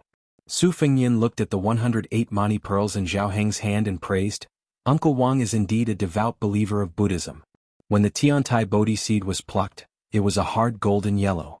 Most eminent monks would only turn from golden yellow to pale yellow after holding the pearls for several decades. In Uncle Wang's hands, it turned from pale yellow to milky white. As the old saying goes, sincerity can move metal and stone. With Uncle Wang's sincerity, what bodhisattva would not bless you? King of Jing'an laughed and said, "I have long heard that Fengyin and I worship Buddhism. Seems that it is true. Shang'er, on the other hand, still can't recognize that this is a Tiantai Bodhi seed. Last year on my birthday, Shang'er took the initiative to give me a string of walnut prayer beads. Although each walnut was carved with 6 luohan, according to the Buddhist Sutra of measuring and counting beads, the material of the prayer beads is different. Therefore, the merit obtained during practice is greatly different. The core is only 2 times, the iron is 5 times, the copper is 10 times, the lotus seed is 10,000 times, but the Tiantai Bodhi seed in my hands is 10 million times. Fengyin, if it were you, would you want the rope used to tie the walnut or the string in Uncle Wang's hands?" Su Fengyin was surprised and said, "If I remember correctly, the Vajra seed prayer beads are 10 million times the merit, and the Tiantai Bodhi seed is the most superior of all." Zhao Heng's 2 fingers clasped the faded color of the Tiantai Bodhi seed. He squinted his eyes and said with a smile, "After all, Uncle Wang is old and always remembers incorrectly. He has to admit that he is old." Princess Jing'an's appearance and bearing were like that of an empress. Perhaps she was infected by the harmonious atmosphere, she lost some of her deliberate dignity. 2 slender fingers pinched a page of a book and one hand rested on her cheek as she looked sideways at Su Fengyin. Her eyebrows were naturally charming. It seemed that she was quite curious about His Royal Highness from Bailiang who had come from afar. The junior in front of her could no longer be considered a child. Even in Qingzhou, there were many sayings about him, including the Su family's phoenix who was a prodigal son of the family. Moreover, Xiangfan had been destroyed by Su Shao and Wang Yangming. The majestic city had once become a ghost city. The scholars of Qingzhou knew that they could not convince the king of Bailiang with words, so they took pleasure in wantonly criticizing the hedonistic behavior of the crown prince of Bailiang. Su Fengyin and Princess Pei looked at each other and said with a smile, "Auntie is really beautiful." Princess Consort Jing'an stared blankly for a moment. Zhao Heng gently pinched the prayer beads he was using to suppress his delusional thoughts and took the opportunity to joke, Your auntie is naturally good-looking. In the year of the Phoenix, is there any noble young lady from Qingzhou that you fancy? Uncle Wang can help you snatch her away. Su Fengyan's skin was as thick as the walls of Xiangfan. He climbed up the pole and said shamelessly, "Originally, I was thinking about a Qingzhou lady that I met by chance on the Spring God Lake. What was her name again? I remember now, Lu Xior. I think her family's ancestor was the old minister of the Pillar State in the capital. In terms of family background, she could be a good match for me. But after seeing Auntie today, I don't want to think about her anymore." Zhao Heng dismissed it with a smile.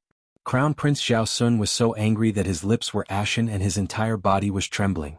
Fortunately, he was standing to the side with his head down.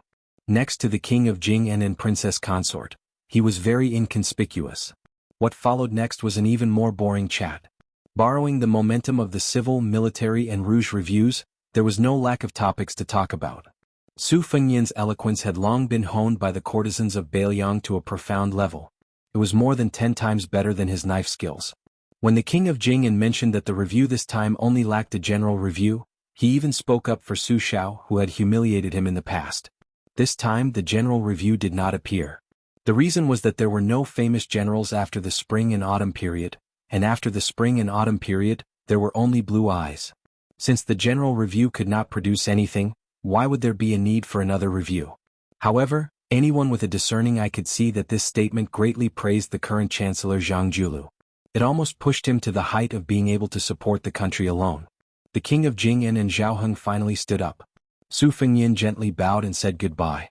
When leaving the room, of course, Zhao Heng should be the first. Originally, Princess Pei should be the second, followed by the juniors Su Fengyan and Zhao Sun. Su Fengyan, intentionally or otherwise, lagged behind a few steps. Princess Pei's temperament was indifferent.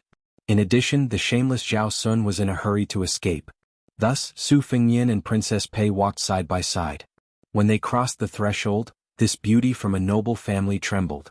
Her autumn eyes, filled with the aura of Jiangnan, widened. With an expression of disbelief, she looked at the young man who had repeatedly called her aunt. How dare he? Su Fengyan had an innocent expression on his face. He softly said, "Aunt, nephew has chosen a pair of bracelets. In a moment I will have someone send it to the prince's mansion." Her ears were completely red. She did not make a sound. Her buttocks, which were covered by the brocade robe, felt waves of numbness. How dare he be so licentious and absurd?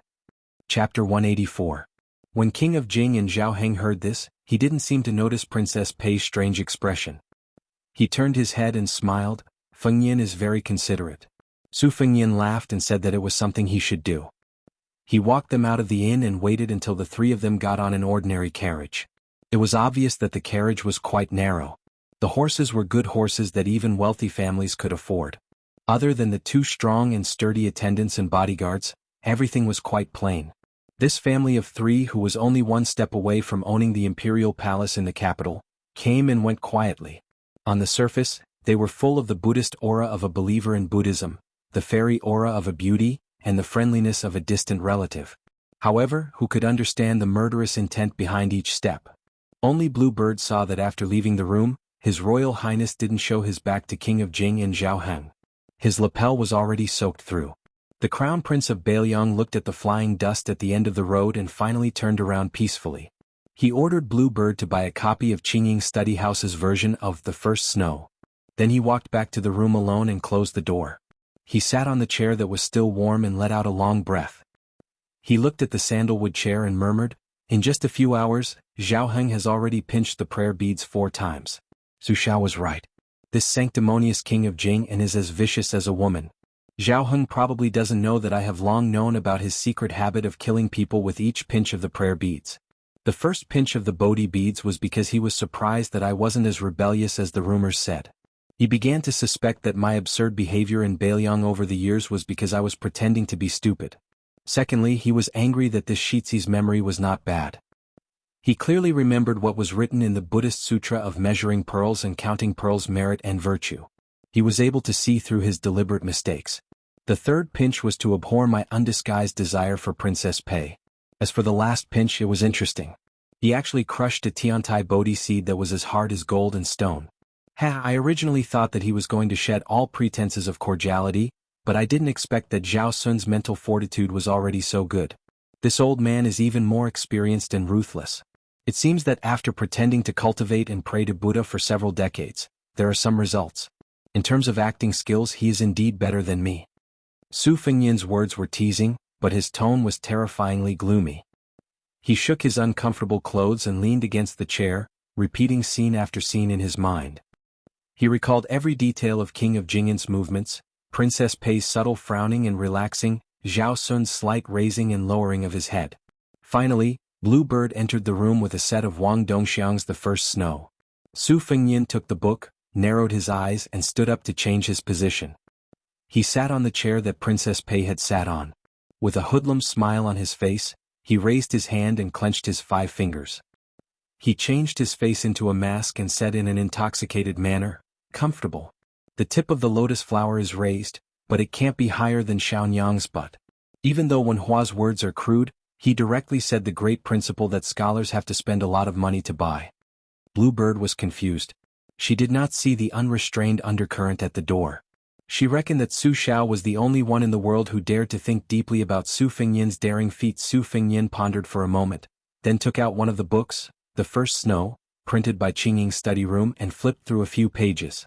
If King of Jing'an and Princess Pei were present, they would definitely be shocked by the amazing memory of this nephew of Bailiang. He remembered that in the Sutra of Buddhist Studies and Counting of Beads, the multiplier of the merit of prayer beads was nothing. This was because the pages that Su Fengnian flipped through were exactly the same as the pages that Princess Pei had skipped through several times. Thinking about the subtle changes in Princess Jing'an's expression every time, Su Fengnian lowered his head to look at the contents of the book. With a strange smile, he said, "This beautiful auntie does not seem like a woman who is soft on the outside but strong on the inside. Pei Kai, who was born in a rich and powerful family, is an unyielding literary hero. How could he train such a weak and delicate daughter? Compared to the women of Qingzhou who like to fight and scheme the most, she could be said to be a weirdo. I reckon that if this auntie was not so beautiful, she would not have been able to sit firmly in the position of Princess Consort of Jing'an Palace. Previously, I heard that little girl Lu Xiaoer said that Princess Pei had caused the death of Zhao Sun's mother to be able to sit as the Princess Consort, and I believed it to be true. This little girl's skin has done a lot of harm. The next time I see her, I won't just touch her small hands and waist." Su Fengnian asked, "Blue Bird, where is the sandalwood box that I asked Wang Linquan to buy on Mount Lao? Go get it." Blue Bird quietly left and returned. Su Fengnian opened the exquisitely crafted sandalwood box. Inside, there was a string of prayer beads that were rarely seen in the dynasty. The material used was called Poluo Z in the western regions, and the people of the Central Plains were used to call it Crown Prince. This kind of prayer beads would not be cold in the winter, and would not be stained with sweat in the summer. The Crown Prince was strung together in a circle, and had a very artistic name, Satisfaction. It was a wonderful object that could not be bought with money. No matter who it was given to, it would not be degraded. If it was given to someone who believed in Buddhism, it was even better. Su Fengnian's original intention was to test the King of Jing'an fiercely when he arrived at Xiangfan. If they could coexist peacefully, he would give this precious bracelet to him. If they turned against each other, he would keep it for himself and give it to Miss Li, who had lived in the temple since she was young. That way it would be more agreeable to her. It was just that in the time it took for a spark to fly off a piece of flint, Su Fengnian was worried that the King of Jing'an would see through the truth. He did not want to give Zhao Sun the impression that he was a cultured person on the outside, but a scheming person on the inside. Therefore, by chance, he came up with that stroke of genius. TSK. That feeling was superb. Su Fengnian closed The First Snow in the East Wing book, which had won the title of The First Snow in the East Wing. He said, "In a moment have Ning'a Mei deliver this sandalwood box to the Jing'an Palace. Tell him to give it to Princess Pei. I don't believe that the King of Jing'an, this 1,000-year coward, can continue to endure at home. If you make me unhappy, I will set your house on fire." Blue Bird softly agreed. Su Fengnian suddenly asked, "Blue Bird, if I say that bastard Zhao Sun has some kind of abnormal fantasy about Princess Pei, would you believe me?" Blue Bird calmly said, "I believe you." Su Fengnian laughed coldly and said, "This family looks like a group of harmonious people, but turns out it's just a facade. So what if Zhao Sun has pinched the prayer beads 1,000,000 times? Holding the prayer beads in one's hand can increase one's concentration and wisdom. Su Xiao has already made it clear that he is too smart for his own good. Those who achieve great things must not use petty tricks and cleverness. Zhao Sun is a person who cannot let go of anything. If he is willing to let go of something, if he is unwilling to let go, how can he gain anything? Chapter 185. Su Fengnian laughed and said self-deprecatingly, "It seems like I'm a coward who was scared out of my wits. I don't have the right to criticize someone as ambitious as Zhao Heng." The king of Jing and Blue Bird smiled and shook her head. "Zhao Heng has already lost the first move in his discussion with your highness." Su Fengnian smiled and said, "Don't flatter me. The reason why I was able to win by a fluke was because Su Xiao set up the most domineering first move for me. It wasn't my true ability. I'm still so useless today. It's all because Blue Bird and you girls flatter me. Go serve tea as punishment." Blue Bird smiled and remembered something. Her expression turned cold as she said, "Ning'e Mei was disrespectful towards King of Jing'an's visit. He wanted to see how your highness would respond." Su Fengnian waved his hand and said, "It's reasonable. Ning'e Mei is a brave warrior who can wield a heavy halberd weighing 70 to 80 kilograms. How could he be willing to risk his life for others? Speaking of which, if he kowtowed to me as soon as he saw me, I would suspect that he was a traitorous fence-sitter. Don't mind this small matter. Otherwise Ning'e Mei will laugh at me and look down on me even more." Su Fengnian continued, "In the past, when I heard Su Xiao talk about his experiences, I didn't take it to heart. Now that I look back, I understand a little. Killing an enemy on horseback is all about risking your life. If you win, you're the boss. If you lose, you're the grandson. It's clear. What a headache." No wonder Su Xiao said that scholars were the most ruthless and merciless when killing other scholars. Zhao Heng is one of the most sinister people. Sure enough, to practice the saber you need to personally fight with the enemy. To develop shrewdness, you need to fight with masters like King of Jing and to gain experience. I don't feel bad about giving you a string of satisfaction, worth thousands of gold." Blue Bird took the sandalwood box and left the room, gently closing the door behind her. Su Fengnian took the time to quickly read the last book, The First Snow. Every word was like a gem. He really couldn't understand how a 16-year-old girl could write such a vivid essay. It wasn't an exaggeration to say that her writing was ingenious. Last time when his elder sister went back to Bailiang, he always heard her sigh that she wished the world could have another snow. At that time he only felt that his elder sister was too sentimental. Now that he flipped to the end, he saw that the ground was covered in snow, and the tragic ending was a clean death. He felt both heartache and peace of mind. It was as if not dying was a failure and only death was a real life. In the past, Su Fengnian didn't have such a state of mind. If someone died beside him, he would appear to be indifferent, but in fact he would always be worried for a long time. It wasn't until 3 years ago when he had to walk around in a difficult situation, experiencing hardships and seeing the world's various forms of life that he changed. Su Fengnian said softly, "Old Huang, are you trying to say that my home is where my heart is at ease?" Su Fengnian, who was sitting alone, laughed. "Hey, how can you say such a literary principle?" In one of the rooms of the inn, Jiang and I was lying on the table, staring at the dozen or so copper coins. She had asked the stingy Su Fengnian for one tael of silver that originally belonged to her. In the end, along the way, she was reluctant to buy anything. With great difficulty, she had steeled her heart and only picked 2 sets of the cheapest clothes and a cheap wooden hairpin. There were still some copper coins left. She was used to living a poor life. The little clay figurine seemed to have long forgotten the noble demeanor of growing up in the imperial family when she was young. No matter how angry she was at His Royal Highness, no matter how angry she was to the point that she could not eat, it would not affect her studies to earn money. These days, after leaving the Bailiang Palace, where everyone looked at her with disdain, she saw the scenery of the outside world. It was beautiful, but Jiang and I was not as interesting as she had originally imagined. If it were not for the company of old Li, she privately felt that it would not be as good as Wudong Mountain. Over there she could still have a vegetable garden. Looking at the little green, she always had some joy that she did not dare to admit. Originally, she secretly hoped that she could spend the winter on the mountain. That way she could build a snowman as tall as a person. Then she would not have to be as restrained as she was in the palace. She could viciously stab the snowballs in front of that hateful fellow. But in the end she still went down the mountain. It was just that Jiang and I, whose hopes had been dashed, wasn't too upset. This was his fate after all. What was there to complain about? The heavens couldn't hear him anyway. Old God of Swordsley came to the house and sat down. He tossed peanuts into his mouth and chewed loudly. Jiang and I was still staring at the copper coins in a daze. He said absent-mindedly, "Left?" Old Manly nodded and said, "Boring. This King of Jing isn't a man at all. He's so cowardly even in his own territory. To think that he can hug such a plump and pretty lady and roll around in bed every night. He doesn't even have the slightest bit of heroic spirit. Originally, this old man didn't think much of that Su brat no matter how he looked at him. Today, after seeing the imposing manner of Jing and his son, he finally thinks that Su brat is cute. Jiang Yan'ai raised his head and glared at him. The old god of swords smiled embarrassedly. He knew that his words wouldn't be pleasant to the little mud man's ears, so he didn't add fuel to the fire. He was just starting to get annoyed. This old man had already put down his airs and wanted to watch Su Fengnian practice his swordsmanship. This little brat, on the other hand, hadn't done anything for so many days from Mount Lao to Xiangfan. He didn't know how lucky he was. To be able to get a few pointers from this old man, how many people yearned for an opportunity that they couldn't get? Li Chungang was an old fox that couldn't be any older. In fact, he had already guessed some clues. Su Fengnian had a cautious personality. To put it nicely, he had an outstanding temperament. To put it bluntly, he was as timid as a mouse. For the sake of the imperial court, he could resist getting close to women.